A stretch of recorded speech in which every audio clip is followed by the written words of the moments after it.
Penny Parker, mysteries calling, chase the clue. Penny Parker, adventure waits for you.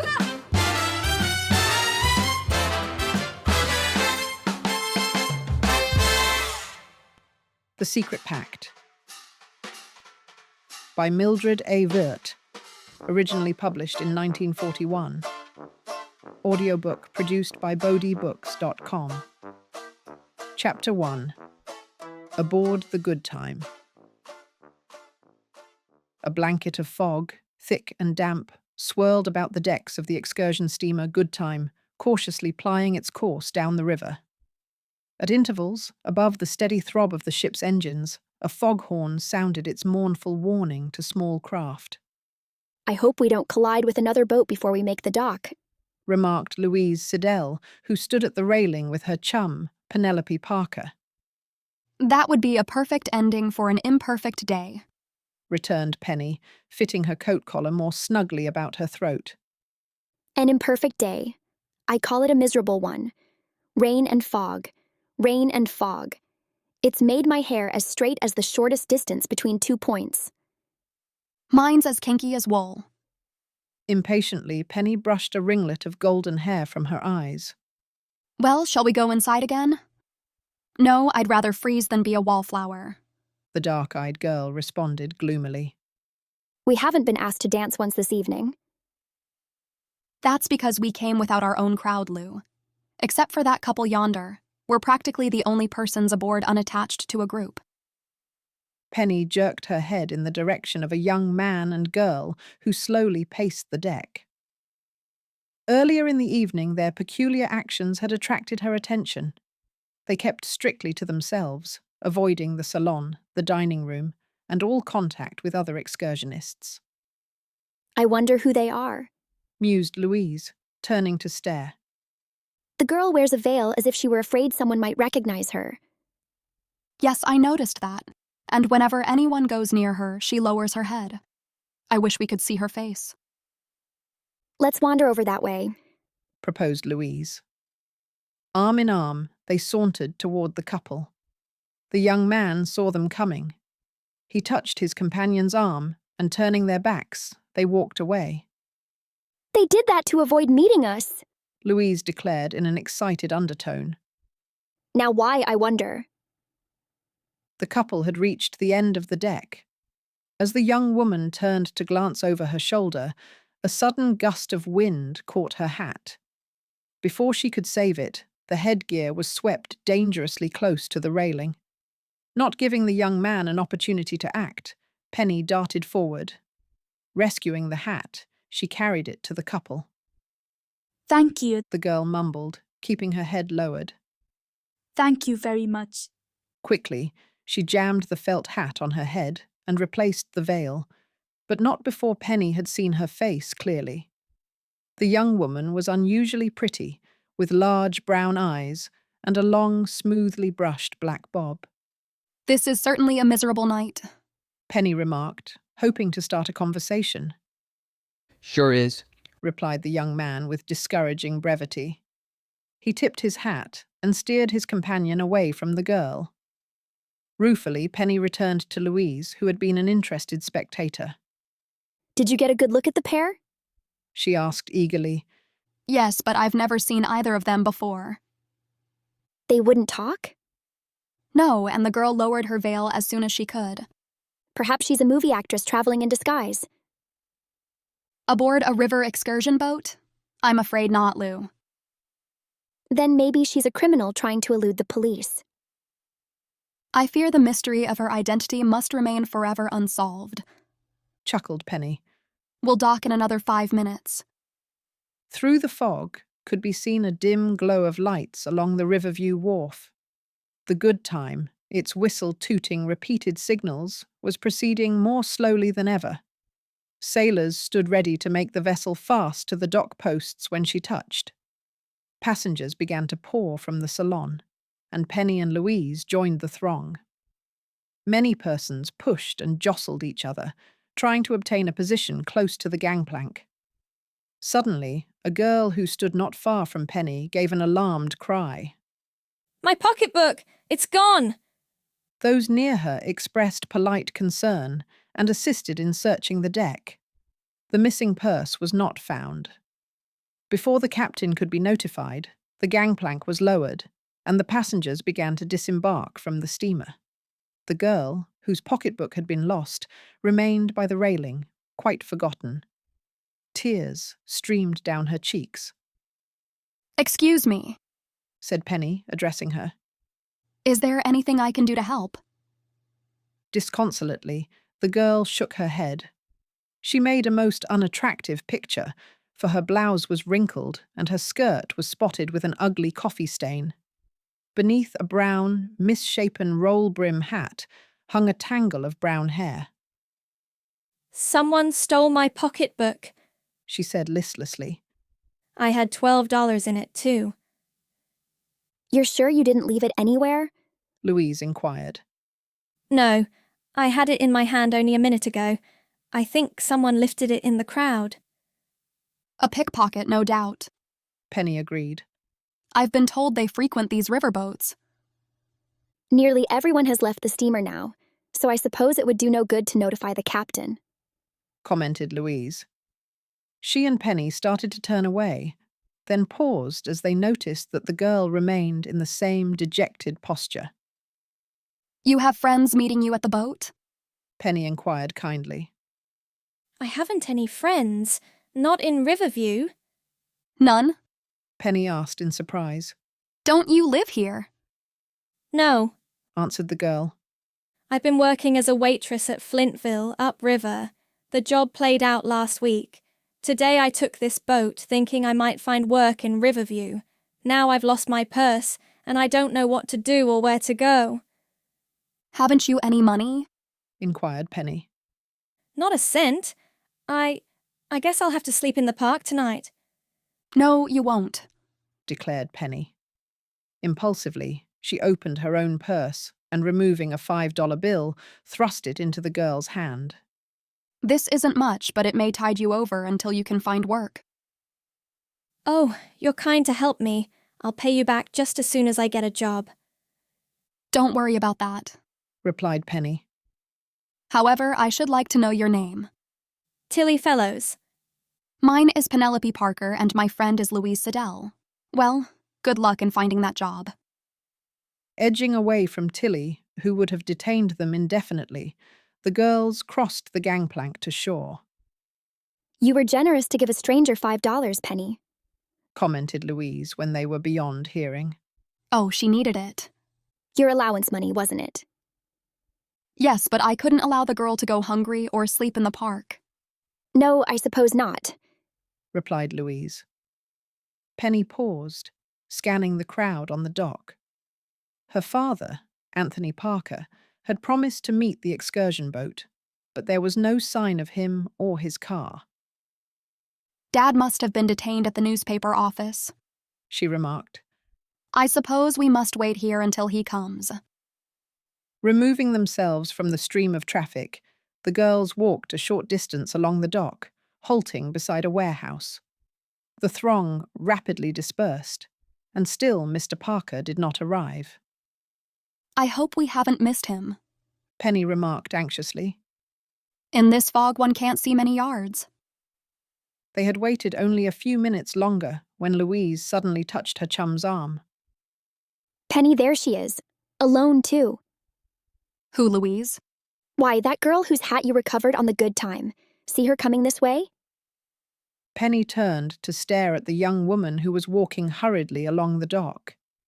At first glance, she was inclined to agree with Louise that it was the same girl. Then she was uncertain. The one who approached wore an expensive fur and carried a distinctive beaded bag. I don't believe I ever saw her before, She commented, I guess I was mistaken. admitted Louise. She's too well dressed. Apparently the girl did not observe Penny and her chum, for she passed them without a glance. Hurriedly, she walked a short distance down the wharf. Then, with a deft movement, she took a package from beneath her smart-fitting coat and tossed it into the water. Turning, she retraced her steps to the gangplank of the Goodtime, A moment later, the girls saw her meet a young man in topcoat and derby who had emerged from the crowd on the dock. Entering a grey sedan, they drove away, I wonder what she threw into the river. mused Penny. Didn't you think she acted as if she were afraid someone would see her, Lou? Yes, I did. Whatever it was, it's gone to the bottom of the river. Curiously, the girls walked to the edge of the dock. Penny glanced over the side and gave an excited cry. Instead of falling into the water, the package had caught fast on a jagged dock post. It's hanging by the string. She exclaimed. Eagerly peered down. You're right. She agreed. But we can't get it. I'm going to try. Please don't. Pleaded Louise. It's too far down. You'll tumble into the water. Not if you sit on my heels.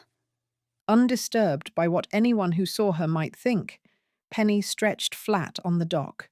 With Louise holding to her, she jackknifed over the edge, clutching at the bundle which dangled an inch above the water. Got it? She chuckled. Haul away, Lou. Louise pulled her friend to safety. Eagerly, they examined the package, which was wrapped in ordinary newspaper.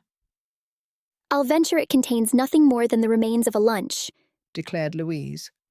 This is going to be a good joke on you, Penny. A joke? Quavered Penny. Her gaze had focused upon a hole in the paper. Through the opening protruded a long strand of dark hair. Louise saw it at the same instant and uttered a choked, horrified scream. Human hair! She gasped. Oh, Penny, turn it over to the police. It can't be that. Said Penny in a calmer voice. With trembling fingers, she untied the string. The paper fell away, and several objects dropped at Penny's feet. Stooping, she picked up a girl's long black wig. In addition, there was a dark veil, a crushed felt hat, and a cheap cloth jacket. A disguise? Exclaimed Louise. Yes, the girl who tossed this bundle into the river was the same one we saw aboard the steamer. But why did she wear these things and then try to get rid of them? Why, Penny, don't you understand? Louise demanded impressively. She was a crook, just as I thought. And she must have been the one who robbed Tillie Fellows. Chapter 2. The River's Victim. Penny stared at the curious array of objects found in the discarded bundle. Unquestionably, they had been worn by the mysterious young woman observed aboard the Goodtime.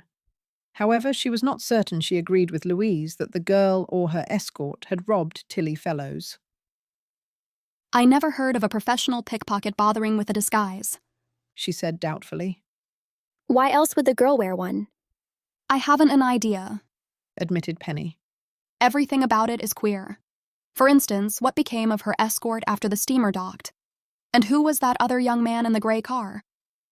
He appeared to be fairly well-to-do. Yes, he did. For that matter, the girl was elegantly dressed. Louise kicked at the bundle with her foot. What shall we do with these things? Toss them away? Indeed not. Penny carefully rewrapped the wig, jacket, and other articles in the crumpled newspaper. I shall take them home with me. One never knows what may develop. Before Louise could inquire the meaning of her chum's remark, a taxi drew up nearby. The door swung open, and out leapt a lean young man in a well-tailored blue suit and snap-brim hat. Why, it's Jerry Livingston, exclaimed Penny, recognizing one of her father's reporters. The young man saw the girls and came toward them. Hello. He greeted cheerily. Swell night for a murder. I hope you're not carrying concealed weapons. Laughed Penny. Where's Dad? Delayed at the Star office. He sent me to meet the boat in his place. The fog made traffic slow. That's why I'm late. Taking each of the girls by an elbow, he steered them to the waiting taxi. Riverview Star. He instructed the driver and slammed the car door. The fog was not so dense after the cab left the docks, but the entire river valley was blanketed, making it necessary for automobiles to proceed with headlights turned on. Have a nice time. Jerry inquired as the cab crept along the waterfront streets. Not very, Answered Penny, but we ran into a little adventure. Trust you for that. chuckled the reporter. City Editor DeWitt was telling the boys at the office that he'd bet you would come home dragging a mystery by its tail. Here it is. Penny laughed, thrusting the newspaper bundle into his hands. Lou and I did a little fishing from the dock, and this is what we hooked. While Jerry examined the contents of the strange package, the girls competed with each other in relating their experiences aboard the steamer. Although the reporter was deeply interested, he could offer no theory to explain why the young woman had discarded the bundle of clothing. Louise's guess seems as good as any. He commented. The girl may have been the one who robbed Tillie Fellows. Pickpockets usually frequent crowds. Said Penny. During the entire trip, both the girl and her escort kept strictly to themselves. Jerry retied the bundle, tossing it into her lap. Your mystery is too much for me, He said lightly. Afraid you'll have to solve it yourself. Penny lapsed into meditative silence, yet oddly her thoughts centered upon nothing in particular. For a reason she never tried to explain, the waterfront seldom failed to cast its magical spell over her. She loved the medley of sounds, deep-throated blasts of coal boats mingling with the staccato toots of the tugboats, the rumble and clank of bridges being raised and lowered. Always Penny had felt an intimate connection with the river, for her home overlooked the Big Bear. Not many miles away flowed the Cobalt, so closely associated with Mudcat Joe and the vanishing houseboat. It was the Cobalt, which very nearly had claimed Jerry's life, yet had brought the Star one of its greatest news stories. Ever since she was a little girl, Penny had loved newspaper work. Her entire life seemed bound up with printer's ink and all that it connoted. She had learned to write well, and Mrs. Weems, who had served as the Parker housekeeper for many years, predicted that one day the girl would become a celebrated journalist. The taxi came to a sudden halt, and with a start, Penny emerged from her reverie. Jerry leaned forward to ask the driver why they had stopped.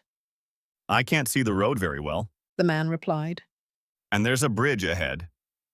As the car crept forward again, Penny peered from the window. Through the swirling grey mist, the indistinct lights which marked the arching steel bridge were faintly visible. A pillar gradually emerged, and beside it, the shadowy, slouching figure of a man. His burning cigarette made a pinpoint of light as he tossed it into the river. Suddenly, Penny's blood ran cold, for a second man appeared on the bridge. Stealthily, he approached the one who gazed with such absorption into the inky waters. His purpose was shockingly clear to those who watched. Penny screamed a warning. The taxi driver halted his cab, shouting huskily. Their cries came too late. They saw the attacker leap upon his victim. There was a brief, intense struggle. Then a body went hurtling from the bridge, 50 feet to the water below. You saw that? Cried Penny. That man was pushed off the bridge. He'll drown. We've got to save him, said Jerry. As the cab came to a standstill, Jerry, the driver, and the two girls sprang to the pavement. In the murky darkness, the bridge appeared deserted, but they could hear the pounding footsteps of the attacker who sought to escape. Leave that guy to me, exclaimed the cab driver. I'll get him. Abandoning his taxi, he darted across the bridge in pursuit. Jerry and the girls ran to the riverbank. Below, they could see a man struggling in the water and hear his choked cry for help. Jerry kicked off his shoes. Wait! Commanded Penny. You may not need to jump in after him. That boat will be there in a minute. She indicated a tugboat which had passed beneath the bridge and was swerving toward the struggling man. As the young people anxiously watched, they saw it lay to while the captain fished the victim from the water with a boat hook. Thank goodness for that, murmured Penny. I hope the poor fellow is all right. And I hope our driver catches the man who did the pushing, declared Louise feelingly. I never witnessed a more vicious attack in my entire life. As she spoke, the cabman recrossed the bridge, scrambling down to the riverbank. The fellow got away. He reported. He had a car waiting. You didn't see the license number? Jerry inquired. Not a chance. Too bad. Penny was watching the tugboat which had been tied up only a short distance from the bridge. Jerry, let's go down there. She proposed. I want to be certain that man is all right. The reporter hesitated, then consented. Leaving Louise with the cab driver, he and Penny descended the steep, muddy slope. The boat had been made fast to a piling. Face downward on the long leather seat of the pilot house lay the rescued man. Working over him was the captain, a short, stocky man with grease-smeared hands and clothing saturated with coal dust. Anything we can do? Called Jerry from shore. Don't know yet if he'll need a doctor, Answered the tugboat captain, barely glancing up. It was a nasty fall. Jerry leapt on deck, leaving Penny behind, for the space was too wide to be easily spanned. Inside the cabin, Captain Dubbins was expertly applying artificial resuscitation, but he paused as the man on the seat showed signs of reviving. Struck the water flat on his back. He commented briefly. Lucky I saw him fall, or I never could have fished him out. Not on a night like this. The fellow didn't fall. Corrected Jerry. Like he was pushed. Captain Dubbins glanced up, meeting the reporter's gaze steadily. He offered no comment, for the man on the seat groaned and rolled over. Steady, Said the captain. take it easy. You'll tumble off the seat if you don't stay quiet. My back. Mumbled the man. In the glare of the swinging electric light, his face was ghastly white and contorted with pain. Jerry judged him to be perhaps 32. He wore tight-fitting blue trousers and a coarse flannel shirt. My back. He moaned again, pressing his hand to it. You took a hard wrench when you hit the water. Commented the captain. Here, let's see. He unbuttoned the shirt and, rolling the man over, started to strip it off. No. Snarled the other with surprising spirit. Leave me alone. Get away. Jerry stepped forward to assist the captain. Ignoring the man's feeble struggles, they pulled off his shirt. Immediately they understood why he had tried to prevent its removal.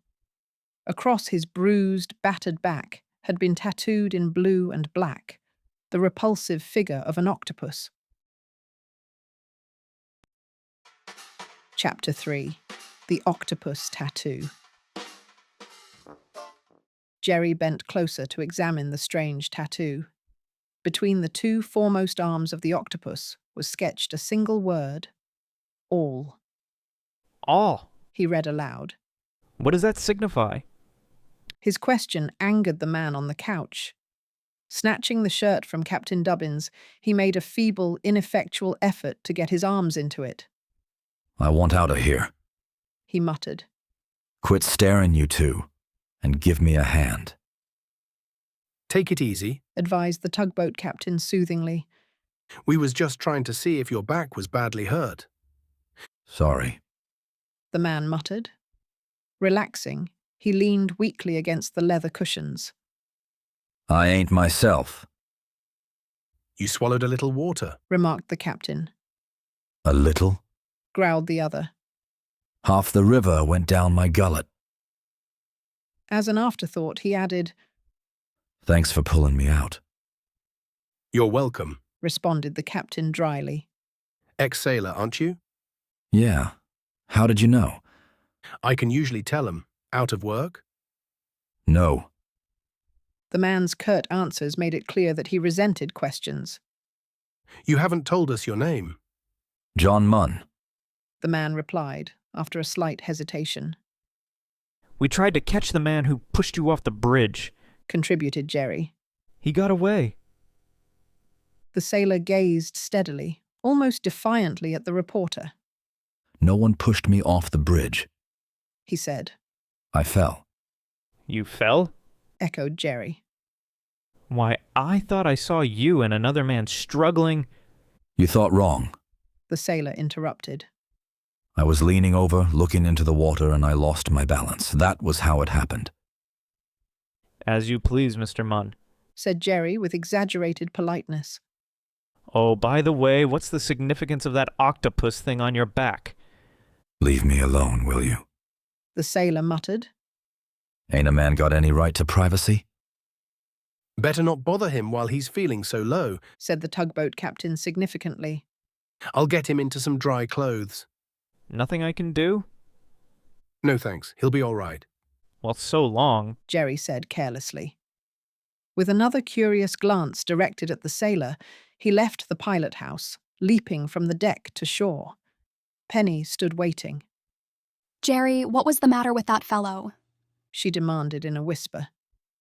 What did he have on his back, and why did he lie about being pushed off the bridge? You heard us talking? I couldn't help it. You were fairly shouting at each other for a while. Mr. John Munn wasn't very grateful to the captain for being saved. He took offense when we tried to look at his back. I thought I heard you say something about an octopus. Was it a tattoo, Jerry? Yes, and as strange a one as I've ever seen. The picture of an octopus. Between its forearms was the word all. What could that mean? I tried to learn, but Mr. John Munn wasn't in a talkative mood. It seems rather mysterious, doesn't it? Oh, I don't know. Jerry took Penny's arm to aid her in making the steep climb. Sailors have some funny ideas regarding self-decoration. This Munn was a peculiar fellow. It was odd that he would lie about being pushed off the bridge. Jerry, will you write it for the paper? The story isn't worth more than a few lines, Penny. We can't say that Munn was pushed off the bridge. Why not? It's true. Munn would deny it, and then the star would appear ridiculous.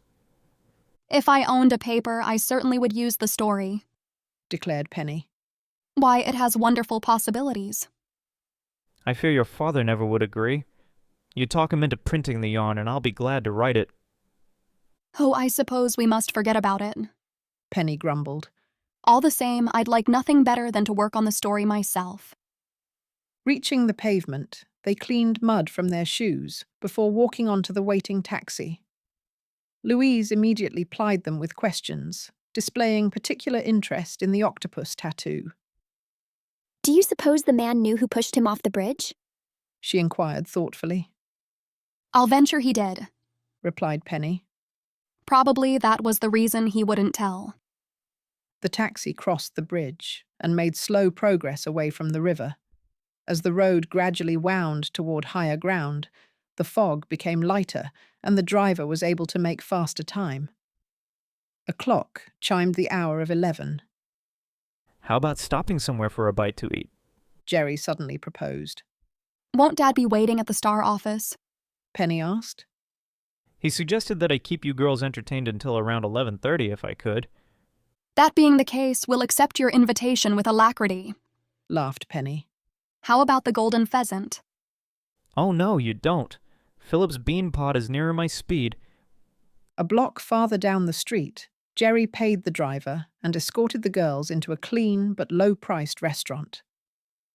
No item on the menu over 10 cents. He chuckled. Do your worst. I can take it. Penny and Louise ordered sandwiches, while the reporter fortified himself with a plate of scrambled eggs, 2 donuts, and a cup of coffee. Returning to the front counter for a forgotten napkin, he nodded carelessly at an elderly man who sat alone, sipping a glass of orange juice. The man acknowledged the greeting in an embarrassed way, quickly lowering his head. Within a few minutes, he left the cafe. Jerry, who was he? Penny inquired curiously. I am sure I've seen him before, yet I can't remember where. That was old man Judson, Matthew Judson. Not the former publisher of the Morning Press. Yes, the old man's been going to pieces fast since he closed his newspaper plant. Looks seedy, doesn't he? His clothes were a bit shiny. I thought he seemed rather embarrassed because you spoke to him. Old Judson feels his come down, I guess. In the flush days, he wouldn't be caught dead in a beanery. Is he really poor, Jerry? Probably down to his last 100,000. The reporter grinned. What you say is conflicting. declared Penny impatiently. First you imply that Mr. Judson is poor and then that he's rich. I wish you would make up your mind. Frankly, I don't know. Judson owns a fine home in Drexel Boulevard which he's allowed to run down. I've been told he sold the Morning Press building several months ago. Some say he has plenty of cash salted away, others that he's broke. How did he lose so much of his money, Jerry? No one seems to know for certain. According to rumor, he plays the stock market heavily. It's strange he closed down the Morning Press. Penny remarked thoughtfully. I always thought it was a profitable paper. So did everyone else. The press had a large circulation. But one bright Monday morning, Judson posted a notice, closed the plant, and threw over 1,000 employees out of work. That was nearly a year ago, wasn't it, Jerry? 13 months to be exact. Why this sudden interest in Judson? Oh, I don't know. Penny replied vaguely. His case seems rather pathetic. Then, too, he reminds me of someone I've seen recently. I wish I could recall. Jerry glanced at the wall clock, swallowing his coffee with a gulp. Time to move along, he announced. We mustn't keep your father waiting, Penny. They left the cafe, and Jerry hailed a passing taxicab. It's only 4 blocks to the Star Building, protested Penny. Aren't you being too lavish with your money, Jerry? Oh, I'll add this item to my expense account, he laughed. Jump in. The taxi turned left at Adams Street, rolling slowly through the downtown business section. Jerry peered from the car window at a large 4-story stone building which occupied a corner. That place sure looks like a morgue these days, he commented. The Morning Press. Penny and Louise likewise twisted sideways to stare at the dark, deserted building. Windows were plastered with disfiguring posters, and the white stone blocks, once so beautiful, were streaked with city grime. When the press closed, machinery, furniture, and everything else was left exactly as it stood, remarked Jerry. Too bad an enterprising newspaperman doesn't take over the place before it's a complete loss. The present owner doesn't even employ a watchman to protect the property. It does seem a shame. Penny began, only to break off. Why, that's funny. What is? Inquired Jerry. Penny had turned to glance back at the Morning Press plant. The building isn't deserted, she exclaimed. There's a light in one of the upstairs rooms. Chapter 4. A Prospective Tenant. Jerry rolled down the window beside him and, thrusting his head through it, glanced back at the Morning Press building. Where do you see a light? He demanded. It was on the 3rd floor, declared Penny. I can't see it myself now. Jerry grinned as he settled back into his place between the two girls. You certainly get a kick out of playing jokes, he accused. But it wasn't a joke, Jerry. Honestly, I saw a light. Didn't you, Louise? Sorry, but I didn't. I'm afraid your imagination works overtime, pet. I know what I saw, insisted Penny.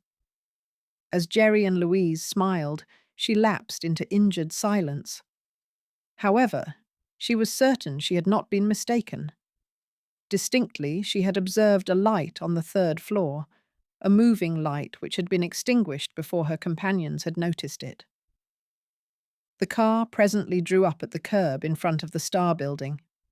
Anthony Parker, a newspaper tucked beneath his arm, stepped from the vestibule where he had been waiting. He was a tall, slender man, alert and courageous in following his convictions. Under his management, the Riverview Star had grown to be one of the most influential papers in the state. Hope we haven't kept you waiting, Mr. Parker, Jerry greeted him, swinging open the cab door. Only a minute or two. Thanks, Jerry, for bringing the girls from the boat. May we offer you a ride home? No thanks, Chief. I'll walk from here. Good evening. Jerry tipped his hat politely to Penny and Louise as the cab drove away. Mr. Parker asked the girls if they had enjoyed their trip aboard the Goodtime.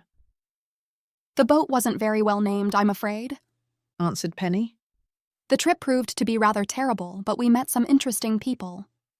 During the drive to the Seidel home, she and Louise talked as fast as they could, telling Mr. Parker about Tillie Fellows, the mysterious young woman who had dropped a bundle of clothing into the water, and particularly the man with the strange octopus tattoo. You'll have to tell the rest of it, Penny. Laughed Louise as she bade her chum goodbye. Thanks for bringing me home. The cab rolled on, and Penny glanced questioningly at her father. What do you think of the tattoo story? She asked hopefully.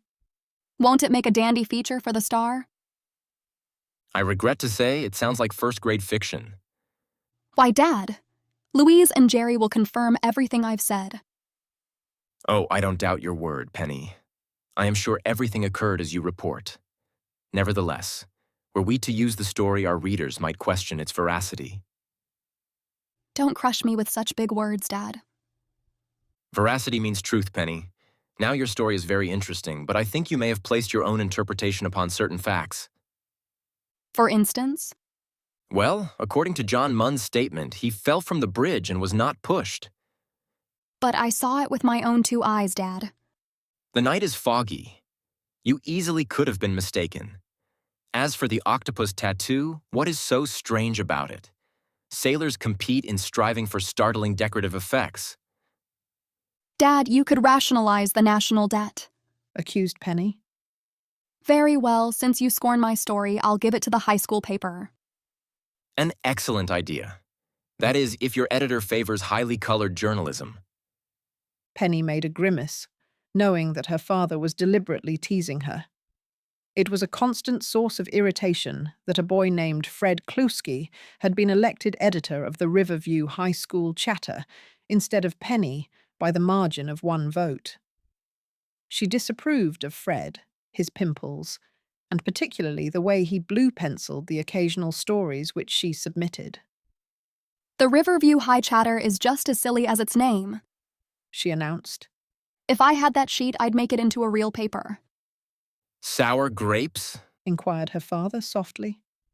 Maybe, grinned Penny. But Fred is such an egg, even more conservative than you. The cab drew up before the Parker home. A light still burned in the living room, where Mrs. Weems, the housekeeper, sat reading a magazine. I am glad you have come, Penny, she remarked, switching on another light. I was beginning to worry. Since the death of Mrs. Parker, many years before, Mrs. Weems had taken complete charge of the household, caring for Penny and loving her as her own daughter. There were occasions when she found the impulsive girl difficult to restrain, but certainly never dull or uninteresting. Mrs. Weems soon went to bed, leaving Penny and her father to explore the refrigerator.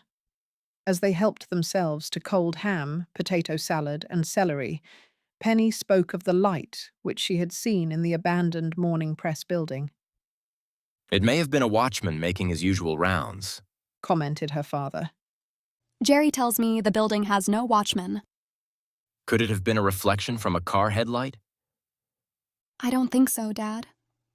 Well, I shouldn't lose sleep over it, remarked Mr. Parker lightly. Better run along to bed now. Penny arose at 6:30 the next morning, and before breakfast had written a 2-page story about John Munn for the Riverview High School Chatter. She read it twice and was very well pleased with her work. Editor Fred is lucky to get this, she thought. He should make it the lead story. Off to school at 8:45, Penny deposited her literary treasure in a box provided for journalistic contributions. All that day, she went from class to class, warmed by the knowledge that she had accomplished an excellent piece of writing. To Louise, she confided that she thought the work might improve her grade in English composition.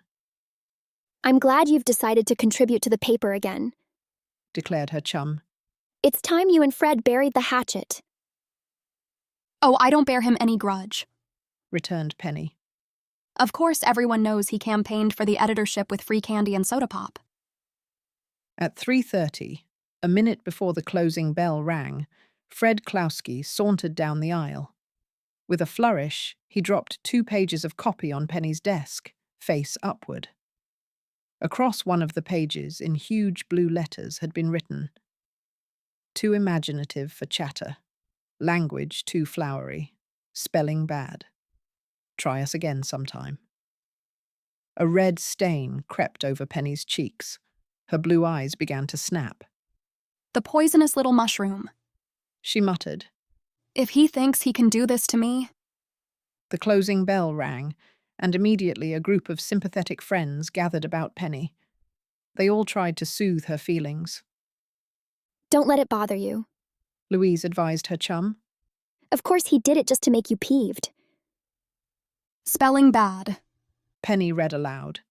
Look at this word he underlined. Anyone could tell I merely struck a wrong letter on my typewriter. Crumpling the page, she tossed it into the waste paper basket. Too imaginative. She muttered. Language too flowery. Oh, forget it, Penny. Laughed Louise, leading her toward the locker room. Fred always has been jealous of you because you've had stories published in the Star. Don't let him know that you're annoyed. I guess I am acting silly, admitted Penny, relaxing.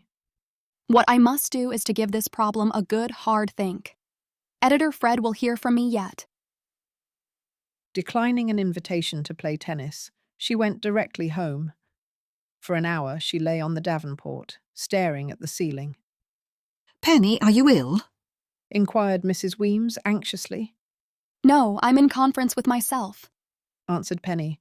I am trying to arrive at a momentous decision. Presently, she began to scribble figures on a sheet of paper. When her father came home at 5 o'clock, he found her engaged in that occupation. Well, Penny, he remarked, hanging up his hat. How did it go today? The editor of Chatter accepted your contribution, I hope. Penny grinned ruefully. If you don't mind, let's discuss a less painful subject, she replied. Suppose you tell me what you know about Matthew Judson and the morning press. Why this sudden display of interest? Oh, I saw Mr. Judson last night at the Beanpot. He looked rather depressed. Mr. Parker sat down on the arm of the davenport. It's too bad about Judson, he remarked. I always admired him because he was a clever newspaper man. Clever? Didn't he mismanage the paper so that it had to close? Not that anyone ever learned.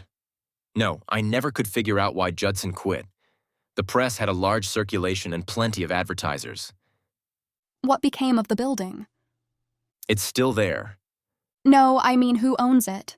Penny explained. Not Mr. Judson? The building was taken over a few months ago by a man named George Veely. Come to think of it, I once brought him home with me. You should remember him, Penny. I do. He was rather nice. I wonder what he plans to do with the press building and its equipment. Hold it for speculation, I assume. In my opinion, he'll have it empty for a long while. I rather doubt it, said Penny. He has a prospective tenant now, only he doesn't know it. Indeed? Who? You're looking at her. You. Mr. Parker smiled broadly. I have it all planned, announced Penny with quiet finality. What this town needs is a good live newspaper and an imaginative editor to run it. Oh, I see. With difficulty, Mr. Parker kept his face composed. And where do you propose to start your newspaper? In the old press building? You took the words out of my mouth, Dad. Everything is there, awaiting the touch of my magic wand. There's a little matter of rent. Several thousand a month. I have a solution for that problem. Your staff? I'll gather it as I prosper. The necessary capital? A mere detail, said Penny grandly. I meet only one obstacle at a time. Tomorrow I shall accost Mr. Veely with an attractive proposition. If he falls into my net, Riverview's newest paper, the Weekly Times, makes its bow to the public. Chapter 5. Cobwebs and Rust. My dear young lady, do I understand you correctly? You are asking for the use of the morning press building without the payment of rent. Mr. Veely, slightly bald and with a bulging waistline, regarded Penny across the polished mahogany desk. Upon arriving at his office that Saturday morning, he had found the girl awaiting him. For the past 10 minutes, she had stunned him with her remarkable figures and plans. Yes, that's about the size of it. Penny acknowledged. What Riverview needs is a newspaper unhampered by the conservatism of overaged minds. Now you have a fine building and equipment which is standing idle, fast falling into decay. Decay? Mr. Veely inquired mildly. Expensive machinery soon rusts and becomes practically worthless unless kept in use, declared Penny with authority. If you'll agree to my proposition, I'll publish a weekly paper there. See that your property is kept in good condition, and turn the plant back to you whenever you can find a prosperous renter. Your father sent you here? Oh goodness, no. Dad thinks it's all a great joke, but it isn't. I know I can make a success of the paper if only I have a chance to test my ideas. Mr. Veely could not fail to be impressed by Penny's earnest, appealing manner. The novelty of her plan both amused and intrigued him. I wish I could help you start your paper, he said. However, I doubt if you comprehend the cost of such a venture. Even should I permit the use of my building rent-free, how would you meet such expenses as light, water, and heat? Oh, I have a plan for everything, insisted Penny grandly. All I need is a building. I'll have the windows washed for you and do a good job of house cleaning. With me in charge, you'll be able to dismiss your watchmen. I haven't one. No watchmen? Penny inquired innocently. Last night, when I drove past the building, I saw a light on the 3rd floor. Evidently, someone is prowling about there, Mr. Veely. You're certain you saw a light? The man inquired, disturbed by the information. Oh, yes, indeed. Excuse me for advising you, Mr. Veely, but you really should have someone to guard your property. Mr. Veely smiled broadly. You are a very convincing young lady. While I realize it is a foolish thing to do, I am tempted to let you have the key. Oh, Mr. Veely, that's wonderful. You'll never regret it. I'll allow you the use of the building for a month, resumed Mr. Veely. At the end of that time, we'll discuss the future. Penny was thrown into such a frenzy of excitement that she scarcely could remain outwardly serene until she had left the office. Once on the street, she ran the entire distance to the Star Building, dashing into her father's suite with all the sound effects of a labouring steam engine. Dad, she cried dramatically. I have it. The key to the morning press plant. Now I'm on my way to draw my savings from the bank. What's that? Demanded Mr. Parker. Don't tell me Mr. Veely listened to your crazy scheme. He's heartily in favor of it, Dad. Now I must rush off to the bank. Come back here, her father commanded as she started for the door. I can't allow you to withdraw your savings. How can I launch the Weekly Times without capital? You're really determined to try it? Of course. Mr. Parker reached for a checkbook. How much will you need? Oh, just sign your name at the bottom and leave the amount blank. Sorry, I prefer not to financially cripple myself for life. $100 is my limit. I'm throwing it down a sinkhole, but the lessons you'll learn may be worth the cost. I can do a lot with $100, said Penny. Thanks, Dad. She picked up the check before the ink was dry and, dropping a kiss lightly on her father's cheek, was gone. From the corner drugstore, Penny telephoned Louise, telling her the news and asking her to come downtown at once. 15 minutes later, her chum met her at the entrance to the Morning Press building. Just think, Lou, she murmured, unlocking the front door. This huge plant all mine. I'm a publisher at last. You're completely insane if you ask me, retorted Louise. This place is a dreadful mess. You'll never be able to clean it up, let alone get out an issue of the paper. The girls had passed through the vestibule to the lower floor room, which once had served as the press's circulation department. Behind the high service counter, desks and chairs remained untouched, covered by a thick layer of dust. Cobwebs hung from the ceiling light fixtures and festooned the walls. Climbing the stairs, the girls glanced briefly into the newsroom, and then wandered onto the composing room. Penny's gaze roved over long rows of linotype machines and steel trucks, which were used to hold page forms. There were bins of type, Cheltenham, Gaudi, Century. More varieties than she had ever seen before. Passing the stereotyping department, the girls entered the press room, where slumbered 10 giant double-decked rotary presses.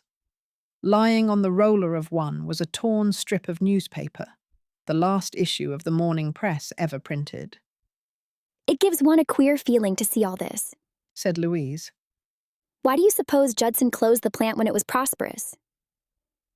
No one seems to know the answer, Penny replied, stooping to peer into an empty ink pot. but it doesn't seem possible a man would give up his business, throw so many persons out of work, without a good reason. His bad luck seems to be yours. Louise remarked gloomily. Well, since you've fallen heir to all this, what will you do with it? It will take a sizable chunk of your $100 just to get the place cleaned. Not according to my calculations, chuckled Penny. Let's choose our offices and then we'll discuss business. Our offices? Echoed Louise. I'm not in on this brainstorm of yours. Oh yes, you are. You'll be the editor. But I thought you were that. I'll be the managing editor, said Penny gently. You'll have your office and oodles of authority. Of course, you'll have to work hard keeping our staff in line. What staff? We'll recruit from Riverview High, concentrating on the journalism majors. Now, I think Jack Malone will be our new advertising manager. Jack Malone? Why, Penny, he hasn't an ounce of push. I know, Lou, but his father is president of the Malone Glass Company. I figure if his son is in charge of advertising. I get the idea, interrupted Louise. Penny, with a head like yours, we should land all the important accounts in town. I aim to win several fat ones away from the Star, Penny said with quiet confidence. If we don't, it will be bankruptcy before the first issue of the paper is off the press. Louise glanced dubiously at the dusty machinery. There's no denying you're a genius, Penny. Even so, I don't see how you expect to get these presses running. We'll only need one. True, but you can't recruit pressmen or linotype operators from Riverview High. Unfortunately, no, sighed Penny. The first issue of the Times will be printed at the Star plant. Dad doesn't know it yet. After that, well, I'll think of something. How do you propose to get this place cleaned? Every person who works on our paper must wield a broom, Lou. After we've chosen our offices, we'll scamper forth and gather our staff together. Returning to the second floor, the girls inspected the offices adjoining the newsroom. Penny selected for hers the one which previously had been occupied by Matthew Judson. His name remained on the frosted glass door, and the walls bore etchings and paintings of considerable value. In the top drawer of the flat-top desk, there remained an assortment of pens, erasers, thumbtacks, and small articles. All letters and papers had been removed. Mr. Judson apparently left here in a great hurry, she remarked. For some reason, he never returned for the paintings and personal trifles. Louise chose an office adjoining Penny's new quarters. They both were admiring the view from the window when her chum suddenly drew herself into an attitude of attention. What's wrong? Inquired Louise, mystified.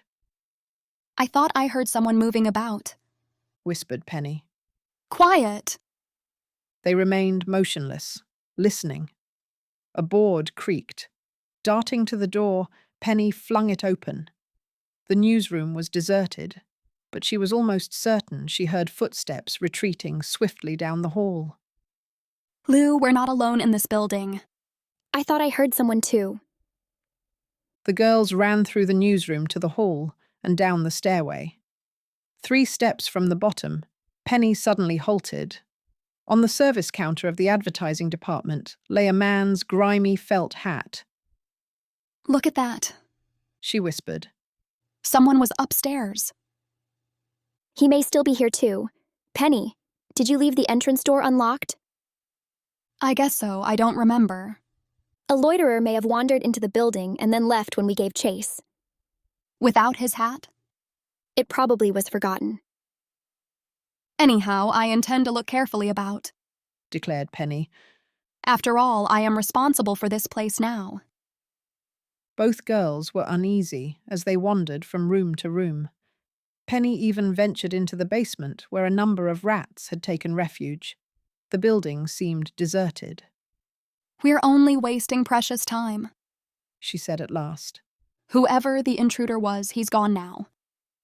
Retracing their way to the advertising department, the girls stopped short, staring at the counter. The hat, observed there only a few minutes before, had vanished. Chapter 6. Headlines and Headaches. Penny and Louise stared at the counter, unable to believe their eyesight. They knew that they had not touched the hat. Obviously, it had been removed by the man who had left it there. The hat's gone. Whispered Louise nervously. That means someone is still inside the building. He could have slipped out the front door while we were in the basement. Once more, the girls made a complete tour of the building, entering every room. Unable to find an intruder, they finally decided to give up the futile search. After this, I'll take care to lock the door, declared Penny as they prepared to leave the building. Now let's get busy and gather our staff. During the next hour, she and Louise motored from house to house, recruiting school friends. Early afternoon found the old press building invaded by a crew of willing and enthusiastic young workers. A group of 15 boys and girls, armed with mops, window cloths, and brooms, fell to work with such vigour that by nightfall the main portion of the building had emerged from its cocoon of grime. Weary, but well satisfied with her first day as a newspaper publisher, Penny went home and to bed. At breakfast the next morning, she ate with such a preoccupied air that her father commented upon her sober countenance. I hope you haven't encountered knotty problems so soon in your journalistic venture, he remarked teasingly. None which you can't solve for me, said Penny. I've decided to run the Octopus Tattoo story on the front page of our first issue. Indeed? And when does the first issue appear? I'll print 1 week from today. A Sunday paper? I thought probably your presses wouldn't be busy on that day. My presses? Yes, I haven't hired my press room force yet. I plan to make up the paper, set the type, and lock it in the page forms. Then I'll haul it over to your plant for stereotyping and the press run. And if I object? You won't, will you, Dad? I'm such a pathetic little competitor. I'll run off the first edition for you, Mr. Parker promised. But mind, only the first. How many papers will you want? About 500? Oh, roughly 6,000. That should take care of my street sales. Mr. Parker's fork clattered against his plate. Your street sales? He repeated. Where, may I ask, did you acquire your distribution organization? Oh, I have plans. Penny chuckled. Running a paper is really very simple. Young lady, you're riding for a heartbreaking fall, warned her father severely. 6,000 copies. Why, you'll be lucky to dispose of 300. Wait and see, said Penny confidently. During the week which followed, there were no idle moments for the staff of the newly organised Weekly Times. Leaving Louise in charge of the news output, Penny concentrated most of her attention on the problem of winning advertisers. Starting with a page taken by the Malone Glass Company, she and Jack Malone toured the city, selling a total of 42 full columns. The novelty of the enterprise intrigued many businessmen, while others took space because they were friends of Mr. Malone or Mr. Parker. Money continued to pour into the till of the Weekly Times. Yet, when everything should have been sailing along smoothly, Louise complained that it was becoming difficult to keep her staff of writers satisfied. One by one, they were falling away. We must expect that, declared Penny. Always the weak drop by the wayside. If only we can get on a paying basis, we'll be able to offer small salaries. Then we'll have more workers than we can use. You certainly look to the future, laughed Louise. Personally, I have grave doubts we'll ever get the first issue set up. Every moment which could be spared from school, Penny spent at the plant. Long after the other young people had left, she remained, trying to master the intricacies of the linotype machine.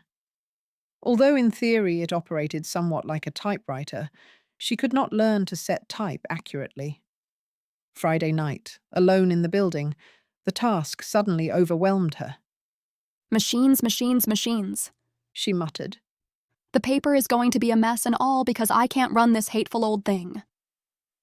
Dropping her head wearily on the keyboard, Penny wept with vexation. Suddenly she stiffened. Unmistakably, footsteps were coming softly down the hall toward the composing room. Twice during the week, Louise had declared that she believed someone prowled about the plant when it was deserted. Penny had been too busy to worry about the matter. But now, realizing that she was alone and without protection, her pulse began to hammer. A shadow fell across the doorway. Who is there? Penny called, her voice unsteady. To her relief, a young man, his bashful grin reassuringly familiar, stepped into the cavernous room. Bill Carlyle was one of her father's best linotype operators. You nearly startled me out of my wits. She laughed shakily. What brought you here, Bill? I noticed the light burning. The operator replied, twisting his hat in his hands. I thought I would drop in and see how you were getting along. Why, that's nice of you, Bill. Penny saw that he was gazing hard at her. She was afraid he could tell that she had been crying. The boys say you're doing right well. Bill moved nearer the linotype machine. Don't look at my work, pleaded Penny.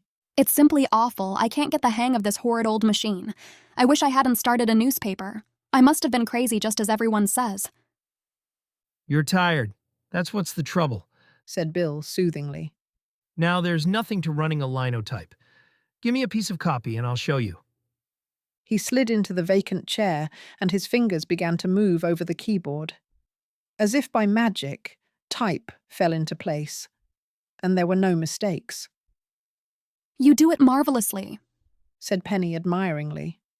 What's the trick? About 10 years practice. Shoot out your copy now and I'll set some of it for you. Bill, you're a darling, but dare you do it? What about the union? This is just between you and me. He grinned. You need a helping hand, and I'm here to give it. Until midnight, Bill remained at his post, setting more type in 3 hours than Penny had done in 3 days. Your front page should look pretty good at any rate, he said as they left the building together. Using rather old stories, though, aren't you? Old? That one about the man who was pushed off the bridge. The story is still news, Penny said defensively. No other paper has used it. Didn't you like it? Sure, it was good, he responded. Now that several days had elapsed since her experience at the river, even Penny's interest in John Munn and his strange tattoo had faded. However, she was determined that the story should appear in the paper if for no other reason than to plague the editor of Chatter. According to a report from Louise, Fred Klowski had called at the Times early that afternoon and had seemed very gloomy as he inspected the plant.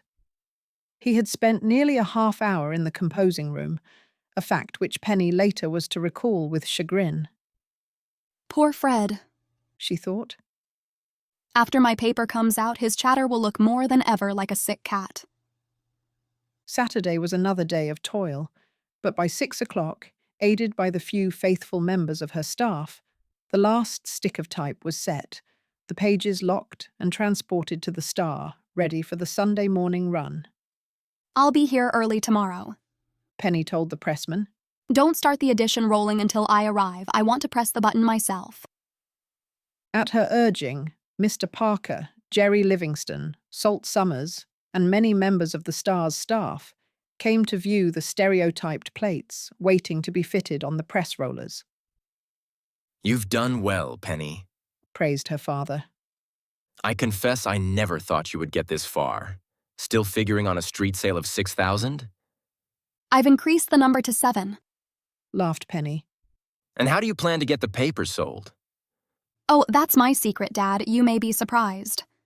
Exhausted but happy, Penny went home and to bed.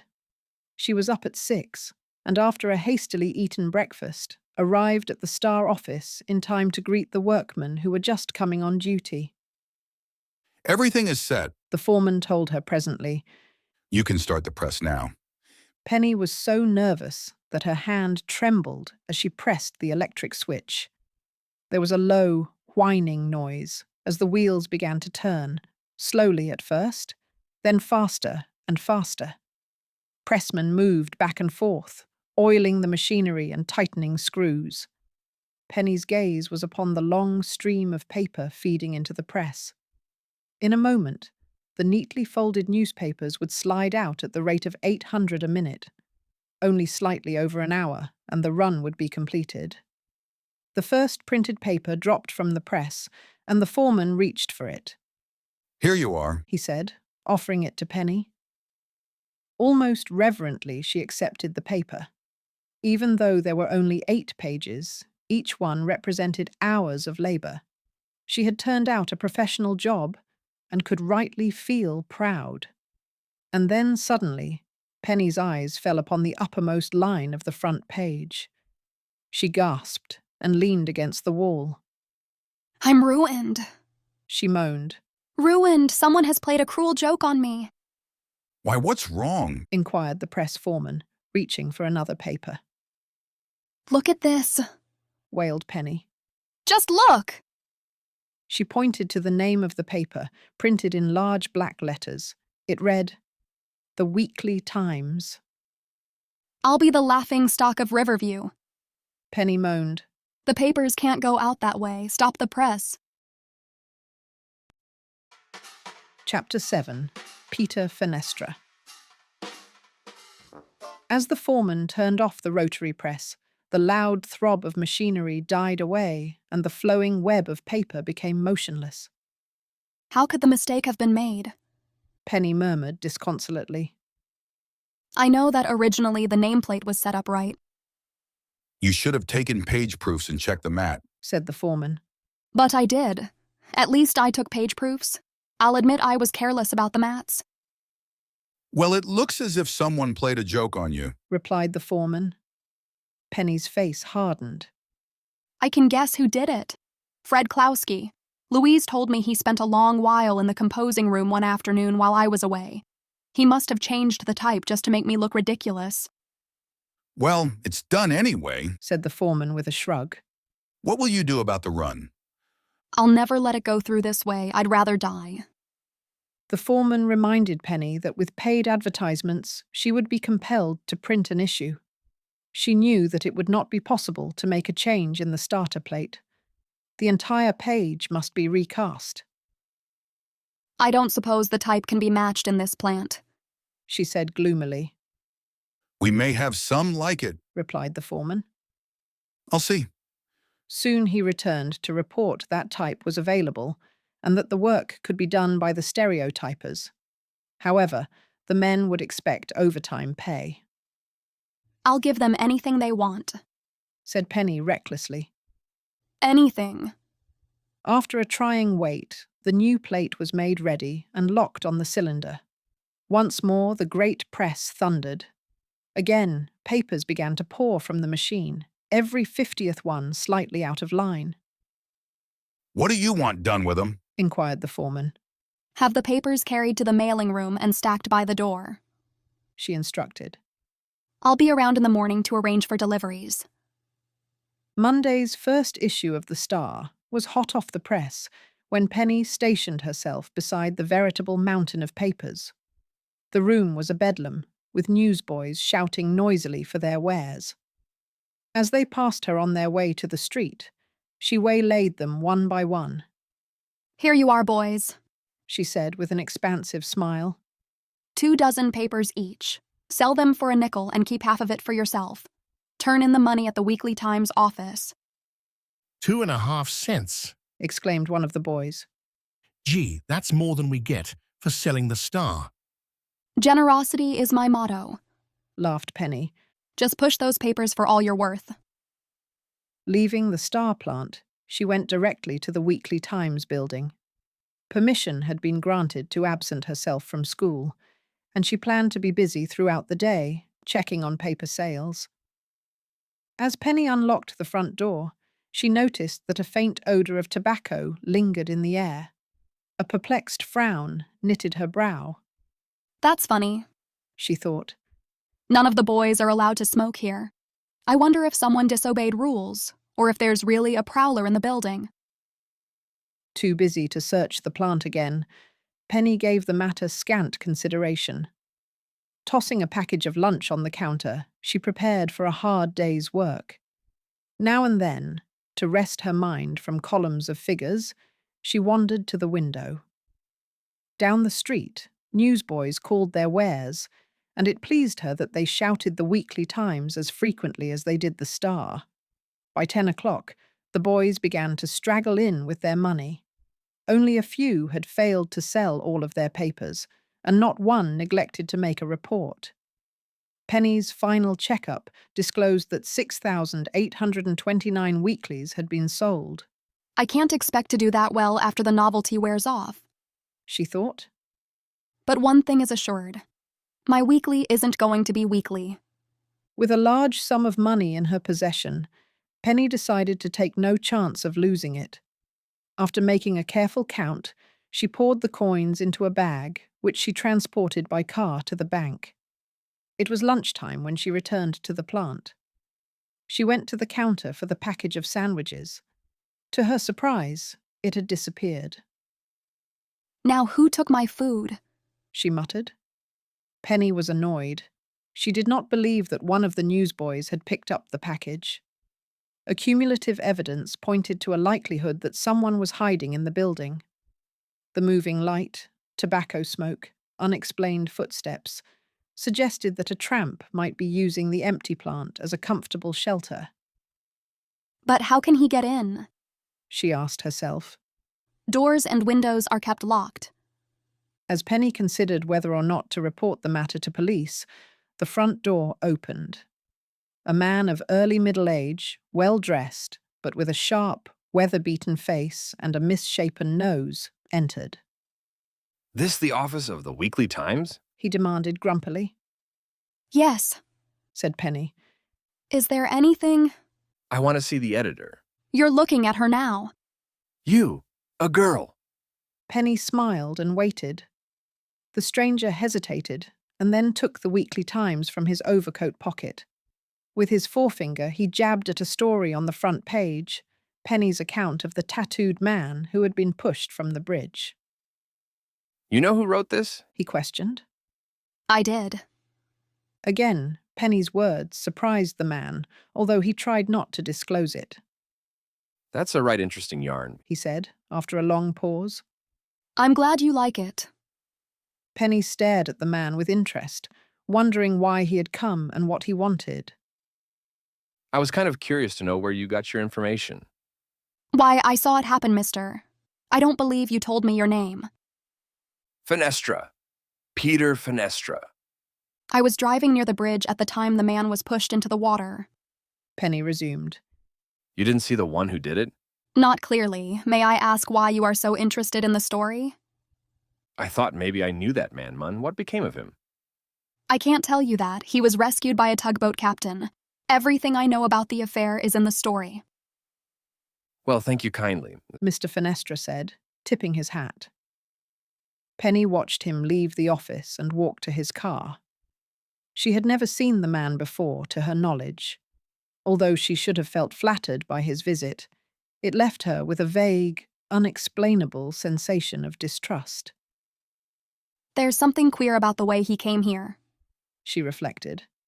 Perhaps he knows more than he pretended. Penny soon dismissed the matter from her mind, turning her thoughts to the problem of the missing lunch. Resolutely, she made a tour of the building, venturing everywhere save into the basement. As she had half expected, she found no one.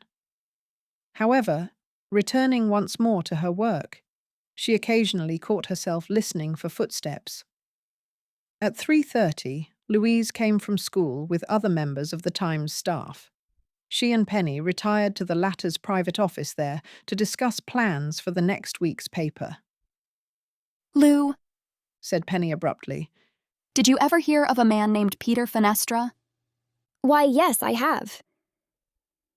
He was here today to ask me about the Octopus Tattoo story. What can you tell me? Not very much, Penny. He lives on a farm 2 miles from the south edge of Riverview, a place called the Willows. Oh, is he a farmer? Penny was surprised. I never would have guessed that. He isn't one. He merely lives there. According to the report, he has prospered by leaps and bounds. How does he make his money? No one seems to know. When Fenestra came here a year or so ago, he didn't appear to have anything. Lately, he bought a fine car, and he spends money rather lavishly. He inquired about John Munn. Penny remarked. Somehow, I had a feeling that he was trying to pump information from me for a particular reason. Those who know Fenestra say he's a sly old fox. That's the way he impressed me, Lou. Perhaps I flatter myself, but I believe my tattoo story may cause quite a stir in Riverview. Was Fenestra annoyed by it? I think so, Lou, although he tried to cover his feelings. He may or may not be a friend of John Munn, but he certainly was anxious to learn what became of him. You didn't ask him any questions? No, his visit took me by surprise. But I've been thinking, Lou. I very much want a follow-up story on John Munn for next week's paper. Suppose we run out to Fenestra's farm tomorrow. What purpose would there be in that? Fenestra may be able to tell us interesting facts which will throw light on the mystery. He may understand the significance of the octopus tattoo. You're rather hopeful, I think. But you'll go with me. Yes, promised Louise. I've always had a curiosity to see the Willows. Besides, I need a vacation from my strenuous duties as editor. Chapter 8. The Storm Cave. Well, Penny, remarked Mr. Parker casually at the breakfast table. I finally bought the cottage. Penny closed her history book with a loud snap, favoring her father with complete attention. You bought a cottage? She echoed. Where? When? Why?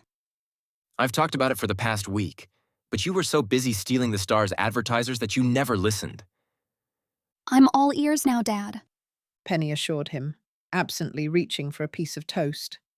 Tell me all about it. The cottage is located on the Big Bear River. 4 rooms and a boathouse. Incidentally, I've hired a man to look after the place and keep the boat in shape.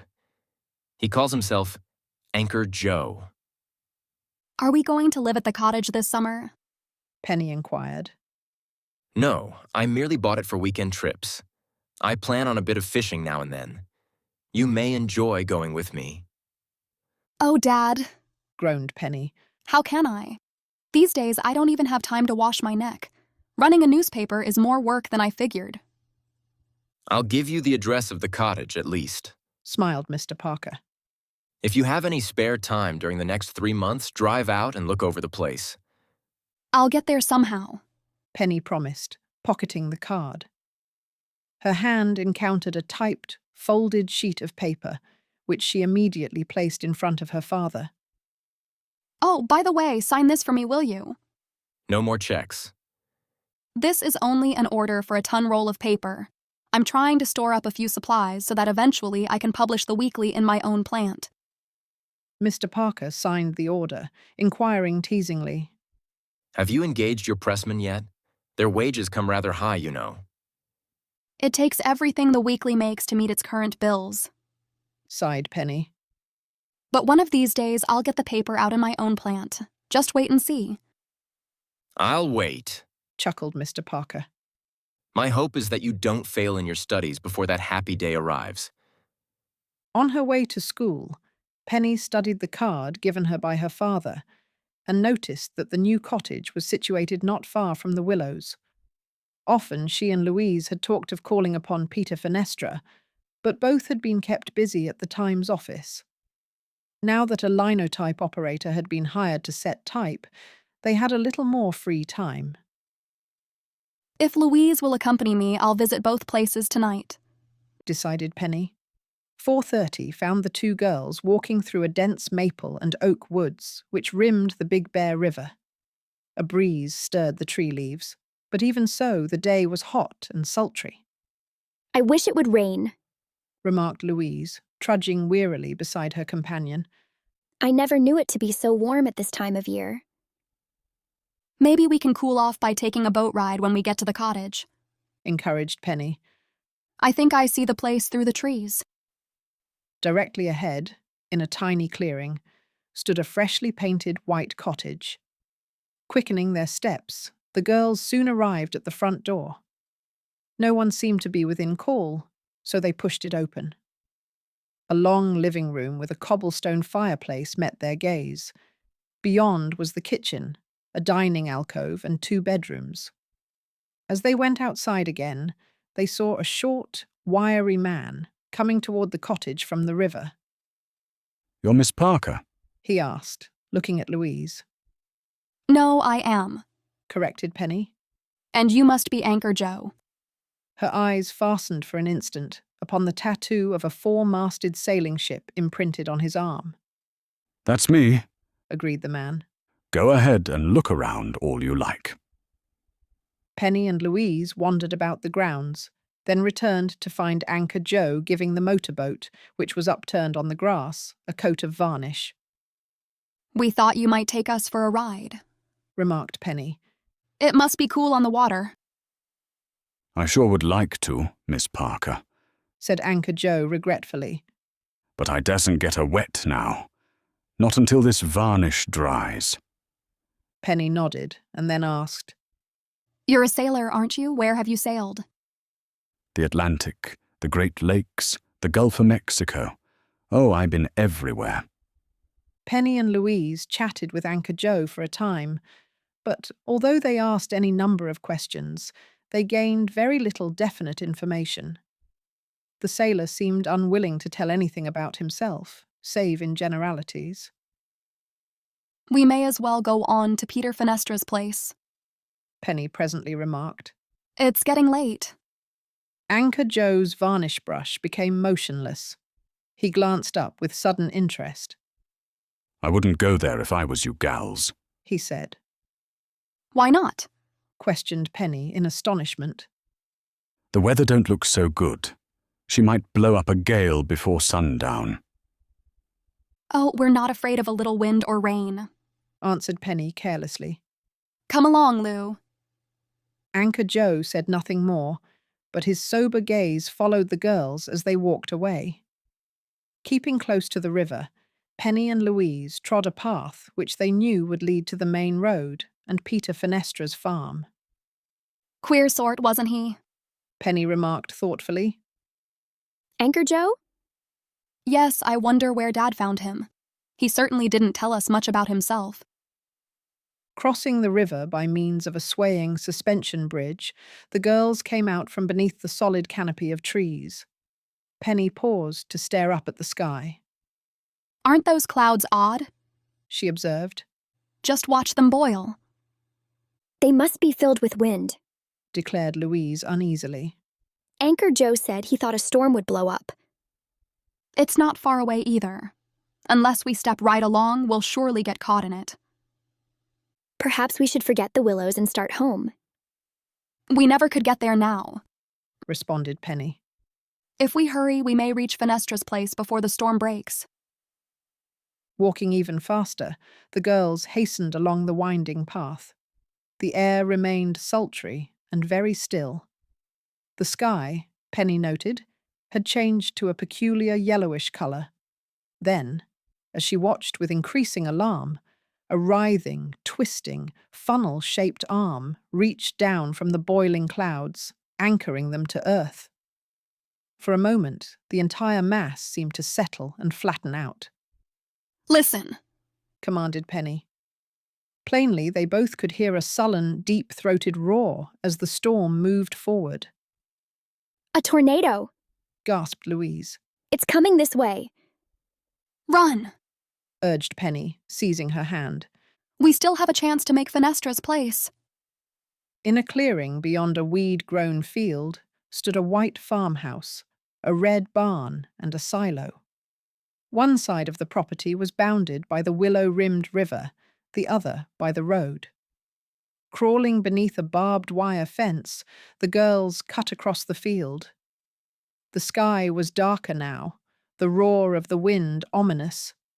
They could see the tail of the funnel whipping along the ground, veering to the south, then coming toward them again.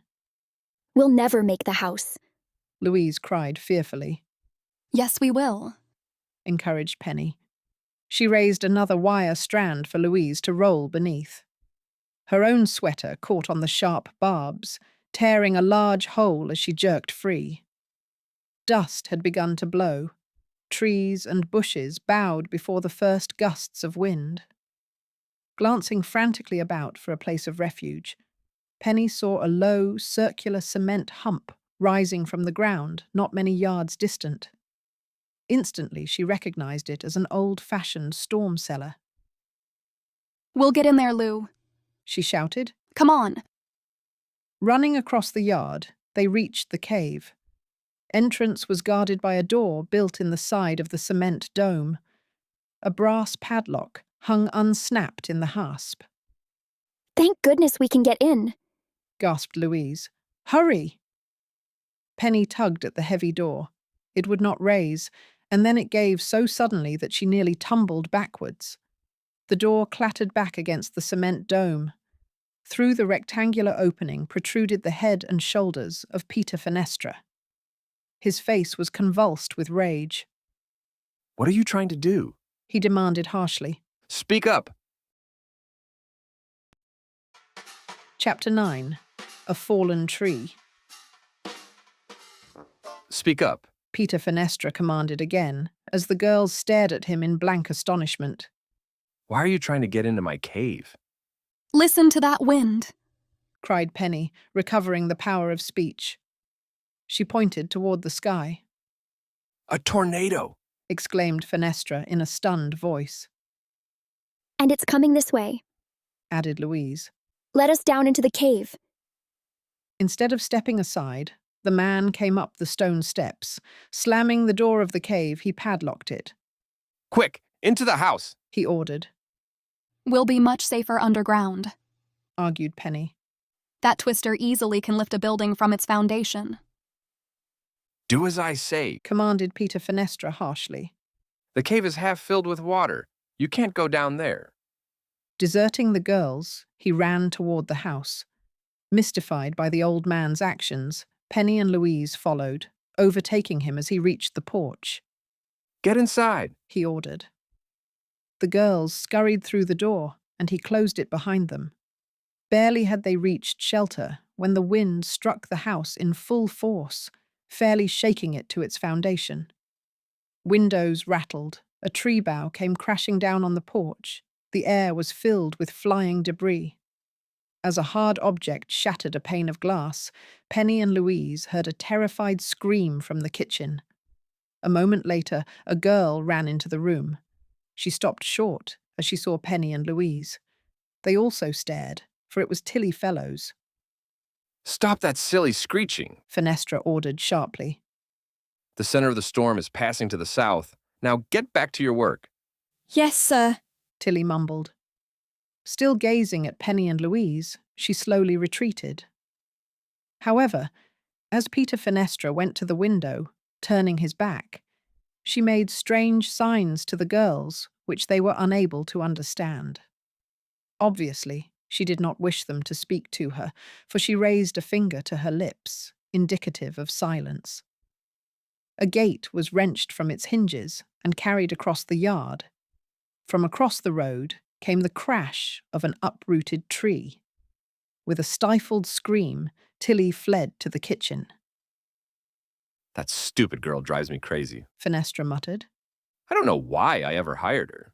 You can't blame her for being frightened, declared Louise quickly. This is a dreadful storm. The worst is over now, said Fenestra. You'll be able to go in a few minutes. Penny and Louise glanced at each other.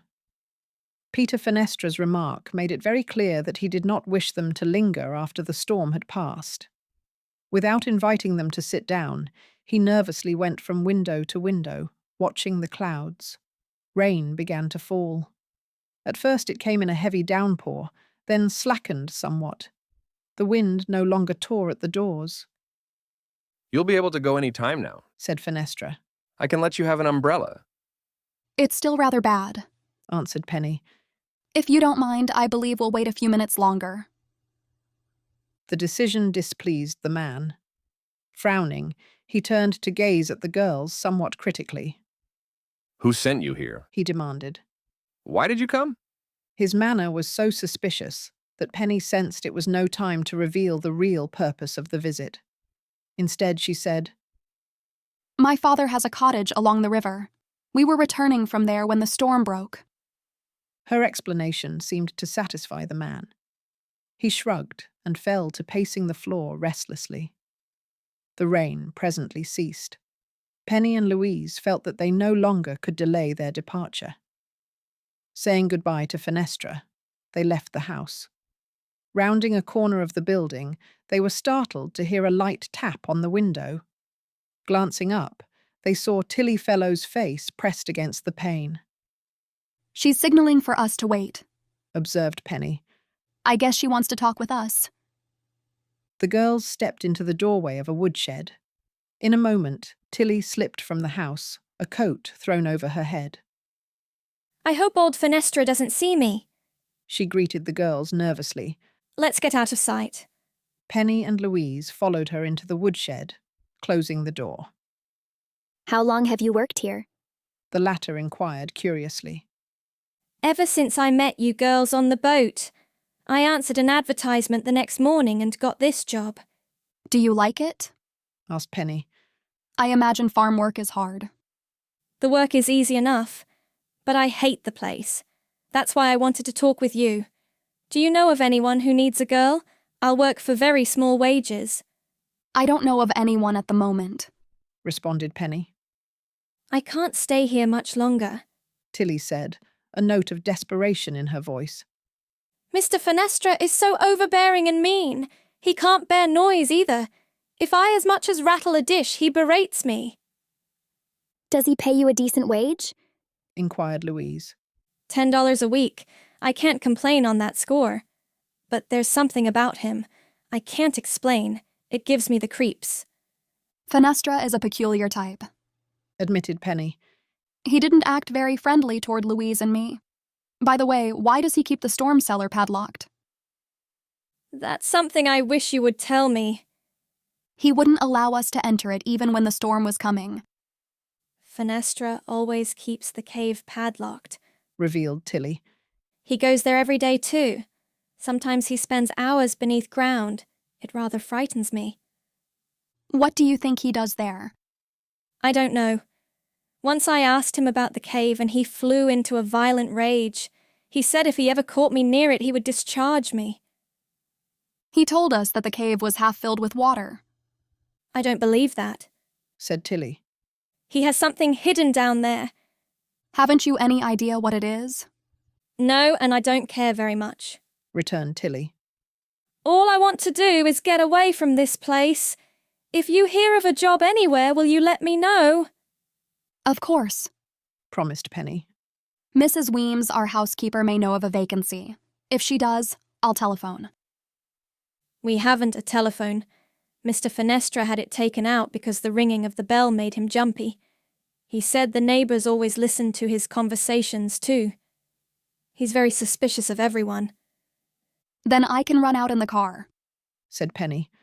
I don't blame you for not liking this place. I shouldn't either. Thanks for everything, replied Tillie gratefully.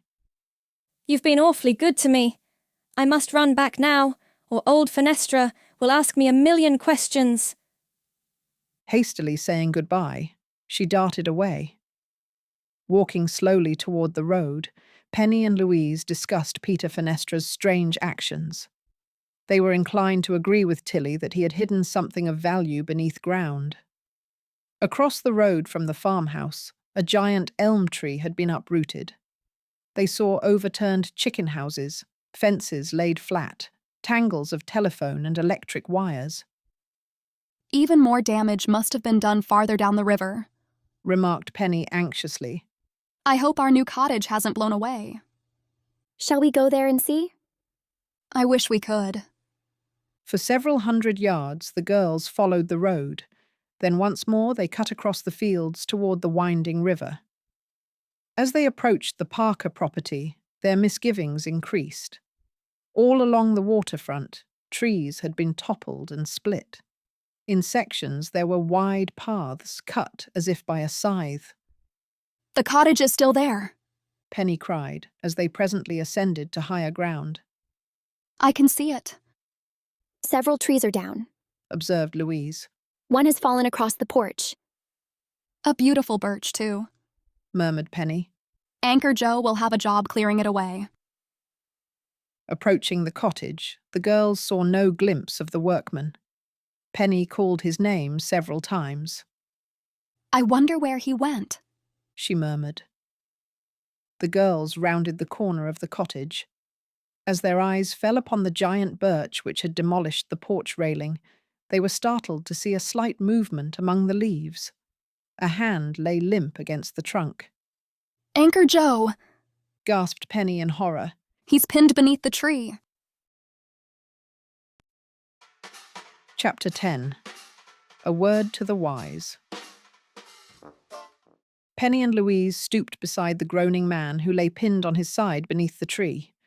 As they attempted to move him, he writhed in pain and pleaded with them not to touch him. The tree will have to be lifted, declared Penny. I'll go for help. Leaving Louise to encourage Anchor Joe, she ran the entire distance to the main road. The nearest house was the one owned by Peter Fenestra. However, as she hastened in that direction, she observed a truck filled with telephone linemen coming toward her. Hailing the men, she told them what had occurred. I am afraid Anchor Joe is badly hurt, she added. I'll telephone for a doctor while you go on to the cottage. One of the linemen offered to make the call, leaving her free to guide the other 4 men to the Parker camp. Reaching the spot, the men raised the fallen tree. Carefully, they lifted Anchor Joe, who had lapsed into unconsciousness. Bring him into the cottage, Penny directed, going ahead to open doors. One of the rooms had been furnished as a bedroom with an old cot, a chest of drawers, and odd pieces brought from the Parker home. Penny spread a blanket over the mattress, and the injured man was stretched upon it. He's seriously hurt, isn't he? She asked anxiously. Afraid he is, admitted one of the linemen. Heat up some water, and I'll do what I can until the doctor gets here. Penny and Louise hastened to the kitchen to struggle with the wood-burning range. By the time they had the fire going well, they heard voices in the yard. Glancing out the window, they saw a lineman coming toward the cottage and walking beside a doctor who carried a light black bag. It's Dr. Griswold, observed Louise. He made a quick trip from town. Penny ran to open the door for the 2 men. Then, at the doctor's bidding, she went to the kitchen again for the boiling water.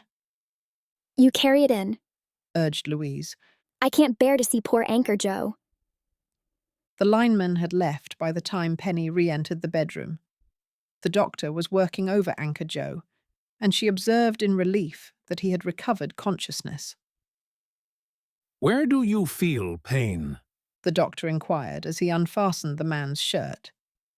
My back and chest, Doc. The sailor mumbled. Feels like all my insides is crushed. Hardly that, said the doctor cheerfully. Or you wouldn't be telling me about it. Now, let's see. He took Anchor Joe's pulse, then gently probed his chest and sponged a break in the skin. Carefully, he turned the man upon his back. Penny drew in her breath, nearly dropping the pan of water. Across Anchor, Joe's back was tattooed the sprawling figure of an octopus. She bent closer. Beneath the front arms of the repulsive sea creature appeared a single word. 1. John Munn's tattoo was exactly the same, save for the word, thought Penny. It was all, while this is 1. What can be the significance? Even the doctor was startled by the strange tattoo, for he glanced at it curiously as he probed.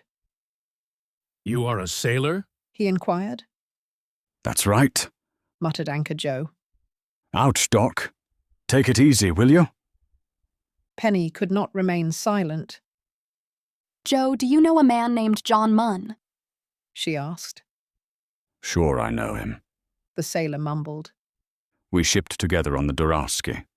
Your tattoo is very similar to his. Anchor. Joe's pain-glazed eyes turned upon Penny as if he were seeing her for the first time.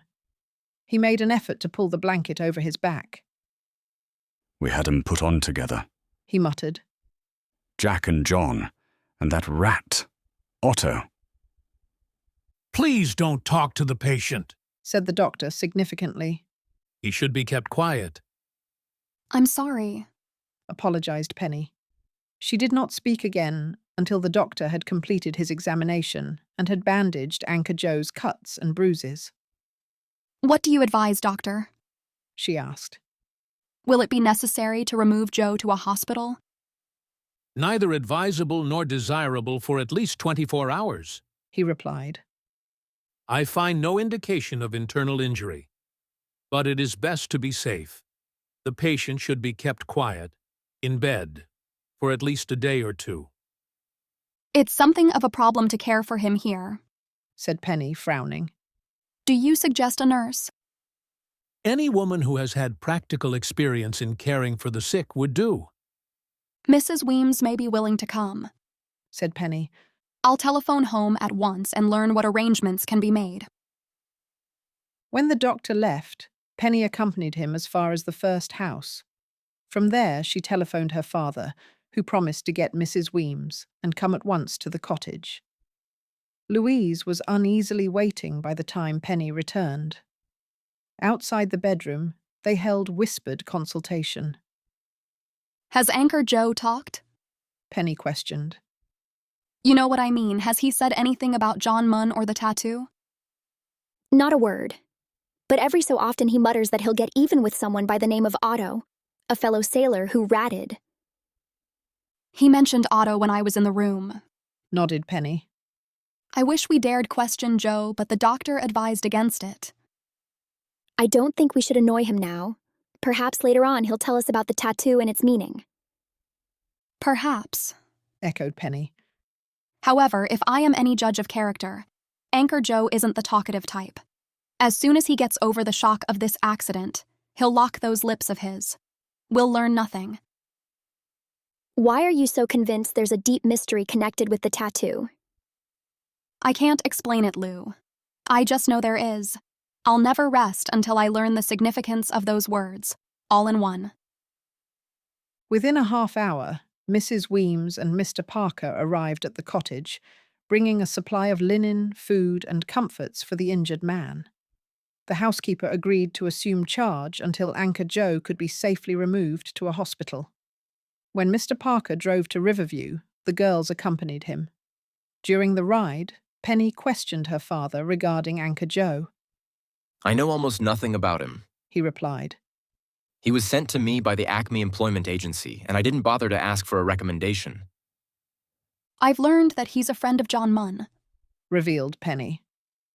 As soon as he's able to get about again, I mean to ask him a number of things. Mr. Parker drove Louise to her home, and at Penny's request, dropped her off at the Weekly Times office. By the way, what about dinner tonight? He inquired. Shall we dine at the Commodore Hotel? Oh, Dad, I wish I could. Penny sighed wistfully. Work is stacked a mile high on my desk. I'll just grab a sandwich somewhere and work late. I am afraid you are taking the newspaper business too seriously, replied her father. Shall I leave the car for you? It would be a help. All right, Penny. Mr. Parker gave her the car keys and walked on to his own newspaper. Entering the Times building, Penny spoke to several high school boys who were working in the advertising office and climbed the stairs to her own office. For the next half hour, she checked over galley proofs, marking corrections on the margins. I never imagined there could be so many things to do on a weekly, she sighed. One never gets through. A board creaked in the newsroom. Penny heard it and glanced up. A shadow passed slowly across the frosted glass of the office door. Come in. she called. No one answered, and the shadow disappeared. Penny waited a moment, then impatiently arose and went to the door. The newsroom was deserted. Queer, she thought. Someone walked past my office door. Thinking that it might have been one of the high school boys, Penny went to the head of the stairs and called, "Did anyone come up here a moment ago?" "Not unless it was by way of the back entrance," was the reply. Decidedly puzzled, Penny returned to her desk. As she sat down, a sheet of paper lying on the blotter pad drew her attention. She was certain it had not been there a few minutes earlier. Reaching for it, she gasped in astonishment.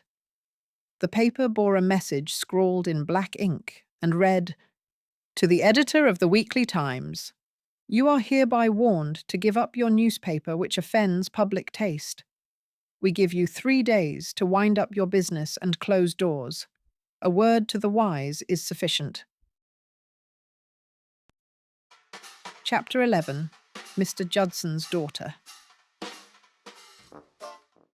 Penny read the message 3 times. Obviously, it had been placed on her desk during the few minutes she had been absent. Yet she reasoned that it would be useless to search for the cowardly person who undoubtedly had slipped from the building.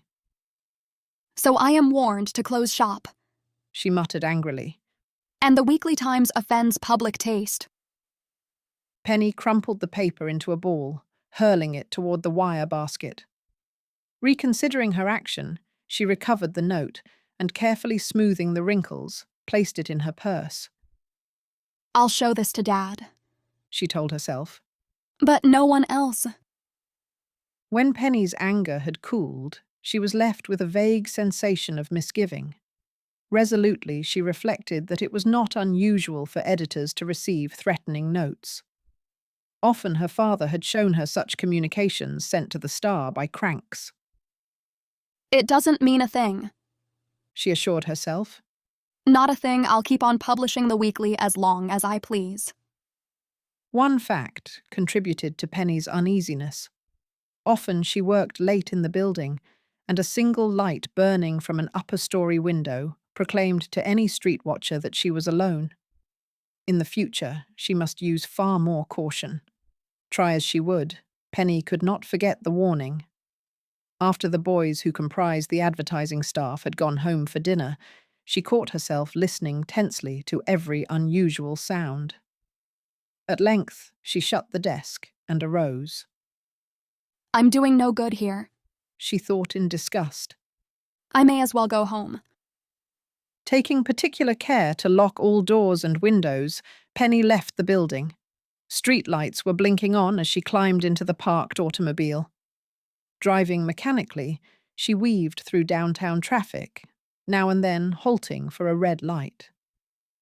As she was starting ahead from an intersection, an elderly man suddenly stepped from the curb. His gaze was upon the pavement, and he did not see the car. Penny swerved the wheel and slammed on the footbrake. The edge of the fender brushed the man's overcoat. He gasped in astonishment and staggered backwards. Penny brought the car to a standstill at the curb. "You're not hurt?" she called anxiously. No. The man murmured in a bewildered way. As he turned his face toward her, Penny recognized Matthew Judson, the former publisher of the Morning Press. Calling him by name, she invited him into the car.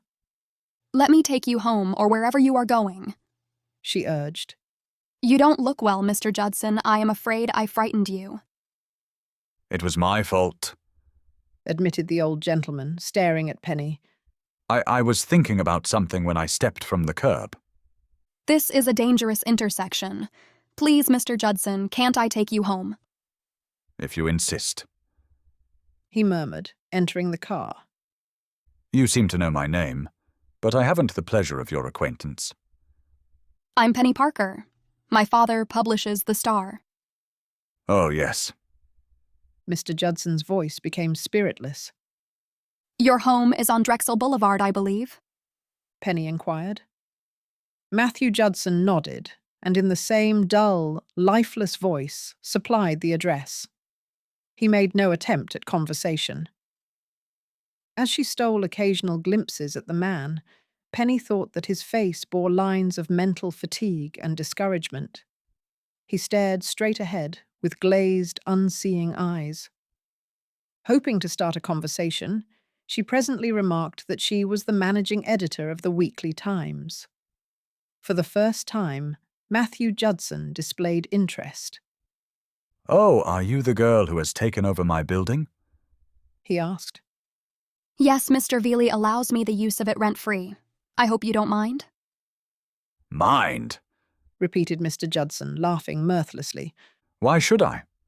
Well, I thought, that is— Penny began to stammer.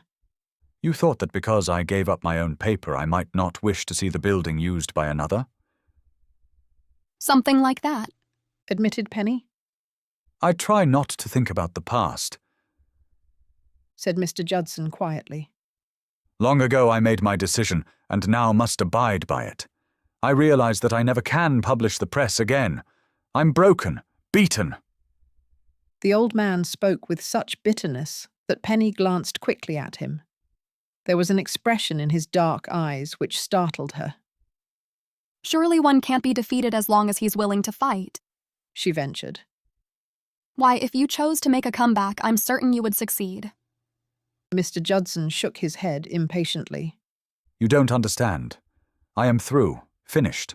All I can hope to do is to hold fast to what little I have and try to protect Pauletta." Pauletta is your wife? Penny inquired kindly. "My daughter. If it weren't for her—" Mr. Judson hesitated, then finished in a voice quite casual. "If it weren't for her, I probably would end it all." Penny was shocked. Why, Mr. Judson, she protested. You can't mean that.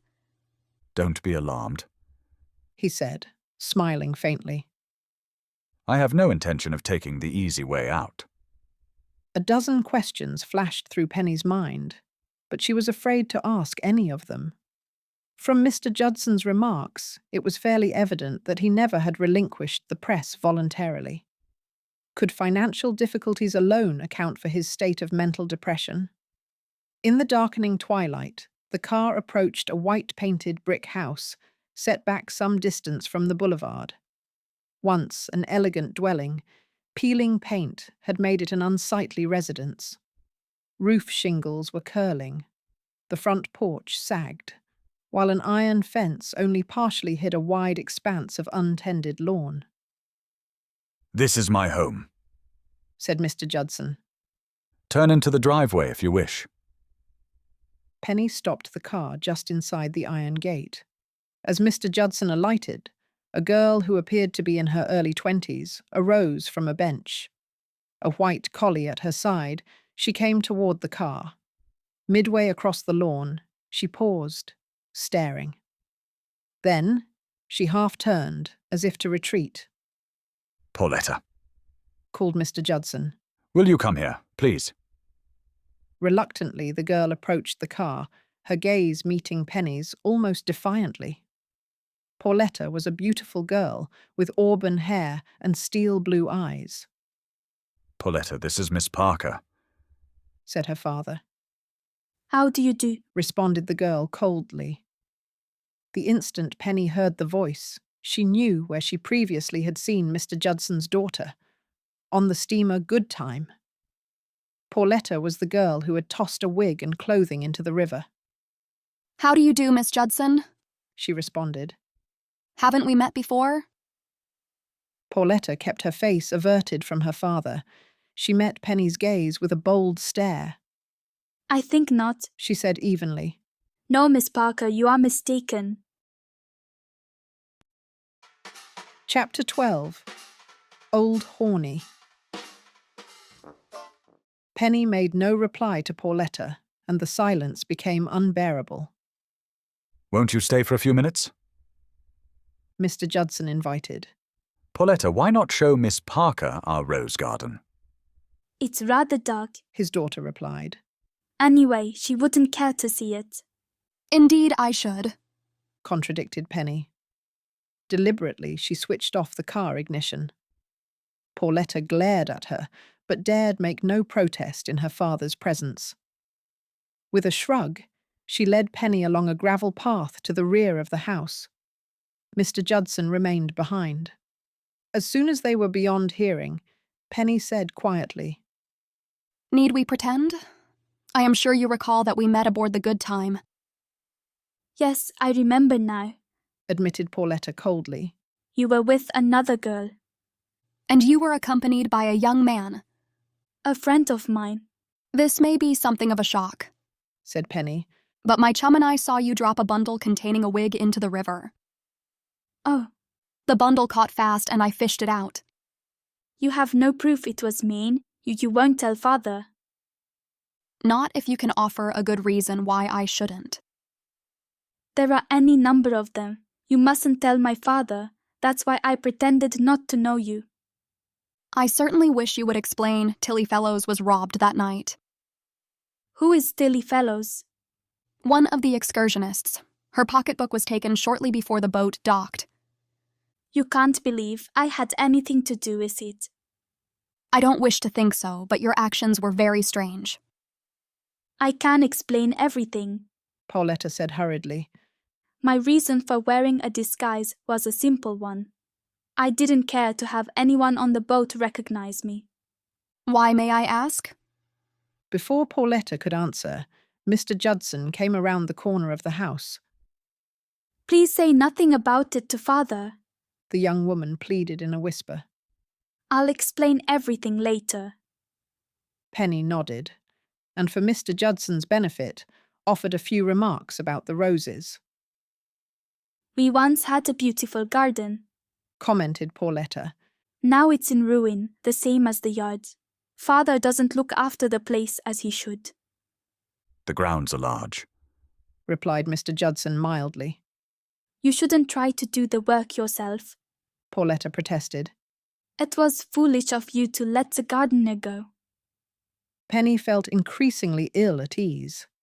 As they wandered about the grounds, Pauletta kept making disparaging remarks, thoughtless comments which wounded her father. However, he offered no rebuttal, nor did he reprove his daughter. I really must be going, said Penny at last. It's getting very dark. Mr. Judson walked with her to the car, closing the gate after she had driven from the grounds. He stood there a moment, the wind rumpling his grey hair.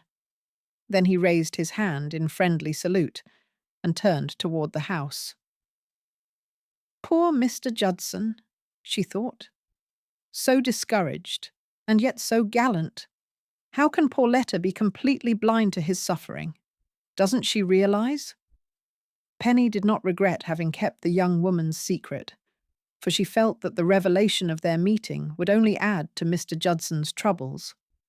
Pauletta represented his entire life, and if it developed that she had acted unbecomingly, the shock might be a severe one. I can't believe that Pauletta would steal, she told herself. She must have had another reason for wearing the disguise. Penny was satisfied that if Mr. Judson had not interrupted, the young woman would have explained her puzzling actions. Therefore, she was willing to give her the benefit of the doubt. She made up her mind that she would return as soon as she could to talk privately with Pauletta. The Parker house was dark and deserted when Penny let herself in with a key. Her father had not expected her home so early, and disliking an empty house, had remained away. There was no telling where he had gone. After preparing a belated dinner for herself, Penny spent an hour with her studies. However, her mind kept reverting to the events of the day. A great deal had happened. Her meeting with Peter Fenestra had been interesting. Anchor Joe's mishap worried her, and she remained disturbed by the threatening message left on her desk. Could it have been written by a prowler in the building? She mused. Ever since we started the paper, I've felt that someone was hiding there. It may be a scheme to get me away. Before dropping off to sleep, Penny made up her mind that the following night she would set a trap for the intruder. Taking Louise into her confidence, she made careful plans. Preparing a tasty lunch, the girls wrapped and laid it conspicuously on the counter of the downstairs advertising room. Now the stage is set, declared Penny. Louise, you go upstairs to my office and tap on the typewriter. I'll hide here and see what happens. After Louise had gone, Penny secreted herself in a storage closet not far from the counter. By leaving the door open, she could see fairly well in the dark room, for streetlights cast a reflection through the plate glass windows. The minutes stretched into a half hour. Louise's typewriting, at first very energetic, began to slacken in speed. Penny moved restlessly in the cramped quarters. She had not imagined that waiting could be so tedious. An hour elapsed. Far down the street, a clock struck 10 times. With a weary sigh, Penny arose from the floor. Inactivity bored her, and she no longer could sit quietly and wait. As she started from her hiding place, intending to call Louise, a door opened at the west end of the room. Instantly, Penny froze against the wall, waiting. A flashlight beam played across the floor, missing her by a scant 2 feet. Penny, her heart beating at a furious rate, remained motionless. She could see the squat, shadowy figure of a man moving toward her. Boards squeaked beneath his weight. Midway across the room, the man paused, evidently listening to the steady clatter of Louise's typewriter. Satisfied, he went to the window where he stood for several minutes, watching street traffic. As he turned again, the beam of his flashlight swept across the front counter, focusing upon the package of food. The man gave a low exclamation of pleasure. With the swiftness of a cat, he darted to it and tore off the paper wrapping. Penny waited until he was eating greedily. Then, stealing along the wall, she groped for the electric light switch. As she pressed it, the room was brilliantly illuminated. At the same instant, the girl gave a shrill whistle, a signal to Louise that the culprit had been trapped. The man at the counter whirled around, facing Penny with startled dismay. He was a gaunt, unshaven fellow in his late 50s with shaggy hair and soiled, unpressed clothing. Before he could retreat, Louise came down the stairway, blocking the exit. What are you doing here? Penny questioned him. Why did you steal my lunch? The man's lips moved nervously, but no sound issued from them. Shall I call the police? Prodded Penny. She gave him a severe glance. No, don't do that, the man pleaded, finding his voice. Don't call the police. I'll go. I won't bother you anymore. Why have you been hiding in the building? Because I have no other place to sleep, miss. The cops chase you off the park benches.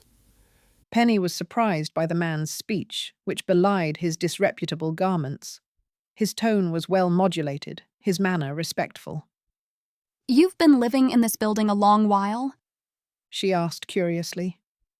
Maybe 6 months. I sleep down in the furnace room. I didn't do any harm. You're hungry, aren't you? Penny inquired, less severely. Yes, I am, miss. Lately I haven't been eating any too often. You may finish the lunch, said Penny. And there's a thermos bottle of coffee under the counter. Thank you, miss. Thank you. I surely am obliged. With a hand which trembled, the man poured himself a cup of the steaming beverage. You haven't told me your name, said Penny after a moment. Folks just call me Horney, Old Horney. What is your real name? Mark Horning, the man answered reluctantly. I'm curious to learn how you've been getting in and out of the building. With a key. Old Horney devoured the last bite of sandwich and poured himself a second cup of coffee. A skeleton key, you mean? Penny asked in surprise. No, miss. I have my own key. In the old days, I used to work here. You're a former press employee? Sure, I know it's hard to believe. Old Horney replied. But when a fellow's out of a job and money, it doesn't take long to go to seed. I lost my place when Judson closed down. And you've been unable to find other work? In the past 9 months, I've worked exactly 6 days. No one hires an old fellow anymore. If I could have kept on with Judson 3 more years, I'd have been due for my pension. What work did you do on the paper? Asked Penny with growing interest. I was a pressman. Penny shot Louise a glance, which was almost triumphant. Her voice, when she spoke, held an undertone of excitement. Horney, she said. It's barely possible I may be able to find some sort of work for you later on. Do you mind writing your name on this paper? The old man took the sheet she handed him, without hesitation scrawling his name, Mark Horning. Penny studied the writing a moment.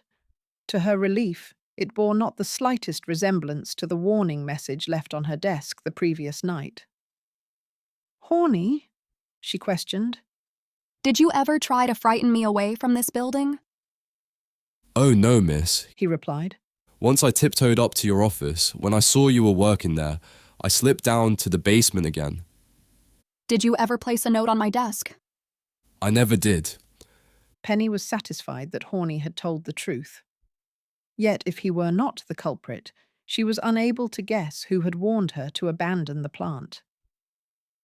Horney, I've decided that we need a watchman around this place, she said abruptly. If you want the job, it's yours. You're not turning me out. No, you may stay. I can't promise much of a salary, but at least you'll have a place to sleep and enough food. You're mighty kind, Horney mumbled gratefully.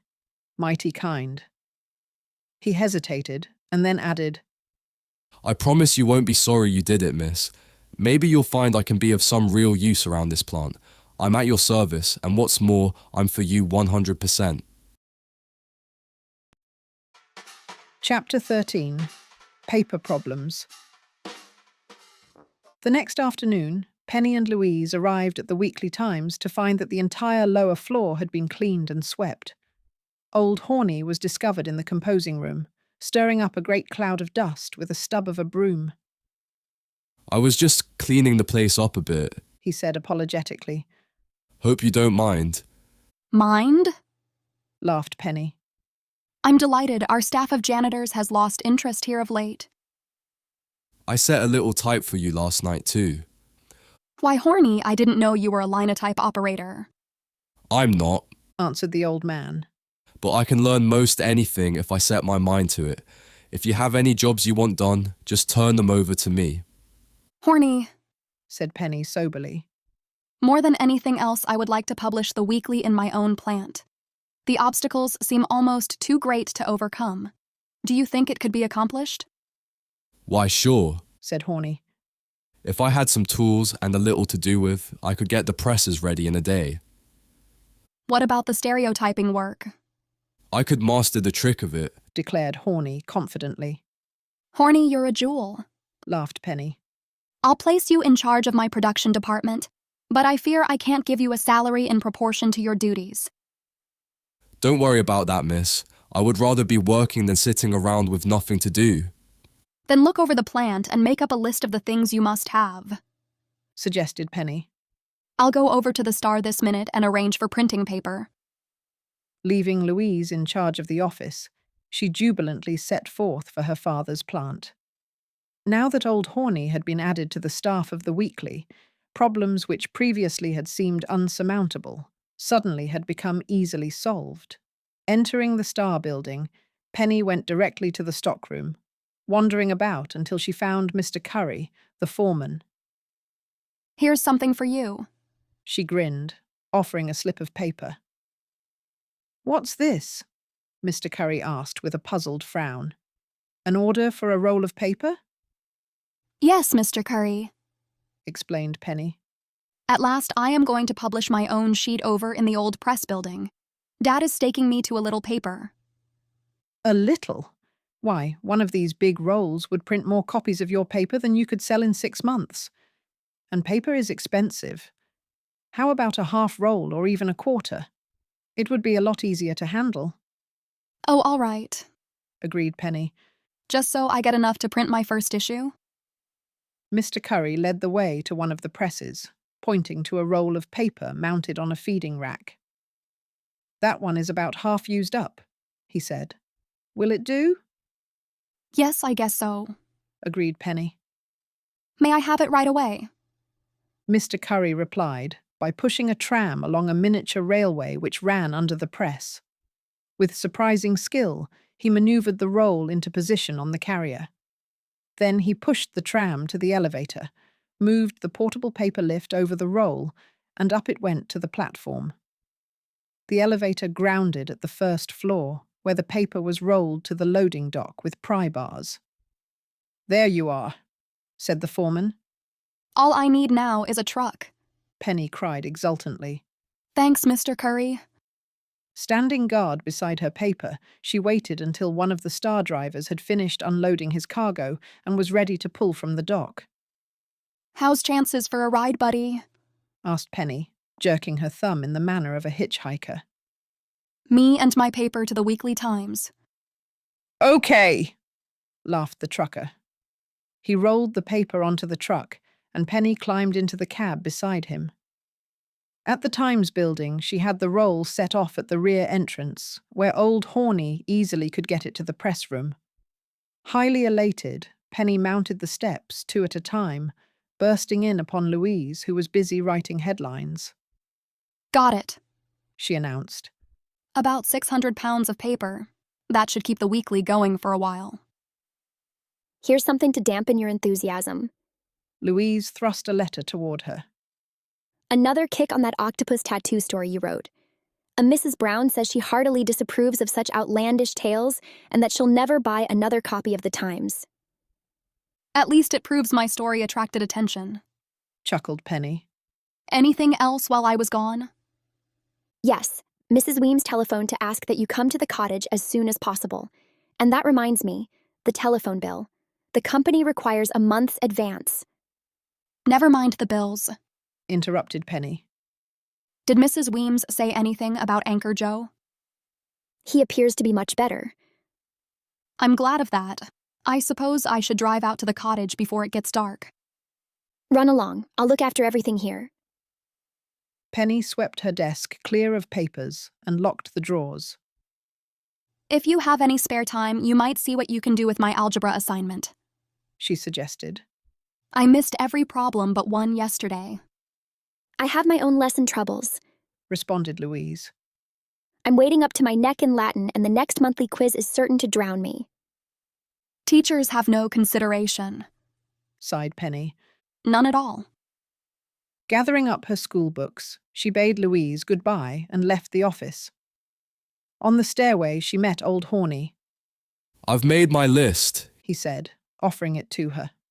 I figure we can't get out the paper with less than this. Penny glanced at the paper and slipped it into her purse. I'll get the things somehow, she promised. By the way, there's a roll of paper on the loading dock.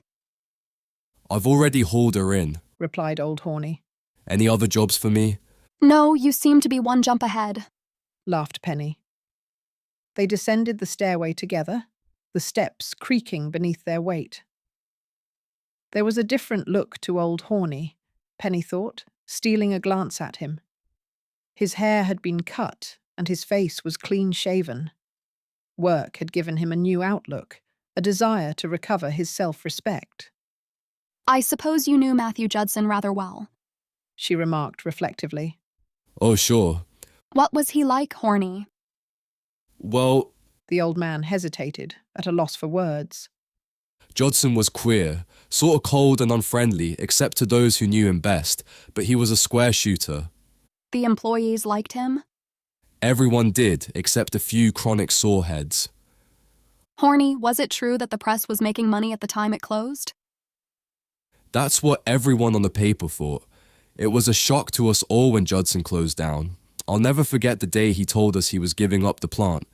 The old man looked like death had struck him, and he cried when he said goodbye to the boys. I wonder why he closed the plant. Some say it was because he had lost a pile of money speculating on the stock market, but I never believed that. Judson wasn't the gambling type. Why do you think he gave up the paper, Horney? I've done a lot of speculating on it, the old man admitted.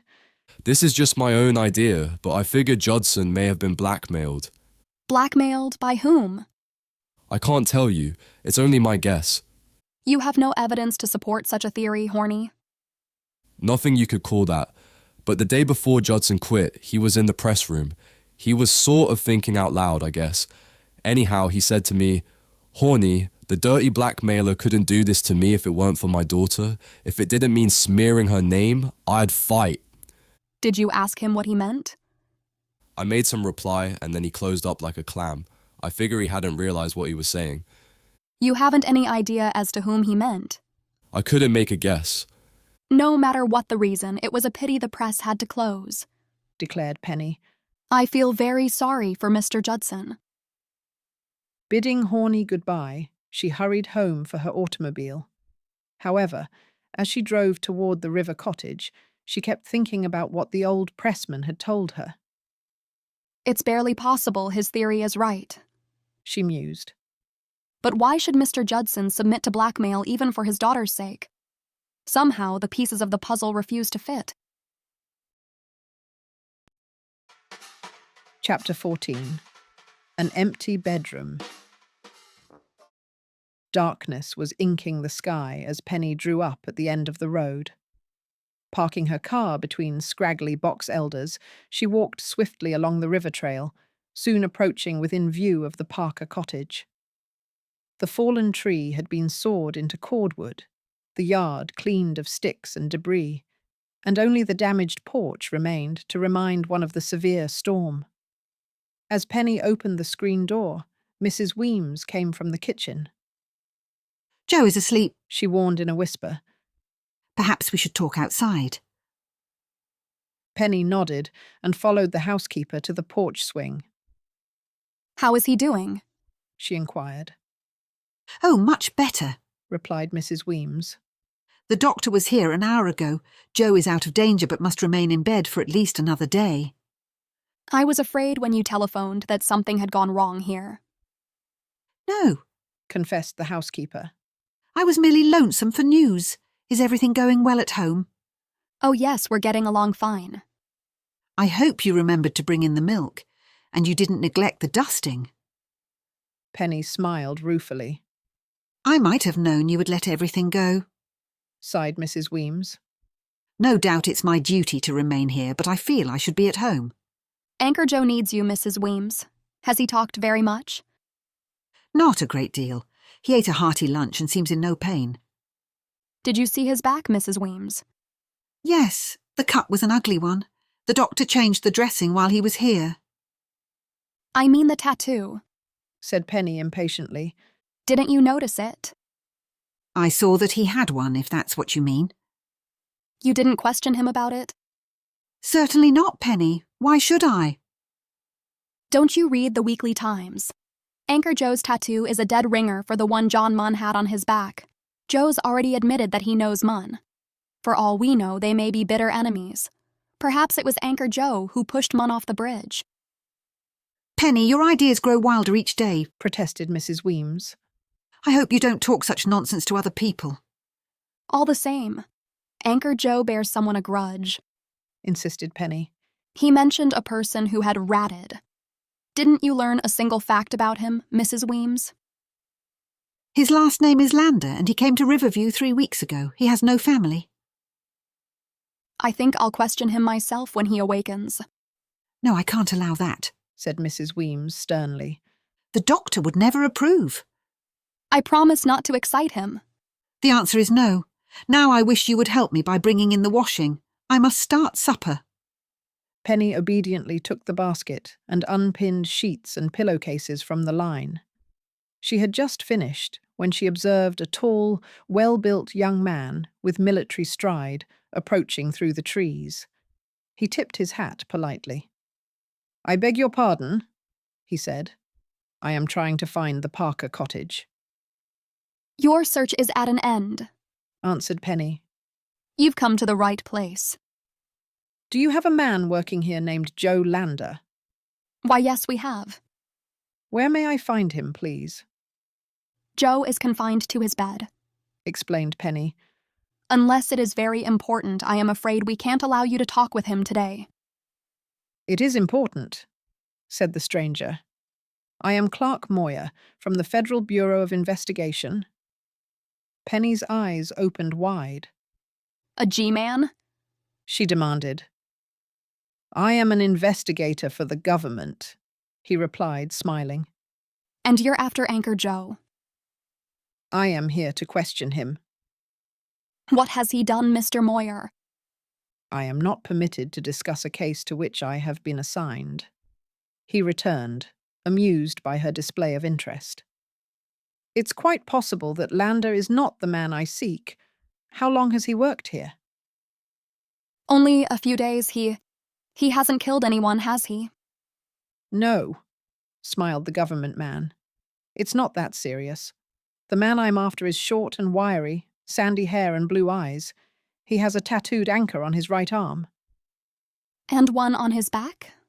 Penny asked eagerly. I wouldn't know about that. Does my description fit the man who has been working here? Yes, it does, almost exactly. Then I'd like to talk with him. Come into the cottage, invited Penny. I'll call Mrs. Weems. Summoned from the kitchen, the housekeeper listened to Mr. Moyer's request that he be permitted to see the injured man. If you are a government investigator, I suppose it will be all right, she said reluctantly. But the doctor's orders were that he was to be kept absolutely quiet. I'll only ask a question or two, promised Mr. Moyer. Is Joe wanted on a criminal charge? The housekeeper asked. I was sent to check up on a man who calls himself Joe Lander. That's all I can tell you. From the kitchen came the unmistakable odour of scorching potatoes. Mrs. Weems ran to jerk the pan from the stove. Penny, you see if Joe is awake yet, she called over her shoulder. I'll go with you, said Mr. Moyer quickly. If I have made a mistake, it may not be necessary to disturb the man. This way, directed Penny. She led the government man down the hall to the rear bedroom. The door was closed. She twisted the knob and pushed, at first easily, and then with increasing force. It seems to be stuck, she said. The recent rains must have caused the wood to swell. Let me try, offered Mr. Moyer. He took Penny's place, and after testing the door, gave it a hard upward push. There was a loud crash as it suddenly swung open. Goodness, what was that? Exclaimed Penny. A barricade. Keep back. To Penny's astonishment, the government man drew his revolver before entering the room. Disregarding the order to remain behind, she followed him inside. I might have expected this, he muttered. Penny's gaze swept the room. A chair lay overturned on the floor. The bed, still bearing the imprint of a man's body, was empty. Why, where's Joe? Murmured Penny. His clothing is gone too. Mr. Moyer strode to the open window. You think he left that way? Penny questioned. He must have heard us talking. The government man nodded as he stepped through the opening to the ground. He heard us all right. There's no question now that he's the man I am after, and I'll get him too. Briefly examining the ground beneath the window, Mr. Moyer turned and walked swiftly toward the river. Chapter 15. Information from Tillie. Penny lost no time in telling Mrs. Weems that Anchor Joe had disappeared. Well, of all things, and exclaimed the housekeeper as she saw the deserted bedroom. He was here a half-hour ago. I know because I came in while he was sleeping. He must have heard Mr. Moyer inquiring about him, declared Penny. Obviously, he ran away to avoid the interview.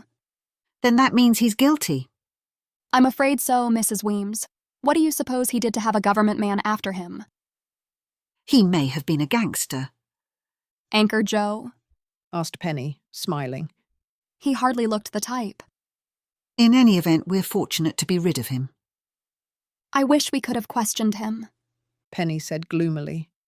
Now I may never learn about that octopus tattoo. You and your tattoo, scoffed Mrs. Weems, beginning to strip linen from the bed. Anchor Joe certainly deceived me. He seemed such a pleasant sort, and I was sorry for him.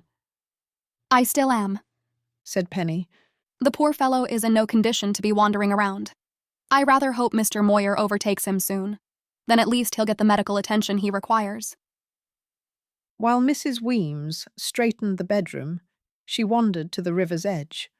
Only a few stars were pricking the sky, and it was impossible to see very far. There was no sign either of Mr. Moyer or the man he pursued. Penny returned to the cottage to eat supper with Mrs. Weems. Now that Anchor Joe has gone, I may as well go home tonight, declared the housekeeper. I can't leave, though, until I've cleaned the cottage and set it to rights. How much longer will it take? Oh, an hour or two. While I am waiting, I may walk over to Peter Fenestra's place, Penny remarked. I shouldn't mind seeing Tillie Fellows again. You'll be cautious in crossing the river? Of course, laughed Penny. I won't be gone long. She washed the dishes for Mrs. Weems and then set forth for the Fenestra farmhouse. Frogs croaked as she crossed the swaying bridge, and far upstream she heard the faint chug of a motorboat. Otherwise, the night was unusually still. Emerging from among the trees, Penny saw a light glowing in the distance. Knowing that it came from the Fenestra house, she used it as a beacon to guide her. Passing the barn, she climbed a fence and entered the yard. The house was dark, save for a single light burning in the kitchen. She could see Tillie Fellows moving about. Penny knocked on the side door. Through the window, she observed Tillie freeze into a tense attitude of fear. To reassure the girl, she called her name in a loud voice. Immediately, Tillie ran to open the door. Oh, it's you! She exclaimed in relief. I was frightened. To Penny's surprise, Tillie wore a silk dress. Pocketbook, hat, and gloves lay upon the kitchen table. I am afraid I've come at an awkward time, she apologized. You were going somewhere. I'm leaving here, Tillie answered grimly. She closed the door behind Penny. You mean for good? You found another job? Tillie shook her head. I've been discharged. He didn't give me a week's advance wages either. Oh, that's too bad, said Penny sympathetically. But you'll find a better place. You said you didn't like it here anyway. I've hated it. Peter Fenestra is such a suspicious person. Why do you think he discharged me? I can't guess, but I should like to know. He accused me of prying. How unjust.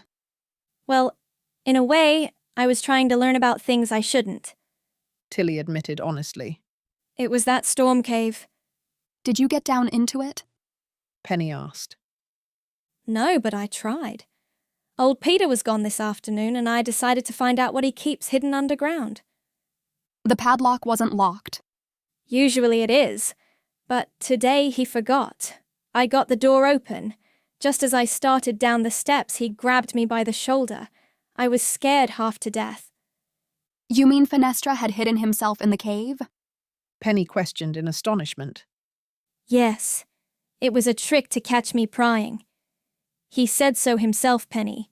He only pretended to go away, then lay in wait. Did he threaten you? No. He just told me to get out and never come back. It wouldn't surprise me if he leaves here himself soon. Why do you say that, Tillie? Because he's afraid of his own shadow. But I don't blame him for being nervous. This house is being watched. As if fearing that unfriendly eyes were upon her at that very moment, Tillie went to the window, and after peering into the yard, lowered the blind. Twice I've seen men hiding in the wheat field just back of this place, she confided. The first time there was only one, but yesterday I saw 3. Are you sure they were watching this house, Tillie? Oh, yes, they were lying on the ground. For an hour they scarcely moved. Didn't you tell Fenestra? I was afraid to do it, but I think he knew. All day he kept inside the house, and I saw him at the windows. He was as jumpy as a cat. Another thing, I saw him loading his revolver. He must fear for his life. I'm sure of it, Penny. Even if he's only going to the barn, he carries the revolver with him. A clock on the shelf above the stove struck 8 times. Mercy! Exclaimed Tillie. I must hurry, or I'll never get away before old Peter returns. Excuse me while I run upstairs for my suitcase. Where is Fenestra now? Penny inquired before the girl could leave. In Riverview, I suppose. He went away right after supper. Run along and get your suitcase. Penny advised. I'll drive you into town. Oh, thanks, the girl answered gratefully. It won't take me long. After Tillie had gone, Penny walked to the window and rolled up the blind. Across the yard, she could see the disfiguring mound of earth and cement. What secret did the storm cave guard? Why was it always kept padlocked? Abruptly, she went to the foot of the stairs and called, Oh, Tillie, I'm going outside for a minute. I'll come back. All right, agreed the girl. Sorry to keep you waiting, but I still have a few things to pick up. Leaving by the side door, Penny paused on the porch for a moment. Carefully, she glanced about the yard and surrounding fields. A thin quarter moon rising over the pine trees gave dim shape to the barn and silo.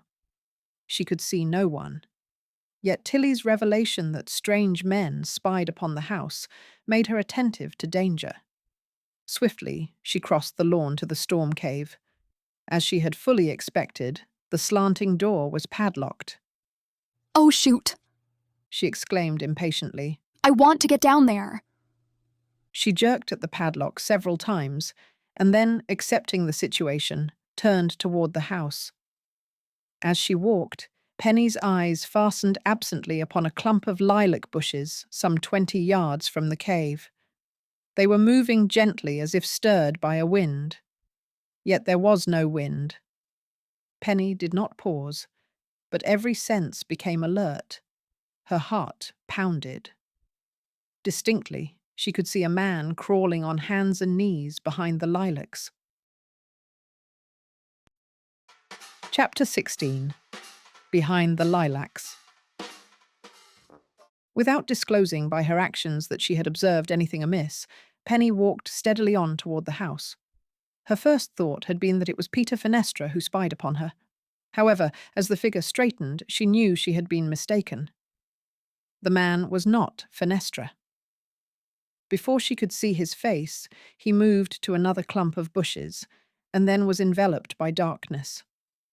Entering the house, Penny blew out the kerosene lamp and stood by the window, watching. She could not see the man. He had vanished completely. That proves that Tillie was correct, she thought. This house is being watched. I wonder why. As she waited, Tillie came down the stairway carrying her luggage.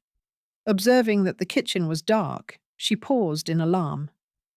It's all right, Penny called reassuringly. I blew the light out so that I wouldn't be seen from outside. Is anyone there? Tillie demanded, coming quickly to the window. Her pallid features were rigid with fear, and her breathing quickened. He's gone now, I think. There was someone a moment ago? Yes, a man hiding behind the lilacs. I believe he must have been watching the house, or possibly the storm cellar. Then you see I was right, Tillie declared. Oh, this is a dreadful place, and I'll be glad to leave it. I almost wish you were staying, said Penny slowly. You might be able to learn what's hidden in that cave. Not with Peter Fenestra so suspicious. Anyway, you couldn't hire me to remain even if he would allow it. I'd rather starve. You have no place to go, Tillie? I'll find work. If not in Riverview, then I can return to the country.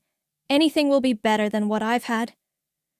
Penny groped in the dark for the lamp, relighting it. Tillie, she said. How would you like to work at our place for a few days? You don't mean it.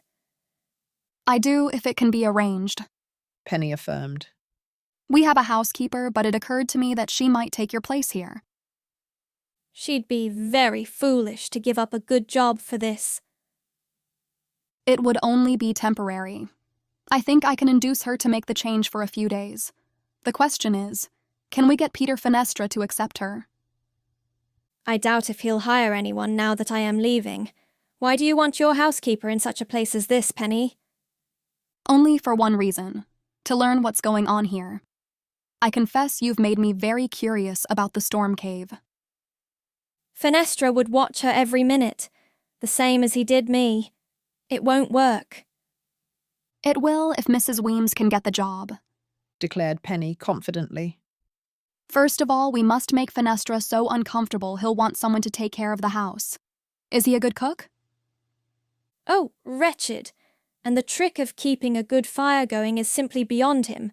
Why, if we turned the damper, it never would occur to him to change it. Thanks for the idea, laughed Penny. Let's hide the breakfast supplies too. Tillie was quite certain that her friend did not know what she was doing, but she offered no objection to the plan. Before leaving the house, they altered the stove damper, hid the coffee pot, and placed salt in the sugar bowl. If old Peter doesn't get his coffee in the morning, he'll simply rave, chuckled Tillie. Missing it may be the one thing which will make him hire a new housekeeper. The girls were watchful as they crossed the yard, but they observed no one lurking about the premises. Evidently, the man who had hidden behind the lilacs had taken himself elsewhere. Penny escorted Tillie to the parked automobile, leaving her there while she went to the cottage for Mrs. Weems. The housekeeper was ready and waiting by the time she arrived. Penny, I nearly gave you up, she sighed.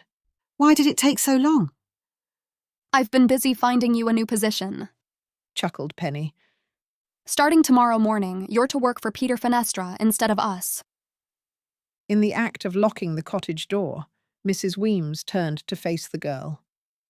Penny, she said, I am tired tonight and in no mood for your jokes. This isn't a joke, Mrs. Weems. I really do want you to change jobs with Tillie Fellows. You remember I told you about her. Not giving the housekeeper an opportunity to speak, she rapidly outlined her plan. Early tomorrow morning, I'll drive you to Fenestra's farm, she ended gleefully.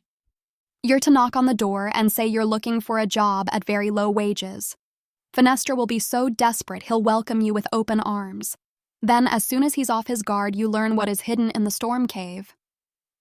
How lovely, said Mrs. Weems. I've listened to your crazy schemes for years, Penny, but this one takes the prize. You'll do it, won't you? I certainly will not. The housekeeper spoke with biting emphasis. Oh, Mrs. Weems, Penny moaned. You don't realize how much this means to me. If only you'll go there, I may be able to get a wonderful scoop for the Weekly Times. I wish you never had started that paper. I declare, ever since you took over the old press plant, you've done the wildest things. This isn't wild, Penny argued. It's absolutely logical. I would try for the job myself, only I know Fenestra wouldn't give it to me. Besides, I am kept busy at the plant. I refuse to play detective for you, Penny. That's final.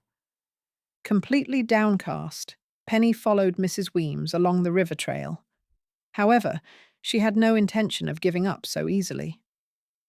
Then if you won't, she remarked, I must take Tillie to a charity home.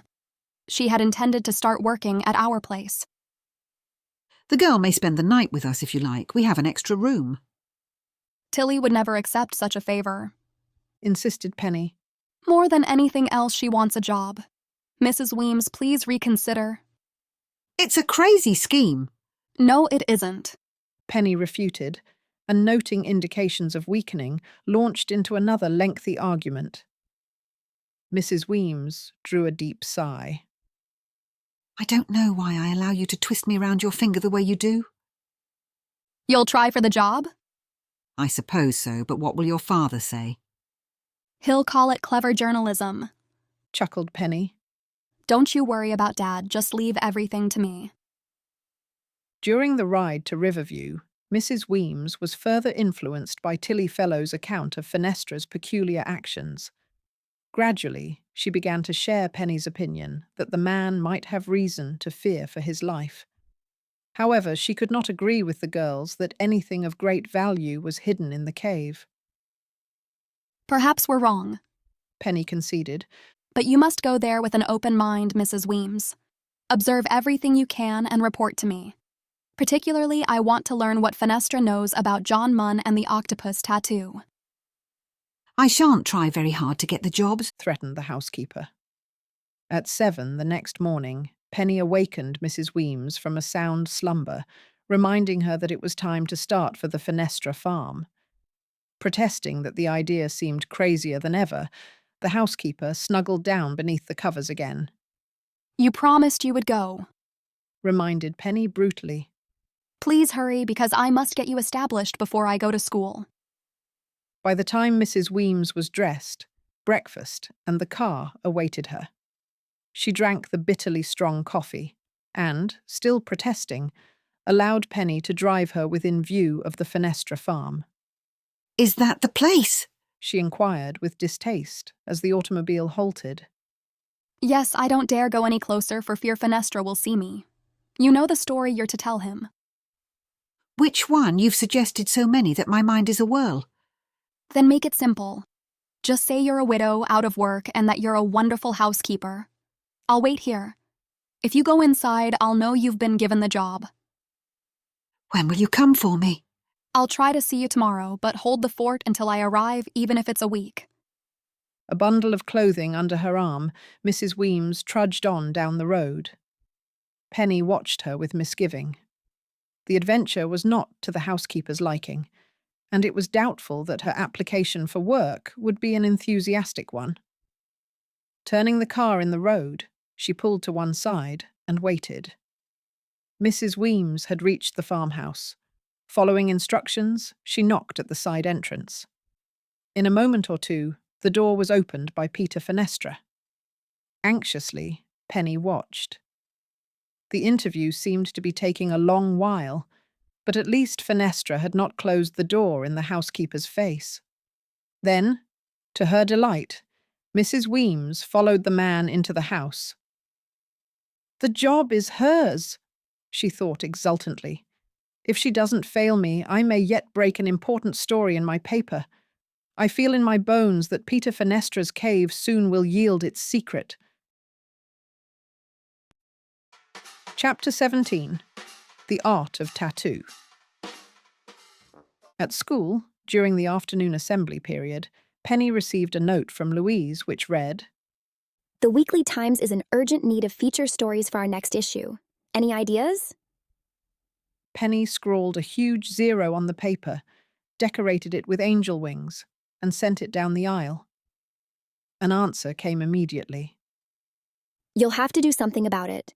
All of our reporters are taking a vacation until after monthly exams. Can't you write some sort of story? Penny considered the problem as she studied her history lesson. Just as the dismissal bell rang, an inspiration seized her. Lou, I do have an idea, she declared, linking arms with her chum. How about an interview with Ellis Saal? Who is he? Inquired Louise, somewhat dubiously.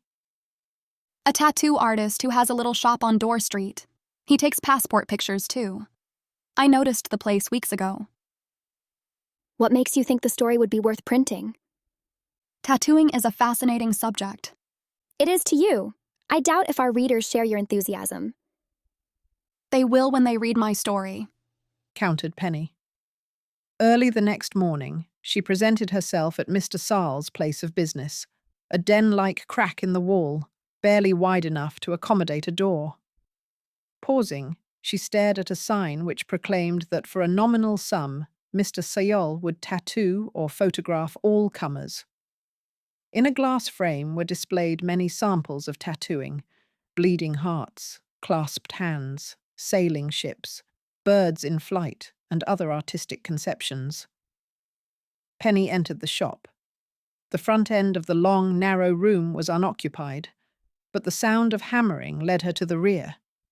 A man of some 60-odd years was engaged in making a new shelf.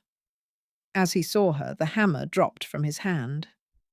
Good morning, said Penny in her friendliest tone. Are you Mr. Saal? That's me, he replied, regarding her curiously. Excuse me for bothering you, apologized Penny, but I should like to interview you for my newspaper. Mr. Saal's intelligent but somewhat childlike eyes fixed her in a steady stare.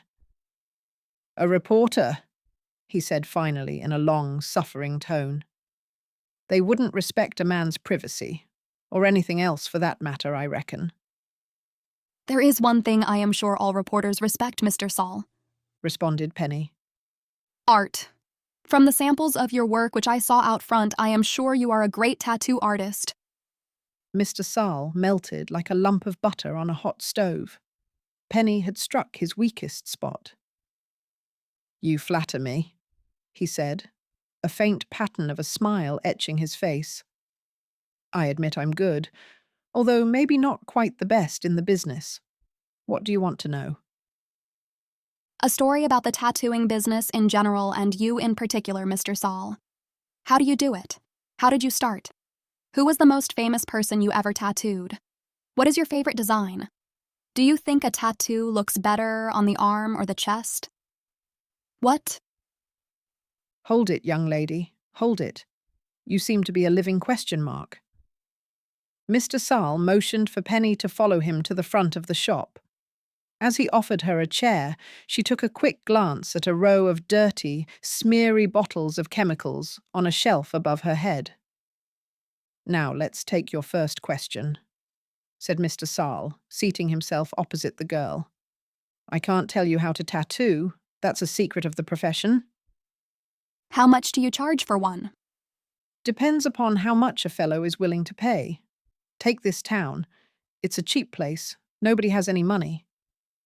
The King of England paid $50 for his tattoo, and what do I get? I'm lucky if it's $1, and mostly hoodlums to work on. You can't give a man much of a tattoo for $1. Do you ever remove tattoos, Mr. Saal? It's against the law, the man replied briefly. I didn't know that, said Penny in surprise. Why? Crooks can be identified by their tattoos. Oh, it's easy for a fellow to get one on, but not so easy to get it off.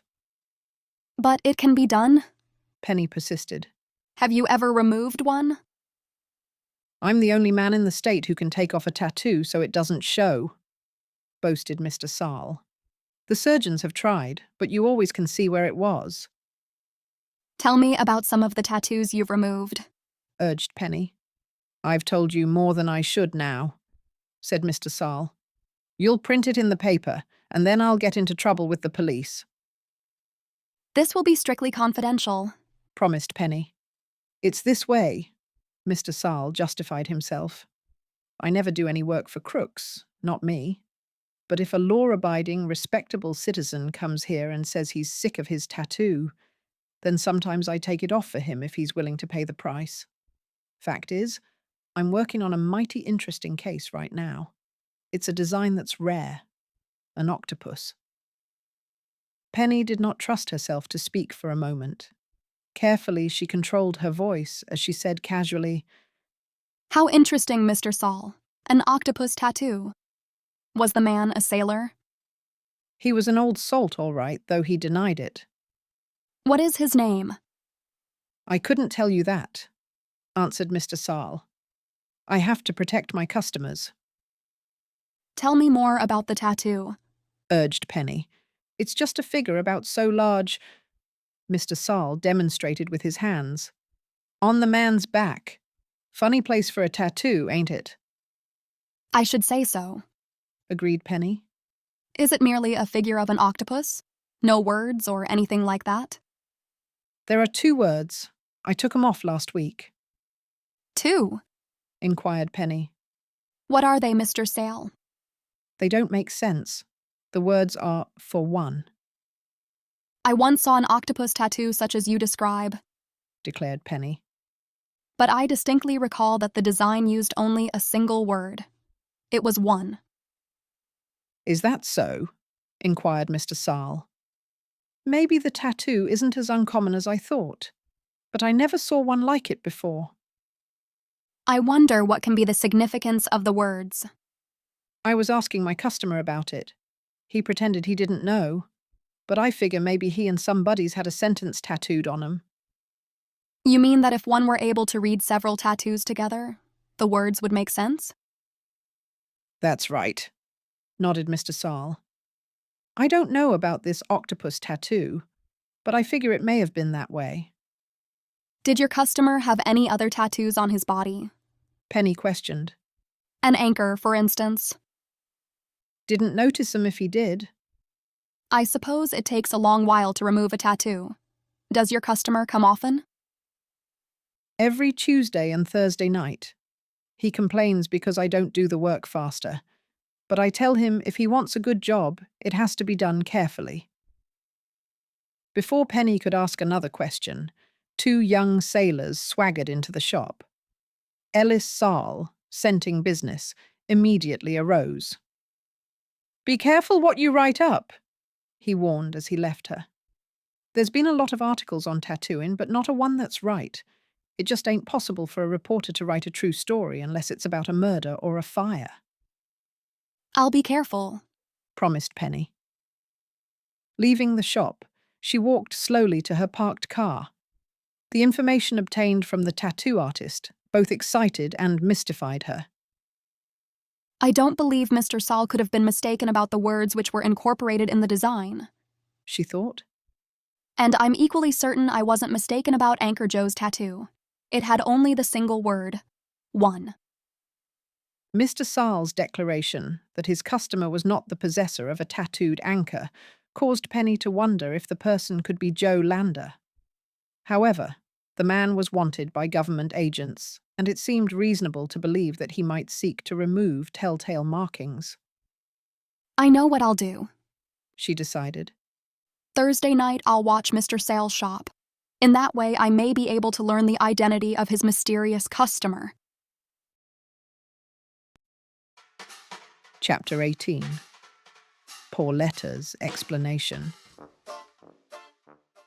Penny compressed the facts given her by Ellis Saal into a brief, lively feature story for the Weekly Times. She was careful not to divulge that the man had removed a tattoo from a customer, but to Louise she confided the entire story. All unwittingly, Mr. Saal gave me just the clue I need, she declared enthusiastically. It will be a gigantic step forward if I learn the identity of his mysterious customer. What's to be gained by it? Asked Louise as she slugged a story and speared it on a hook. What will be proven? Well, if I'm ever going to solve the mystery, I must gather every fact I can, Penny said defensively. I aim to learn the meaning of those strange tattoos and, above all, the reason why John Munn was pushed from the bridge. You have your work cut out for you, responded Louise dryly. But Mr. Saal's information helps.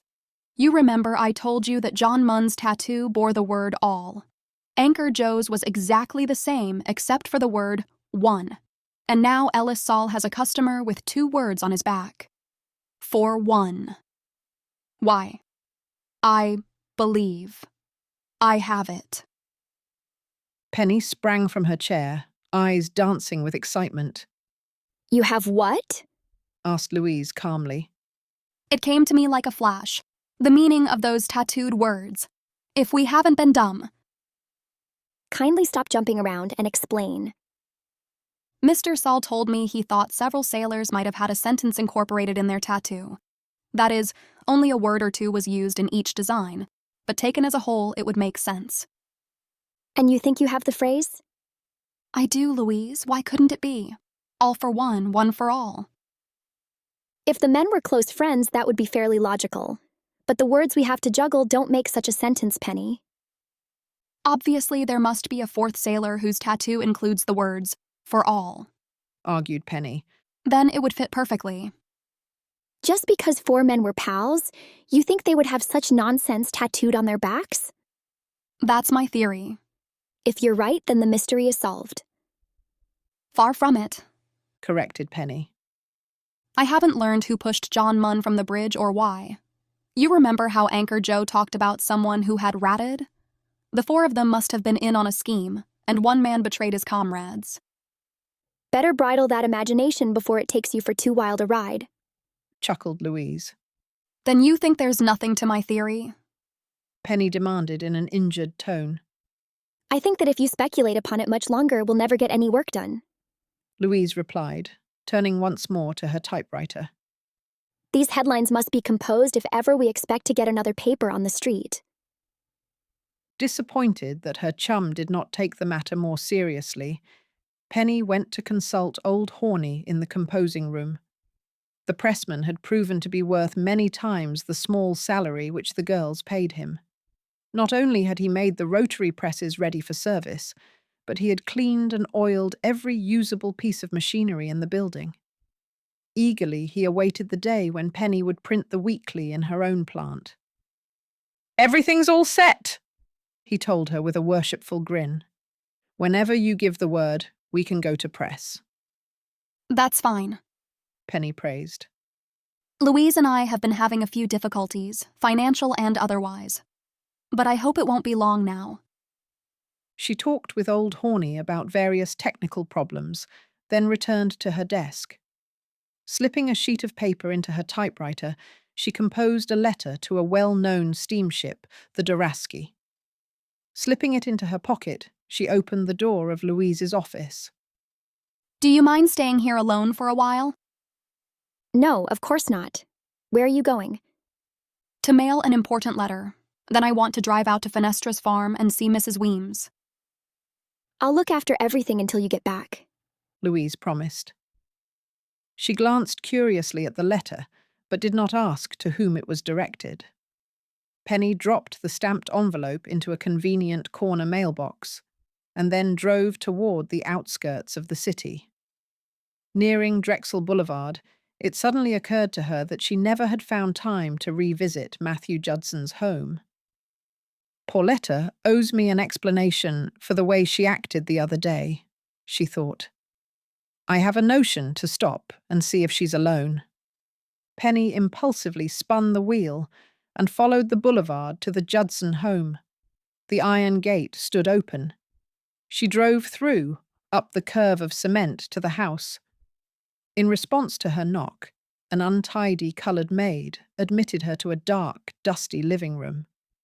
As she awaited Pauletta, her wandering gaze noted a number of significant details. The walls had not been decorated in many years. Upholstered furniture had assumed a moth-eaten appearance, and the entire room seemed spiritless. Pauletta came slowly down the circular stairway. She hesitated as she recognized Penny, but could not retreat. How do you do? She said somewhat stiffly. Nice of you to call. I think you know why I came, said Penny. We were unable to talk when I was here before. I've told you all there was to it, Pauletta declared, seating herself opposite the girl.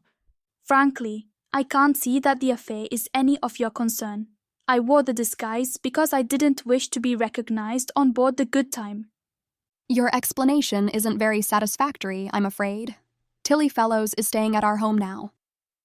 What of it? She was robbed that night on the boat. We discussed it before, Miss Judson said in exasperation.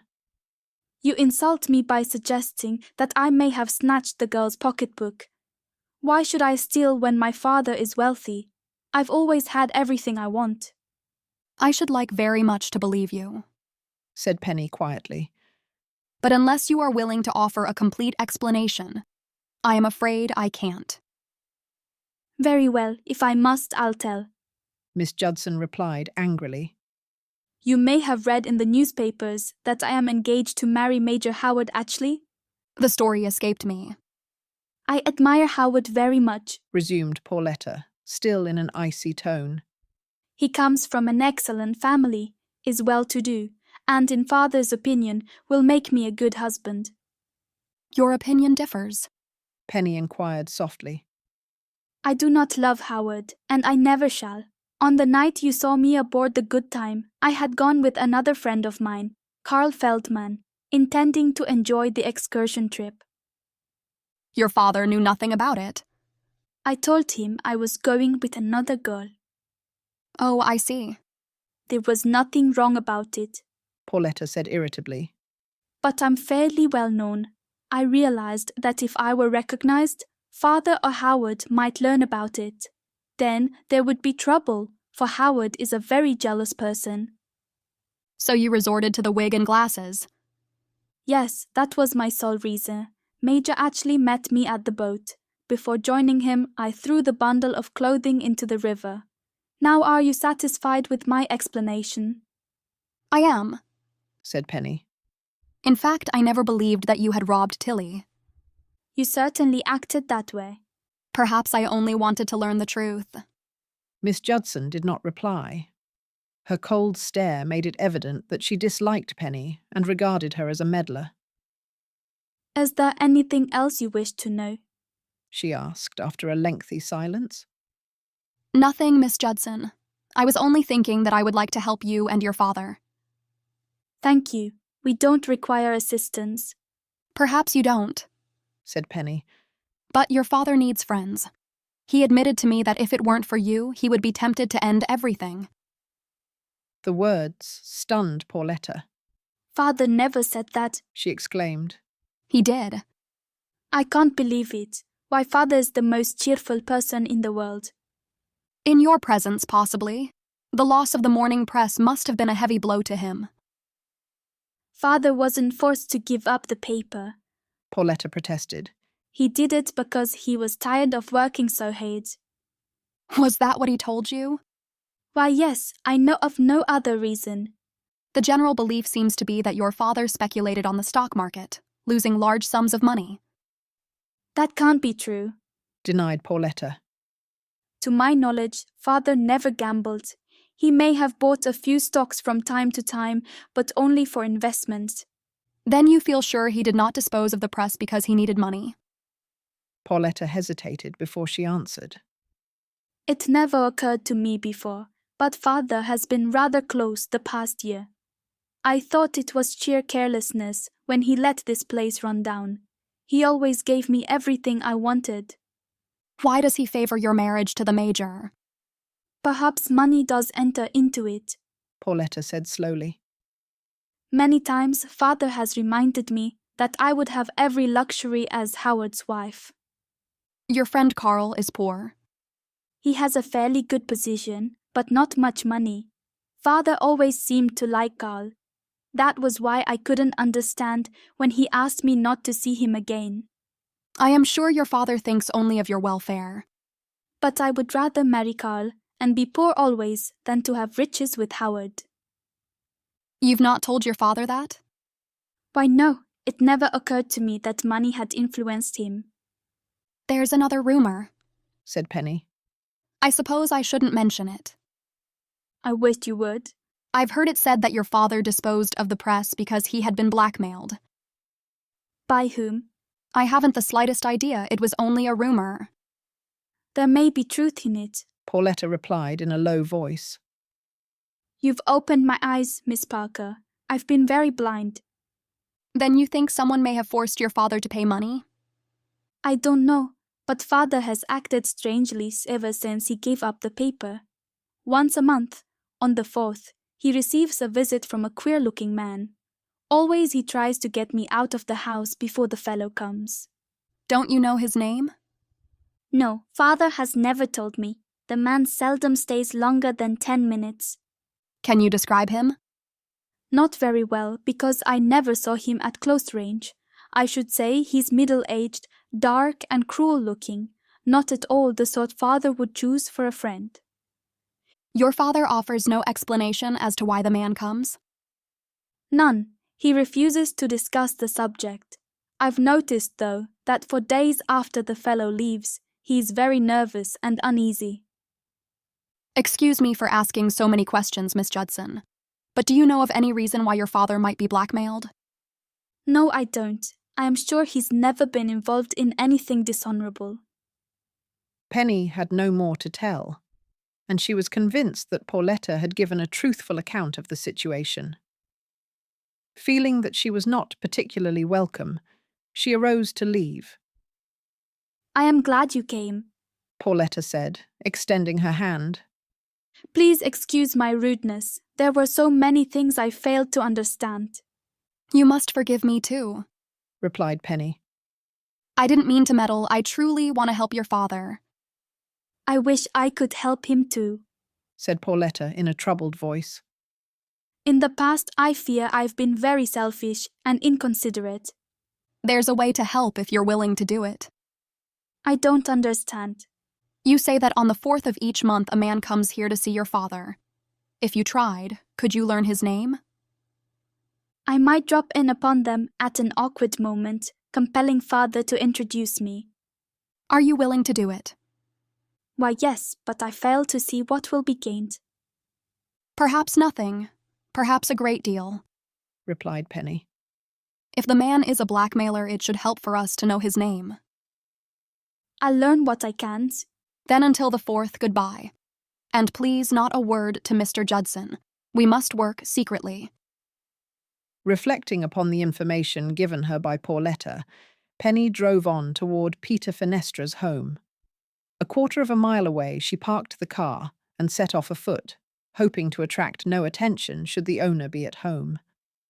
It was well that she took the precaution. She was 300 yards from the grounds when suddenly she saw a man emerge from behind the barn. At a glance, she observed that he was too short to be Peter Fenestra. As Penny paused to watch, the man moved stealthily across the yard to the front door of the farmhouse. His face turned slightly in her direction, and she recognized Anchor Joe. What can he be doing here? She thought in amazement. The question soon was answered. Glancing quickly about, Anchor Joe dropped a white envelope on the front porch. Then he pounded several times on the door before darting to the shelter of the lilac bushes. Chapter 19. Mrs. Weems's Report. Several minutes elapsed before the door was opened by Peter Fenestra. He glanced alertly about the yard, and then his gaze fell upon the envelope. Penny heard him mutter to himself as he picked it up.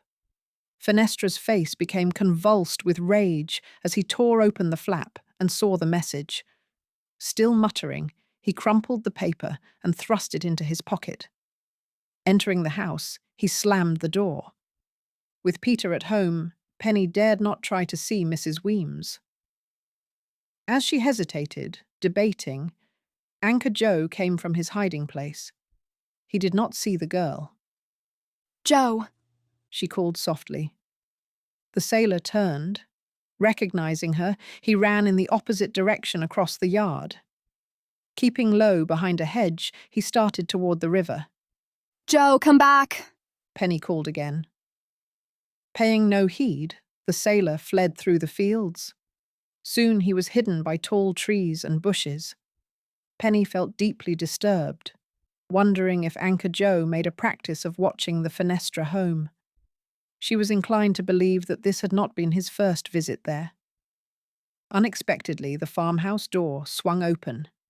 Penny barely had time to step behind a large maple before Peter Fenestra came down the path. He went directly to the barn, and a few minutes later backed out his automobile. Good, thought Penny. He's likely driving to Riverview. Now I can talk to Mrs. Weems without fear of interruption. As soon as the car had disappeared down the main road, she ran to the kitchen door and knocked. When it was not opened immediately, she thrust her head inside and called the housekeeper's name. "Here I am," answered Mrs. Weems, hurrying from the dining room.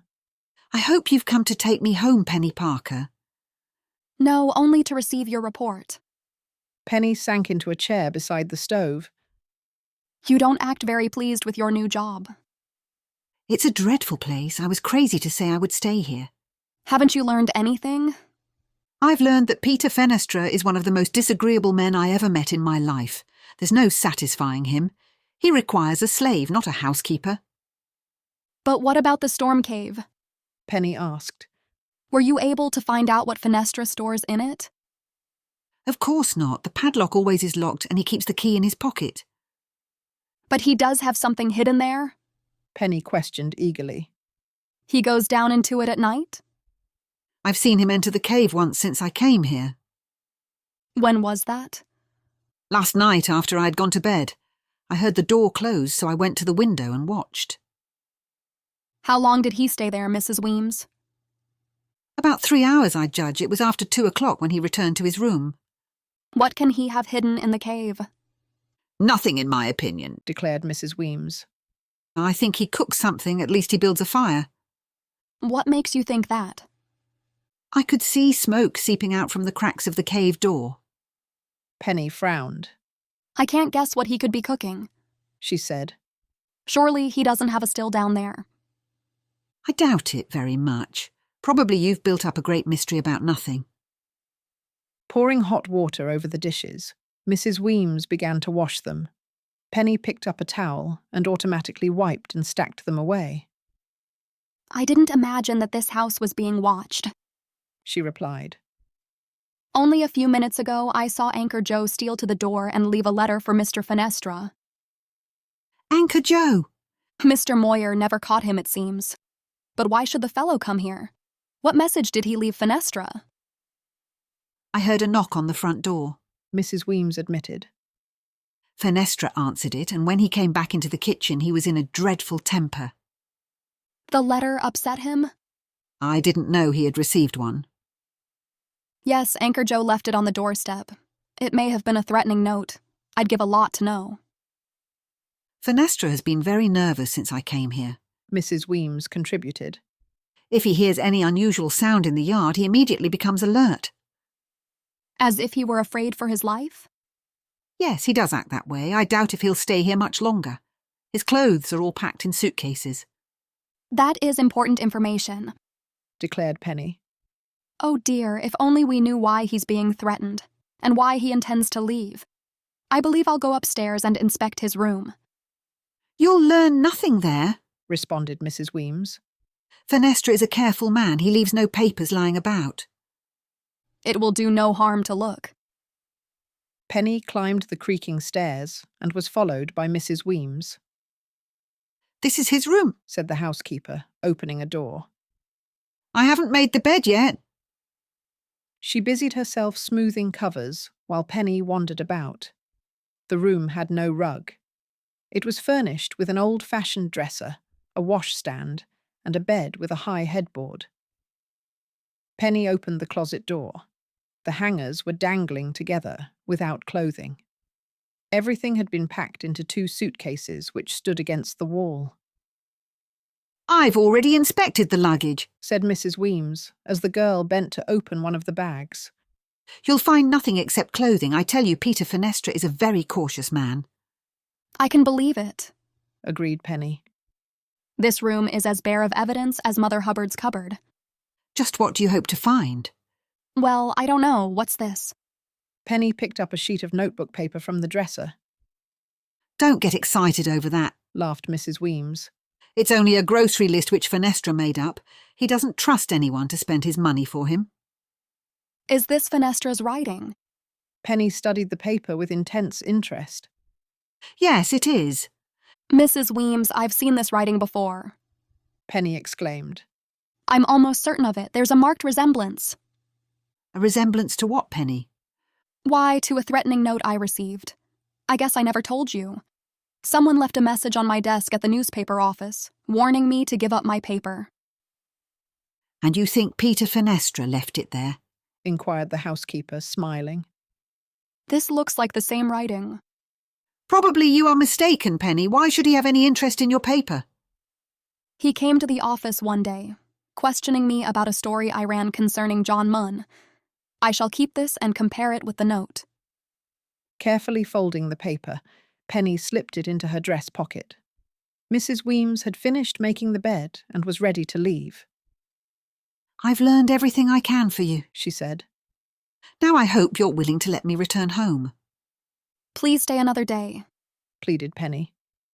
I feel in my bones that we're about to make an important discovery. Those bones of yours, complained the housekeeper. Tell me, how is Tillie Fellows getting along? Well, she tries hard, but I'll admit Dad doesn't like the arrangement. Then I must return. It's nonsense for me to stay here. Penny was paying no attention to Mrs. Weems's words. She had picked up the waste paper basket and was examining the contents. There were a few advertising circulars, an unaddressed envelope, and a crumpled ball of paper. The latter Penny carefully smoothed. Mrs. Weems, she exclaimed. Look at this. The housekeeper hastened to her side. Curiously, she examined the paper. It bore no writing, only a crude drawing of an octopus. This must be the paper which Anchor Joe left on the doorstep only a few minutes ago, cried Penny excitedly. You think it may have been intended as a warning to Peter Fenestra? The housekeeper regarded the drawing rather dubiously. I'm sure of it, Mrs. Weems. Don't you see? The drawing is a copy of the tattoo which both Anchor Joe and John Munn had on their backs. Yes, it does look the same as Joe's marking, conceded the housekeeper. But what does it mean? Why was it sent to Fenestra? I wish I knew. One thing is clear. That boatman your father hired is a downright scamp. He's wanted by the government. We know that. But Fenestra may be a rascal too. Why should Anchor Joe threaten him unless he's done something he shouldn't? Why, indeed. This is a case for the police, not one for you or me, declared Mrs. Weems with finality. I am ready to leave here whenever you are. I've decided not to bother giving Fenestra notice. You can't go now, you can't, moaned Penny. Stay until after Thursday at least. I'm positive everything will be cleared up by then. Why Thursday? Well, I have a little matter coming up on that day. Besides, I've sent off a letter which may help solve the mystery. Please, Mrs. Weems, do this one favor and I'll never ask another. Until next time, you mean, but to please you, I'll stay until Friday. Not a day longer. However, I warn you, if I see Anchor Joe prowling about, I shall summon the sheriff. That's all right with me, grinned Penny. I must skip now before Fenestra gets back from town. Just keep your eye on him and report to me if anything unusual happens. Chapter 20. Picnic by Moonlight. Penny had never found it necessary to explain fully to her father what had become of Mrs. Weems. She had mentioned rather carelessly that the housekeeper was helping out at the Fenestra home for a few days, and he had accepted the substitution of Tillie Fellows without too many questions. At breakfast on Wednesday morning, the publisher waited until Tillie had gone to the kitchen, and then asked in an undertone, How much longer is this to continue? When is Mrs. Weems coming home? Friday morning, Dad, don't you like Tillie's cooking? It's awful, he whispered. These eggs taste as if they had been fried in lard. They were, chuckled Penny. Tillie was brought up to be frugal. She never wastes butter. The discussion was brought to an abrupt end by the appearance of Tillie. Mr. Parker immediately switched to another subject, that of a barbecue picnic, which he gave each summer to the Star employees. Penny had forgotten that the outing was scheduled for that night at the cottage. I'm glad you reminded me, Dad, she said. I'll be there with Bells to eat my share of roast beef. Mind if I bring old Horney? Invite him if you like, replied Mr. Parker. But no others. This is a newspaper picnic, not a breadline as you made it last year. After school that afternoon, Penny worked as usual at the Times office. She was busy figuring advertising space when she glanced up and saw Fred Klauski standing in the doorway. Are you busy? Asked the boy diffidently. Yes, I am, said Penny with discouraging brevity. I don't want to bother you, Fred murmured. But I was wondering, do you have a job for me around here? I'd like to work on a real paper. Being editor of Chatter is okay, but you don't get any practical experience. Oh, so you want a job? Inquired Penny. Inclined to give him a short answer, she thought better of it. Everything considered, she said. What you need, Fred, is to learn about different kinds of type. It's so easy to get nameplates and various headlines mixed. Fred kept his gaze on his shoes. I have just the job for you, resumed Penny. You can sort and clean the type when it's broken out of the page forms. If you do that well, perhaps you can work up later on. When do I start? Fred asked in a crushed voice. Penny was surprised, for she had expected him to decline such a dirty, menial job. In a far more friendly tone, she directed him to seek old Horney, who would be found in the composing room. Fred isn't so bad after all, she thought, after he had gone. I'll give him an office job next week. Penny returned to her work. In need of an extra sheet of paper, she tried to open the lower drawer of her desk. It was stuck fast. She tugged at it several times, finally pulling it out entirely. A folded newspaper clipping dropped to the floor. Wondering what it might be, she picked it up. The torn sheet, yellow with age, bore the picture of a young man. The face was vaguely familiar, although the name beneath it read, Matthew Jewell. Matthew Jewell, she whispered. But it's Matthew Judson as a young man. He must have changed his name. The two-column headline drew her attention. Matthew Jewell begins 10-year sentence in New York prison for misappropriation of bank funds. The clipping, she noted, had been cut from a New York paper and was dated 20 years earlier. It reported Matthew Jewell's conviction, following an admission that he had stolen $2,000 belonging to the Berkeley Savings Bank. Penny studied the picture again. Not the slightest doubt entered her mind that the young man of the story and Matthew Judson were the same individual. Evidently, the clipping had been saved by the former publisher, and in some manner had become lodged beneath the drawer. I'm sure no one in Riverview ever knew that Judson served a term in prison, she thought. He came here years ago with his daughter, and to all appearances had led an upright life. After perusing the item again, she returned it to the drawer which she carefully locked. She knew that the information was of utmost importance. Was it not possible that she had stumbled upon a motivation for Judson's strange behavior of the past year? Could not the data contained in the clipping have provided an unscrupulous person with a basis for blackmail? But why should Judson ruin his career rather than face exposure? She reflected. Other men have made mistakes in their youth and started over again.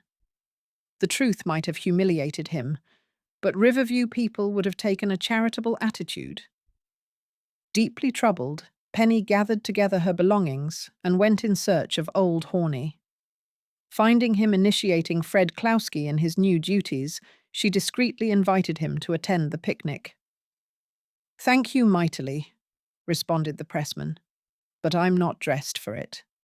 These pants are so shiny you could use them for a mirror." Don't you worry about your clothes, Horney. Besides, it will be so dark no one will notice. Dad gave you a special invitation. Did he now? The old pressman could not hide his pleasure. Well, if you think he really wants me, maybe I'll go. You wash up while I get the car, Penny urged. We're rather late. Within 10 minutes, old Horney met her at the front entrance.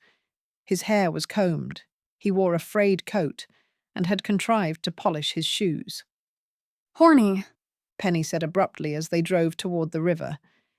Did you ever hear that Matthew Judson had been in trouble before he gave up his paper? You mean financial? The pressman inquired. No, I meant of a personal nature. I've been thinking over your theory that Judson was blackmailed. Maybe I oughtn't to have said what I did. It was just my own idea. I'm inclined to believe there may be something to it, Horney. Now, supposing that Judson had stolen money or had been in prison...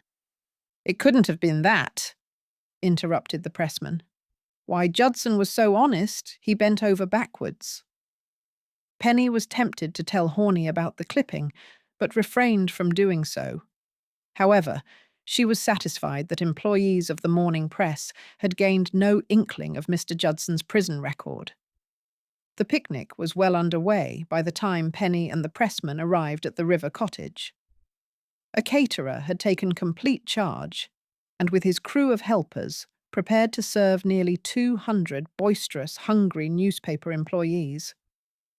Always a favourite, Penny immediately was surrounded by a group of friends. Assured that Horney had found welcome with pressman acquaintances, she entered wholeheartedly into the frivolity.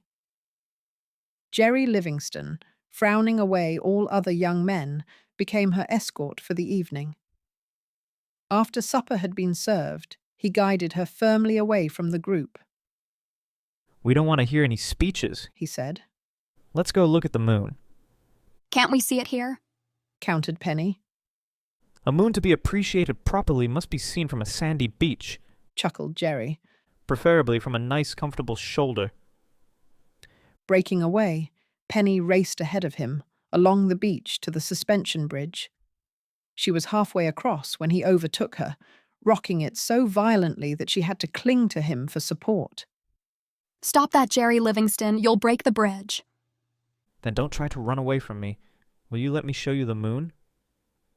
No, I know you, Jerry. You show it to all the girls. If I do, it's just as a rehearsal. You see, Penny, I've hoped that someday I might get a chance to show it to you.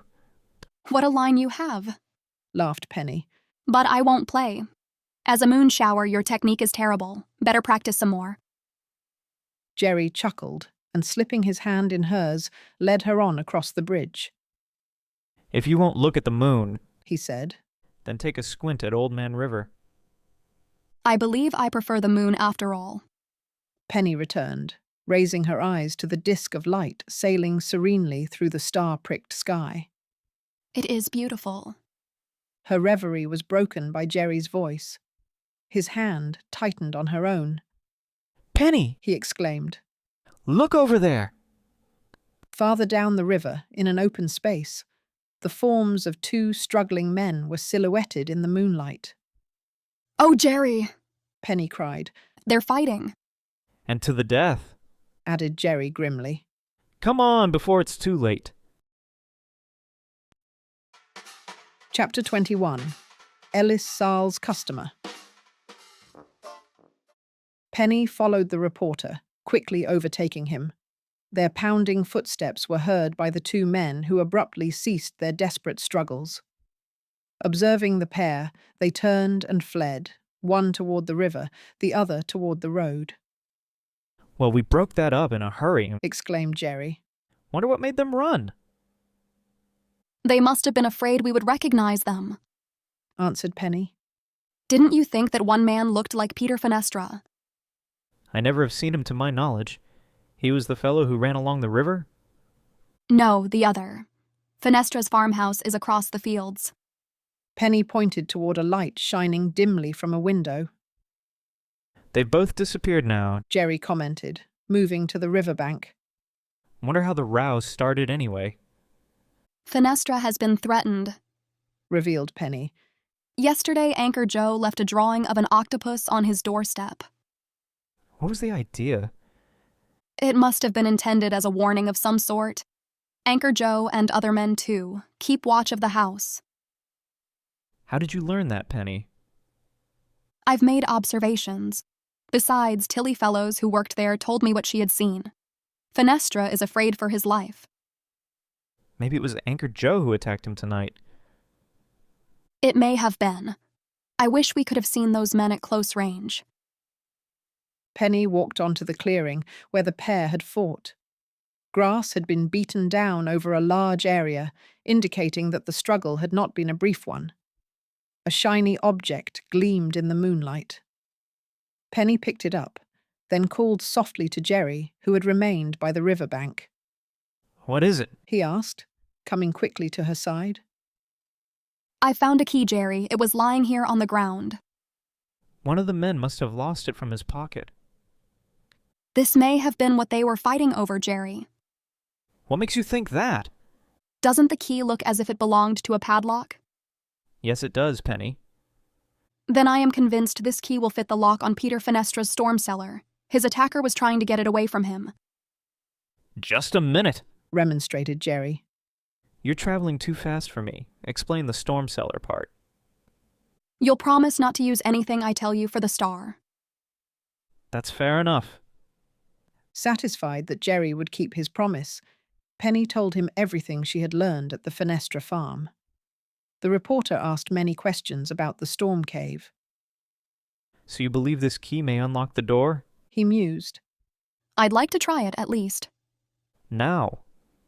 There never will be a better time. Mrs. Weems thinks that Fenestra is getting ready to leave Riverview. Jerry hesitated only briefly. All right, I'm with you, he said.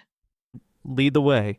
They were leaving the river when both were startled to hear the suspension bridge creak beneath human weight. As they paused, listening, a familiar voice called, "Jerry! Hey, Jerry!" Here, responded the reporter.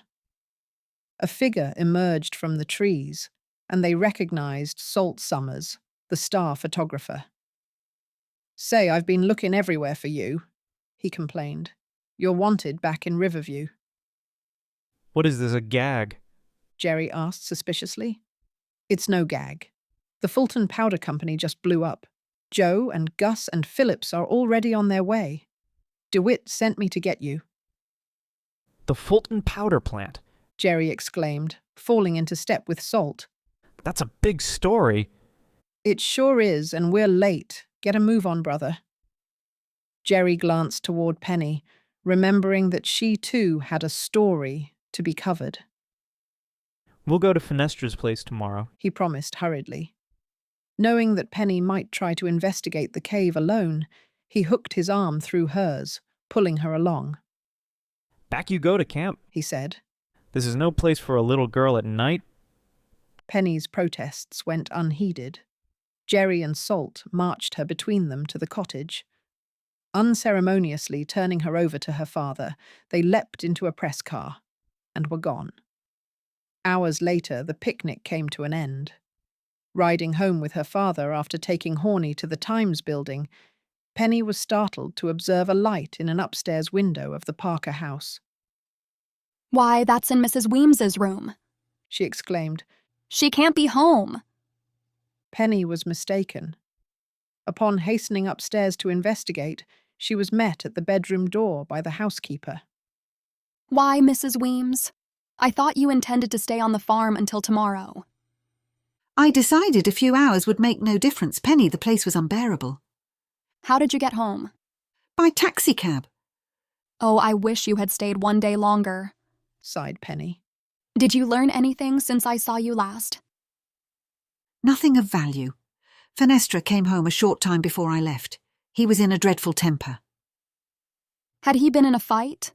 Penny asked quickly. "There was a black and blue mark across his cheek."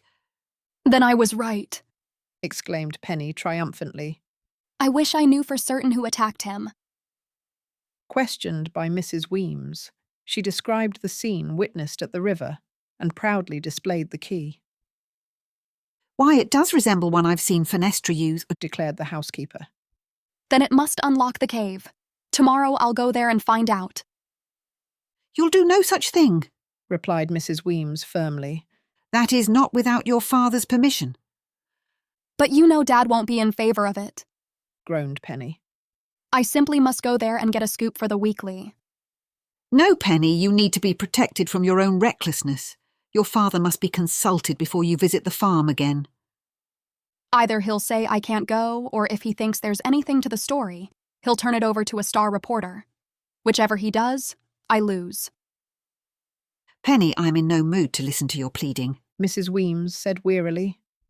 "If you'll excuse me, I'll go to bed." Grumbling at the decision, Penny went to her own room. She did not feel equal to a spirited discussion with her father that night.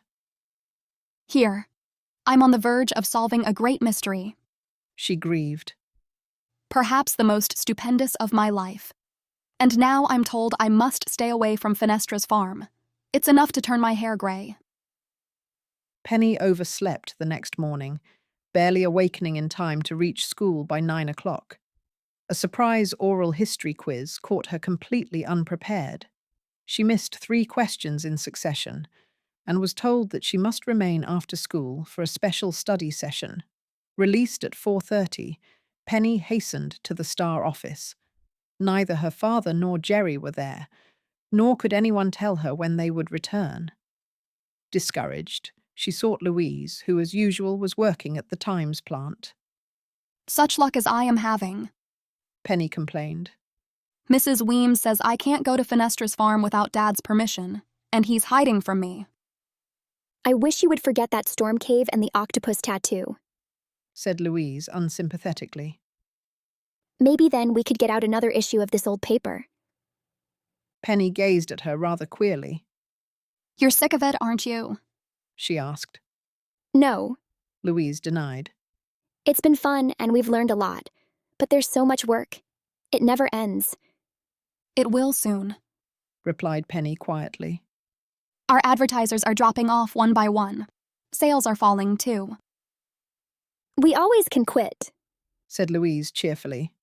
No, we can't. Penny's mouth drew into a tight line. Fred Klowski would taunt me to my dying day. I'll never close the plant except in a blaze of journalistic glory. But you just said we're failing.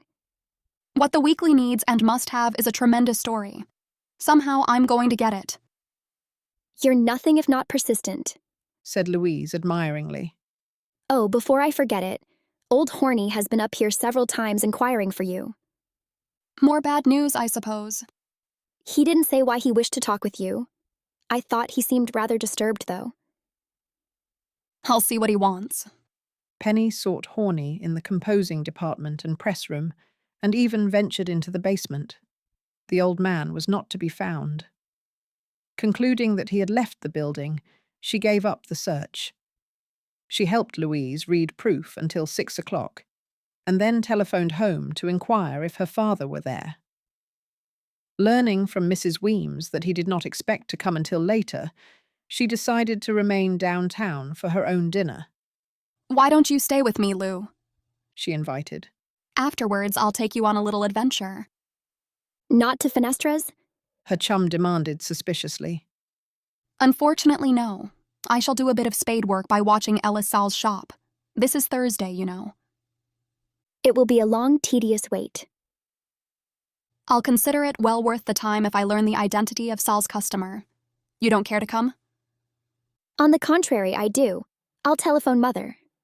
The girls dined at a cafe not far from the Weekly Times, and soon thereafter stationed themselves a half-block from Ellis Saal's shop. An hour elapsed. Several times they became hopeful, as persons paused to gaze at the exhibits in the show window, but no one entered.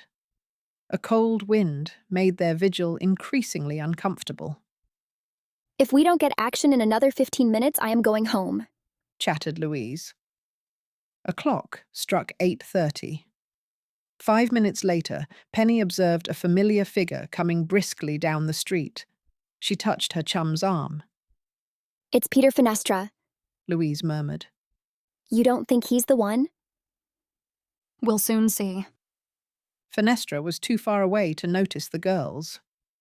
As they watched, he walked to the doorway of Ellis Saal's shop. Quickly he glanced about, as if to ascertain that the street was deserted. Then he slipped into the shop, closing the door behind him. Chapter 22. Ghosts of the Past. Peter Fenestra, murmured Louise. Can there be any doubt that he is the customer Ellis Saal meant? Not in my opinion, rejoined Penny. Isn't it possible that he went into the shop to have a photograph taken, or for some other reason? Possible, but not probable. No, Lou, we should have guessed long ago that Fenestra is an ex-sailor. It's all becoming clear now. Then I wish you would explain to me. Don't you see?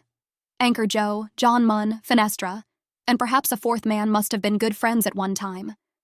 They had their tattoos with that phrase, all for one for all, pricked on their backs. Then Fenestra must have done something which made the others angry. They followed him here to get even with him. What makes you think that? Louise asked dubiously. Anchor Joe gave us a good broad hint. Then we know that he and at least one other man have kept watch of the Fenestra farm. What can the man have done to offend them? I can't guess that part, admitted Penny. Another thing, why should Fenestra decide to have his octopus tattoo removed?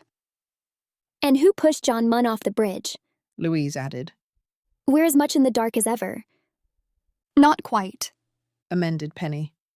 I feel that if only we could get into that storm cave, we might learn the answer to some of our questions. You're not thinking of investigating it tonight? Penny shook her head. I can't without Dad's permission. It's a pity, too, because I know a big story is awaiting me. If only I could go out there and get it. I'm sure of one thing. We'll never dare print a word against Fenestra without absolute proof. No, agreed Penny, her eyebrows knitting in a frown. It would lead to legal trouble.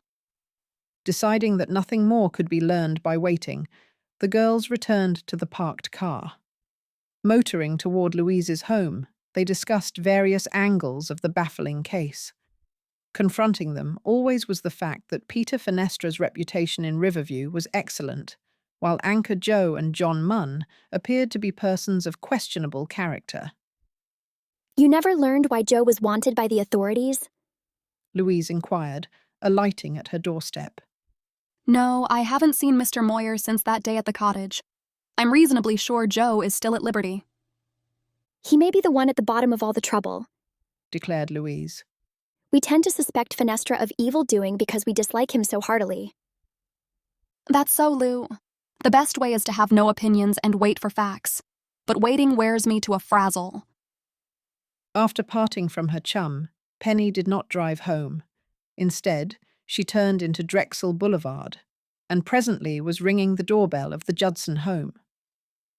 The door was opened by Matthew Judson. Penny had not expected to meet the former publisher. Somewhat confusedly, she inquired for Pauletta. My daughter isn't here now, replied Mr. Judson. I expect her home within a few minutes. Won't you wait? No, thank you. Penny declined. I'll drop in some other time. I wish you would stay, urged Mr. Judson. I find an empty house so depressing. Penny hesitated, and then followed the former publisher to the living room. Mr. Judson had been reading the newspaper. He swept it from a chair so that the girl could sit opposite him. Tell me how you're getting on with your newspaper, he urged in a friendly tone. Penny talked entertainingly, relating the various difficulties which beset a young publisher. I've even received threatening notes, she revealed. Or rather, one. I think it was left on my desk by a man named Peter Fenestra. Fenestra? Mr. Judson's face darkened.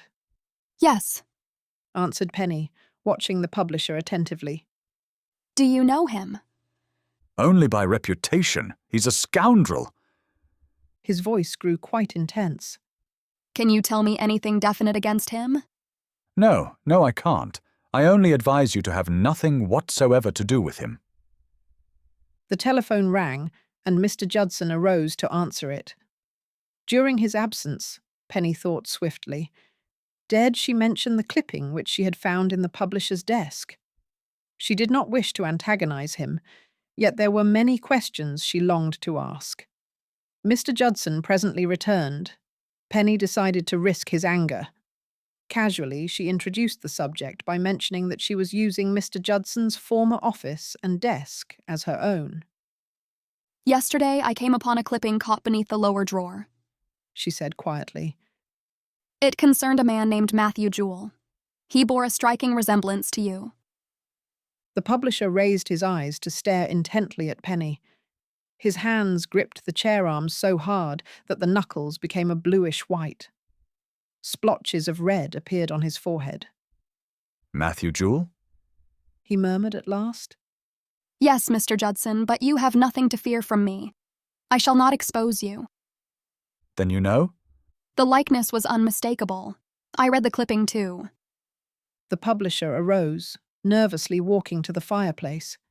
His hands trembled as he fingered an ornament on the shelf. I searched everywhere for that clipping when I cleaned out my desk, he mumbled.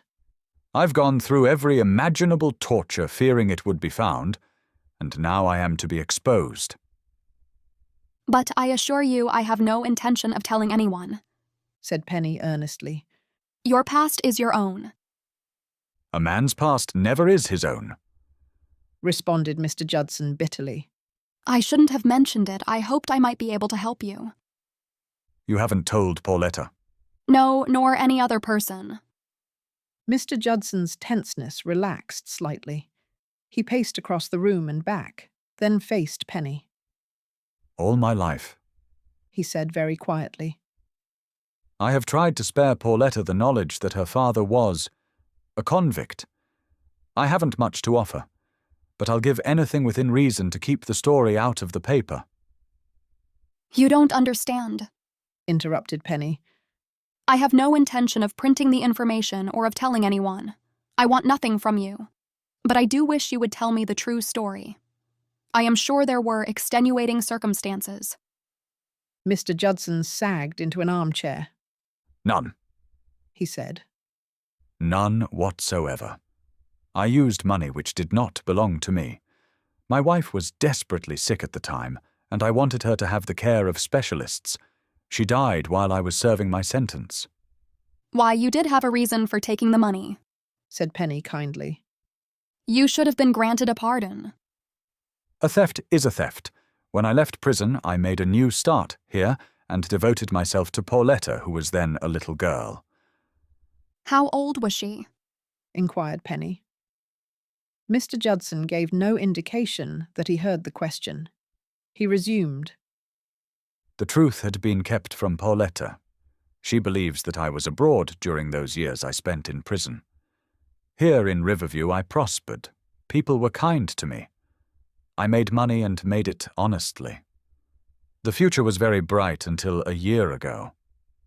Then you gave up your newspaper, commented Penny. Why? Can't you guess? Blackmail? Mr. Judson nodded.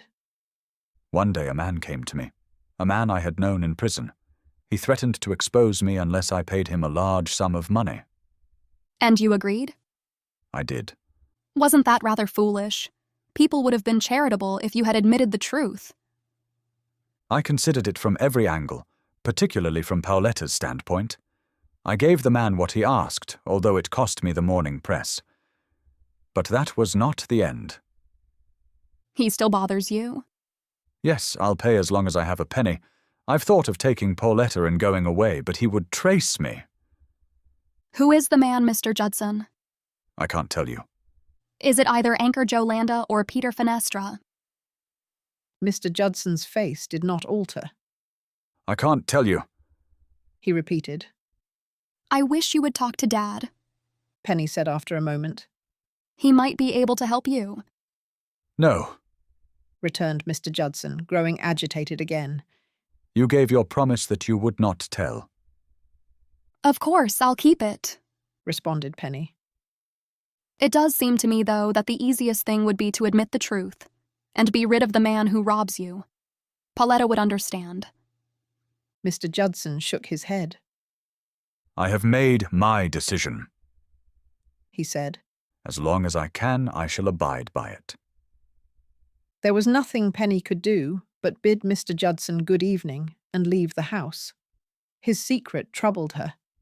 If he had told her the entire truth, it seemed very foolish of him to meet the demands of a blackmailer.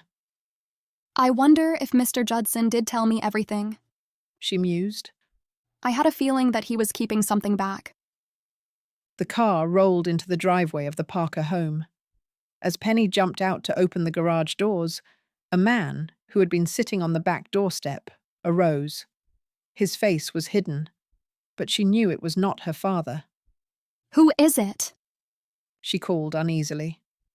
The voice was reassuring. It's Horney, Miss Penny. I've been waiting for you. What brings you here? She asked, hurrying to meet him. I hope nothing bad has happened at the Times. Everything's fine there. I've got a letter I thought you would want to see right away. Found it tonight when I was sweeping up. It answers a lot of questions you've been asking. Penny took the paper from old Horney's gnarled hand. Not about Matthew Judson? She asked. Read it and you'll see, encouraged the pressman. Judson was blackmailed just as I always thought, and by the man who signed this letter. Chapter 23. Penny's Plight. It was too dark for Penny to read the letter. Stepping to the car, she switched on the headlights and held the paper in its brilliant beam. The letter read, Dear Matthew, sorry to bother you again, old pal, but I know you're always willing to give an old buddy and cellmate a helping hand. I don't want to tip off the New York cops where you are, and you can trust me to keep mum if you come through with another 6,000. This is my last request. Peter F. Peter Fenestra, exclaimed Penny. And it's no surprise either. Horney, where did you find this letter? It was in a pile of rubbish down in the basement. I don't know how it got there. Peter Fenestra has a habit of leaving notes on Mr. Judson's desk, declared Penny.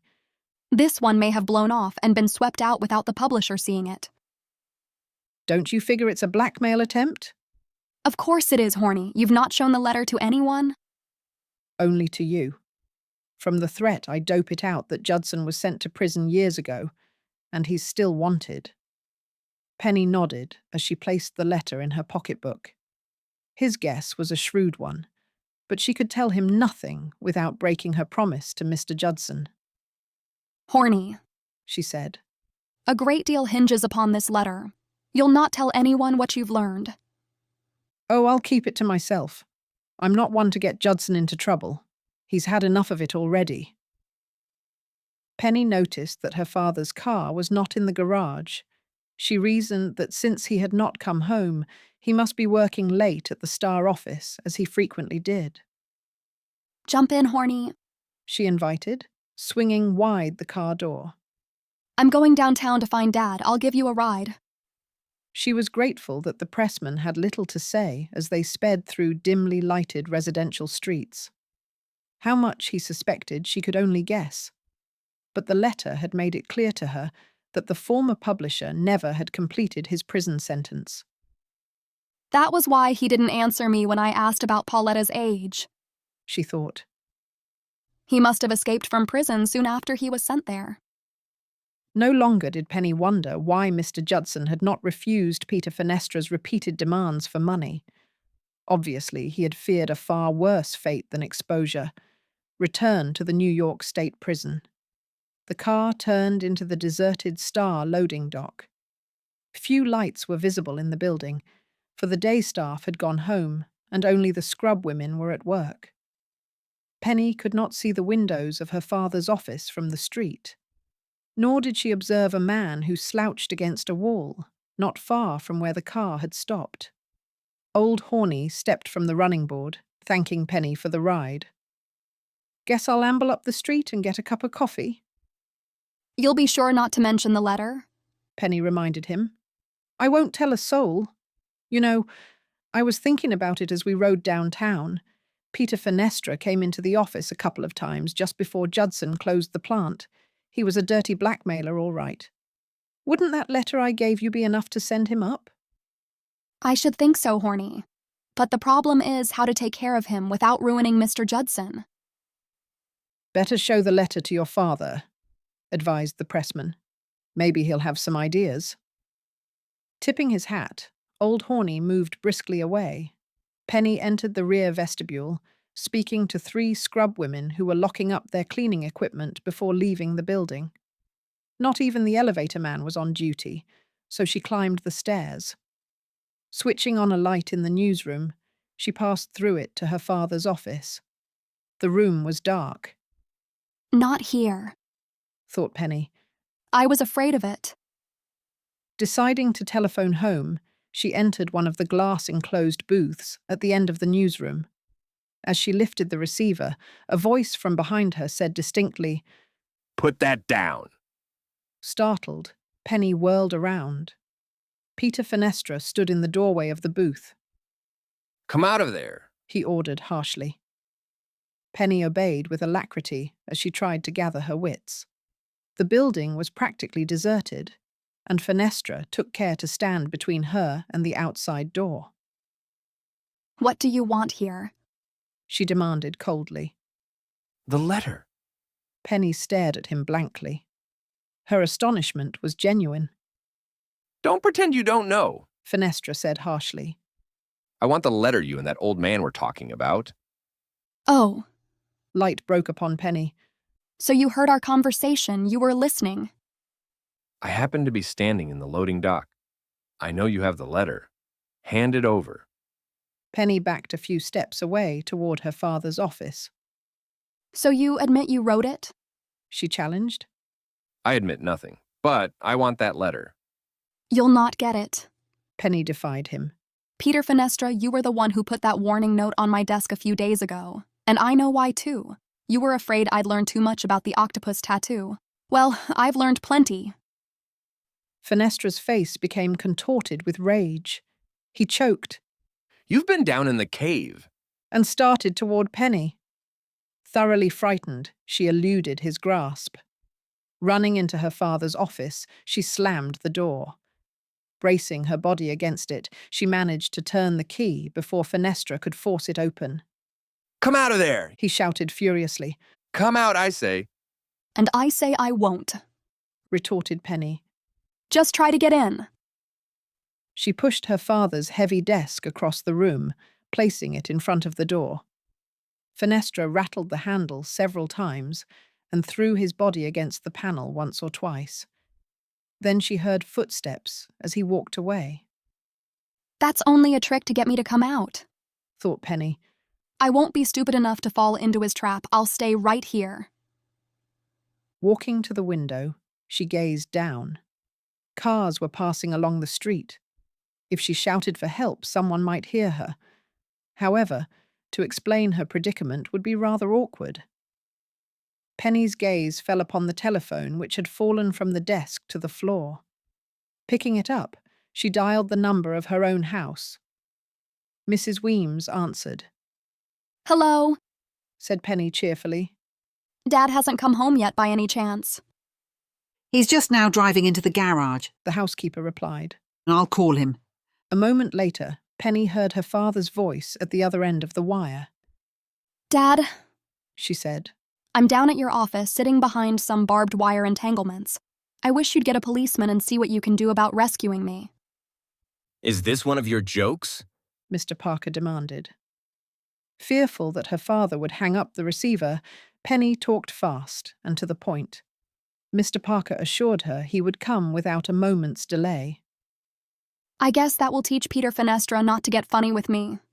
She congratulated herself. It pays to do a little thinking. Fenestra will be arrested, and then I'll drive out and learn what he hides in his cave.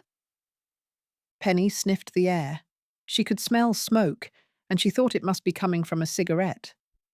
Evidently, Fenestra had stolen to the door and was patiently waiting for her to emerge. He'll have a long wait, she chuckled. Gradually, her elation died. The odor of smoke had grown stronger. She saw a wisp of it filter beneath the door crack.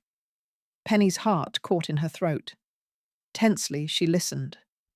Was it imagination, or could she hear the crackle of flames?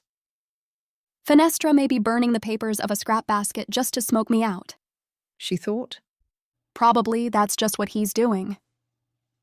Pulling the heavy desk away from the door, she stood with her ear against the panel. Distinctly, she could hear the crackle of flames. The wood felt warm to her cheek. Suddenly, Penny was afraid. Frantically, she turned the key in the lock. The door swung outward to the pressure of her shoulder. A wave of heat rushed in. Penny staggered backward, horrified by the sight which met her eyes.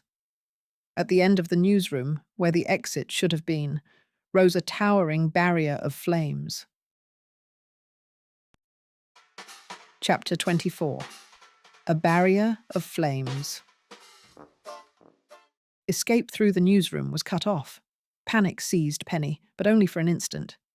Retreating, she telephoned the fire department. Then, finding a chemical extinguisher, she began fighting the flames. Black, rolling smoke billowed into her face, choking and blinding her. The heat drove her back. From far down the street came the wail of a siren. Penny rushed to a window. A pumper and a hook and ladder truck swung around the corner, lurching to a stop. Raising the sash, she stepped out onto the ledge, waving to the men below. "Stay where you are," shouted a fireman. "We'll get you." A ladder shot up, but Penny did not wait to be carried to safety. Before a fireman could mount, she scrambled down with the agility of a monkey. The fire started in the newsroom, she gasped. But it's already spread into the composing department. Anyone else in the building? I don't think so. There were 3 scrub women, but they're probably out now. Lines of hose were stretched to the hydrants, and streams of water began to play on the flames. A crowd, following in the wake of the fire engines, was ordered back by the police. One young man broke through, darting to Penny's side. Jerry! she exclaimed. Gosh, how did it start? He demanded. Why, Penny, your hair is singed. I was in it, she said briefly. I can't explain now, but the fire was started by Peter Fenestra. On purpose? I don't know about that. He was smoking a cigarette. Have you told the police? Not yet. I'm waiting for Dad. A car inched through the crowd, stopping a few yards away. Mr. Parker leaped out and ran toward the burning building. He was stopped at the entrance by a fireman. Let me in there, the publisher shouted, trying to free himself. My daughter's inside. No, here I am, Dad, Penny cried, grasping his hand. Mr. Parker said no word, but he pulled her to him in a rough embrace. The next moment, he was trying once more to enter the building, intending to save important papers. Take it easy, Parker, advised the fireman, barring the door with his hose. The smoke's bad in there. Will the building go? We'll save most of it, the fireman assured him confidently. Penny plucked at her father's sleeve. Dad, oughtn't the police be sent after Peter Fenestra? He's responsible for this, and a lot of other things, too. You mean Fenestra set the fire? Above the roar of flames, Penny tersely disclosed how the man had compelled her to take refuge in the inner office room. Jerry also heard the story, and when she had finished, he said to Mr. Parker, Chief, let me take a couple of policemen and nail that fellow. Maybe we can arrest him at the farm before he makes a getaway. Go ahead, urged Mr. Parker. I'm going along, declared Penny, and darted away before her father could stop her. 20 minutes later, with a police cruiser dispatched to Fenestra's place, she and Jerry drove there in Mr. Parker's car. Parking some distance down the road, they walked cautiously toward the farmhouse, which loomed dark against the sky. No lights burned in the windows. The grounds appeared deserted. Looks as if Fenestra isn't here, observed Jerry. No use waiting for the police. Boldly going to the front door, he pounded on it, ordering in a loud voice, Open up!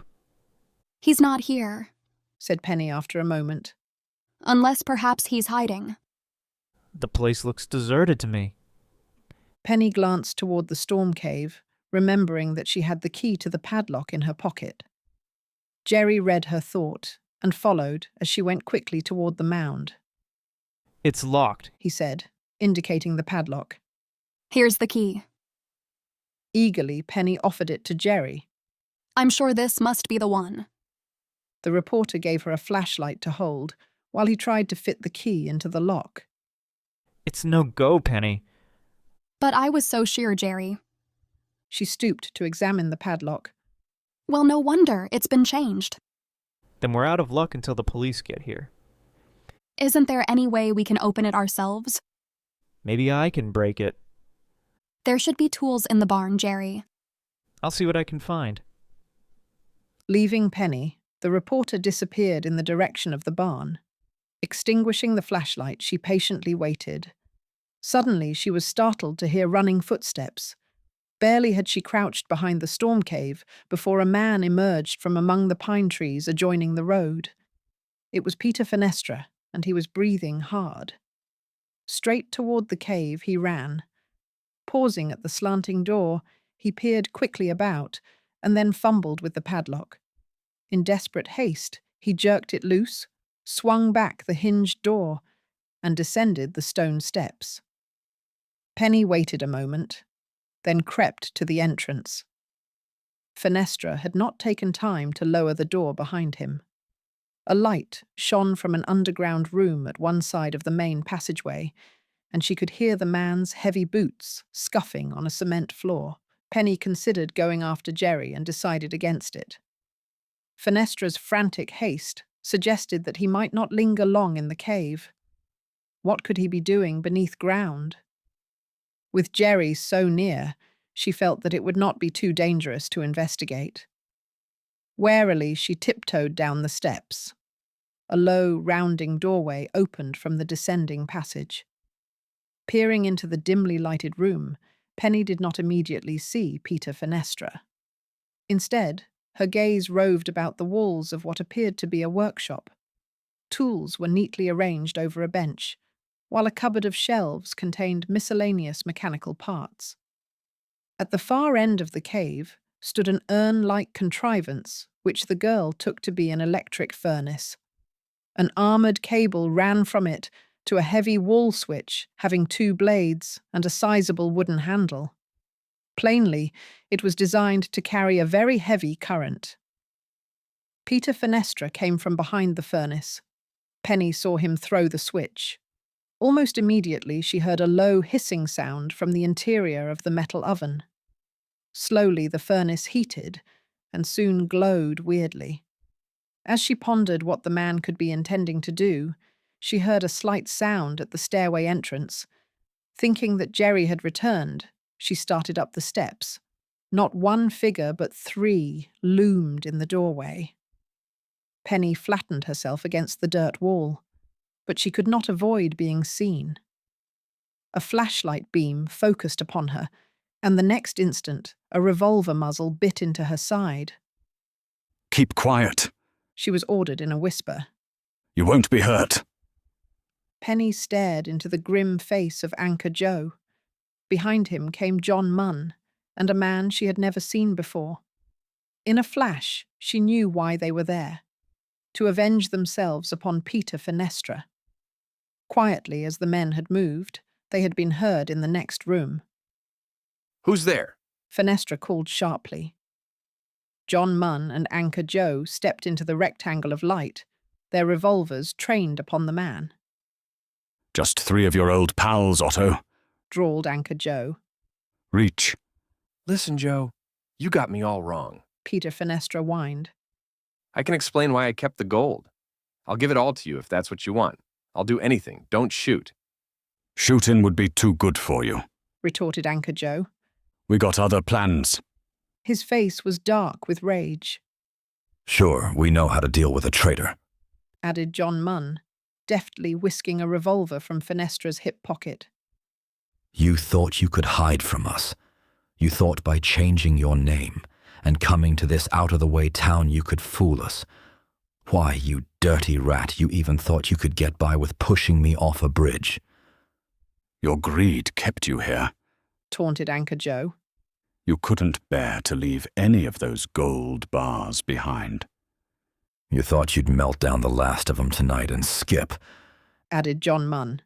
You're going on a long trip, all right, but with us. A pair of steel cuffs were slipped over Fenestra's wrists. Speedily, the sailors searched the cave, gathering up several bags of what Penny assumed to be gold. How about this bar? John Munn asked his companions. Can we handle it? Too heavy, answered Anchor Joe. With Moya hot on our trail, we've got to travel light. Get going and I'll follow. Munn and his companion marched Peter Fenestra from the cave. Taking a cord from his pocket, Anchor Joe bound Penny's hands and feet. I'm tying 'em loose, he said. And I'll leave the cave door open. After we're gone, you can yell for help. Joe, where are you taking Fenestra? What has he done? The sailor did not answer. Seizing a bag of gold, he slung it over his shoulder and went quickly up the stairs. Penny was left in the darkness. Chapter 25. Sailor's Revenge. Minutes later, Jerry, returning from the barn, heard Penny's muffled scream for help. Descending into the cave, he immediately freed her and learned what had happened. Fenestra used this furnace for melting down gold, all right, he exclaimed, peering into the dark cavern. Wonder where he got it. It must be stolen gold. Government gold, perhaps, gasped Penny. Jerry, those men have been gone only a minute or 2. Then maybe we can get 'em yet. Jerry had heard an automobile turn into the yard. Hopeful that it might be the awaited authorities, he and Penny ran up the stone steps. To their joy, they saw that it was the police cruiser. In terse sentences, they told their story to the officers. Penny had no idea which direction the men had gone, but the reporter recalled having seen a group of 4 walking toward the river just as he had left the barn. With Jerry and Penny standing on the running board, the police car headed in the direction of the Big Bear. Suddenly, a series of explosive sounds were heard, staccato noises similar to the backfiring of an automobile exhaust. "Shots!" exclaimed Jerry. "And from the river, too!" The car drew to a halt.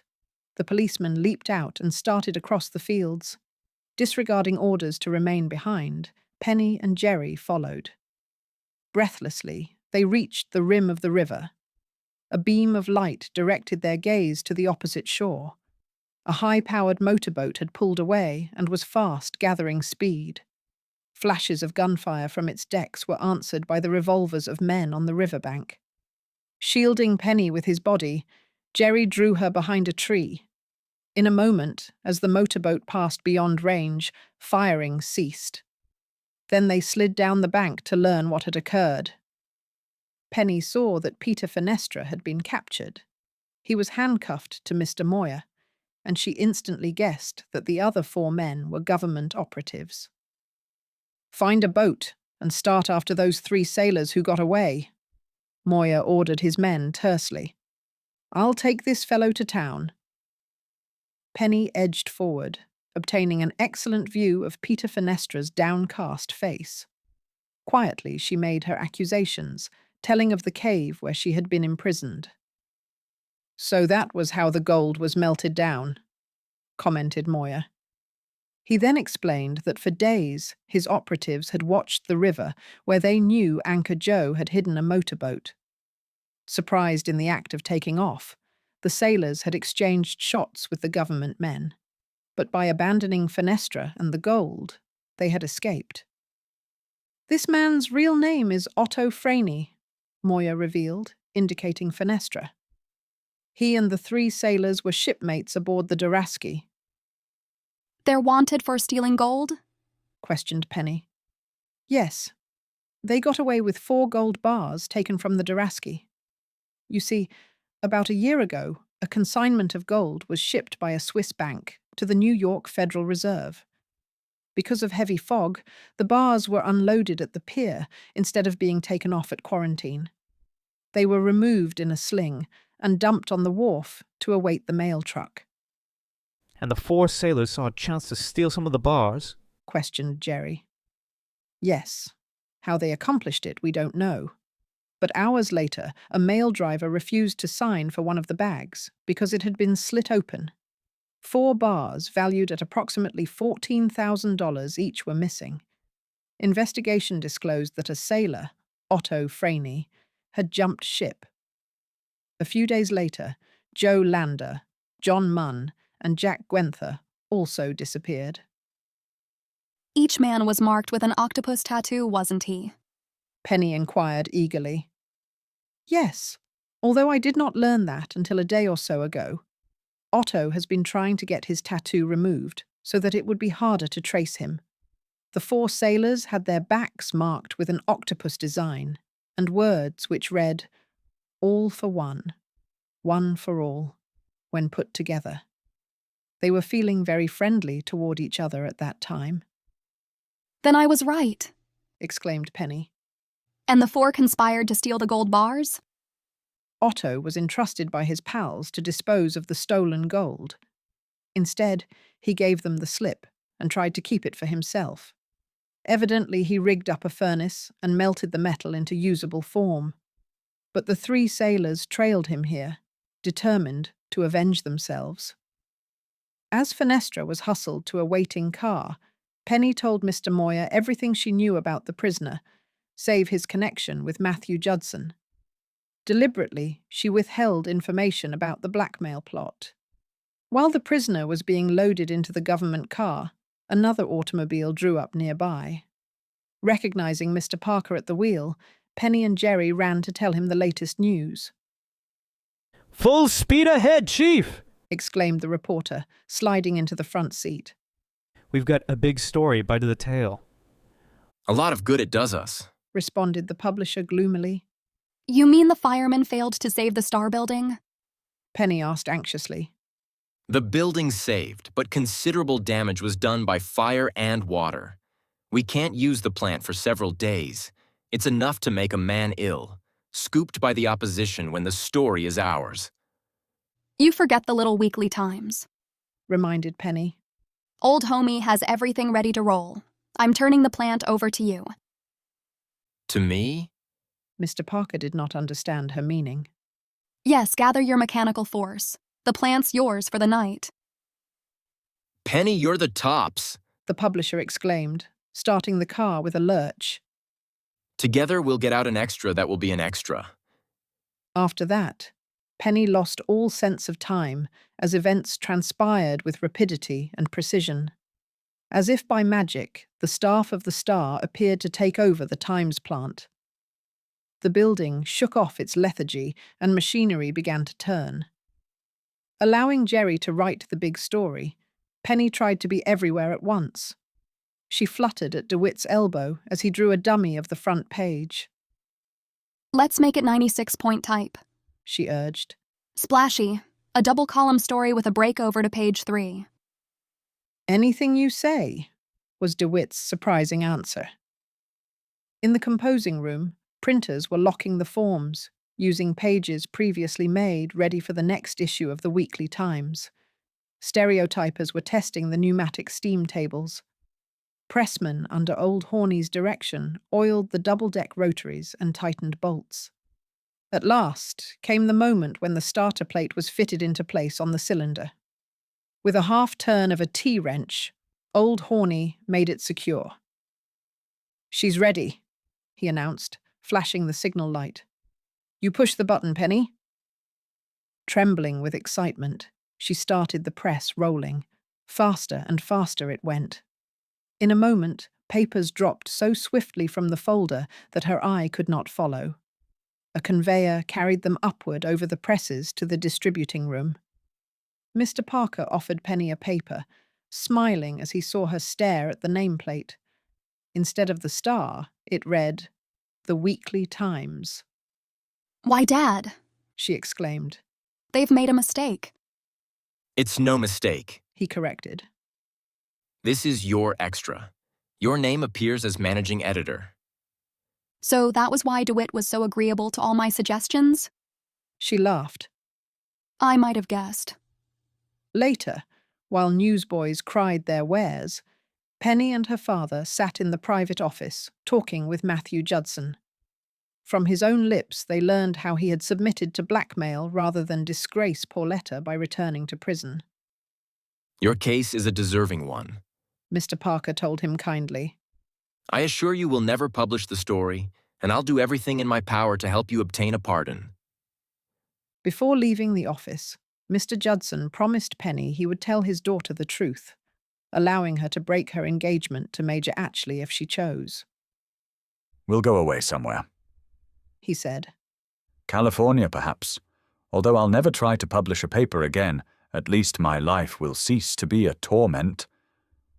Alone with her father once more, Penny had 2 requests to make. Name them, he urged. Can you get Tillie Fellows a job? Easily. And will you take Horney into your own plant? I'll be glad to do it as soon as the Star operates again. Until remodeling work is completed, I have no plant.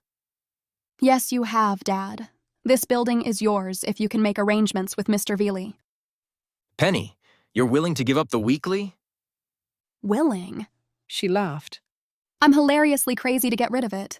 Matters have reached a state where either I must abandon the paper or my education. I've only awaited a chance to end my career in a blaze of glory. A blaze expresses it very mildly, smiled Mr. Parker. In all modesty, let us say a conflagration. Oh, why be modest? Grinned Penny. Let's come right out and call it a holocaust. That's the strongest word I know. The end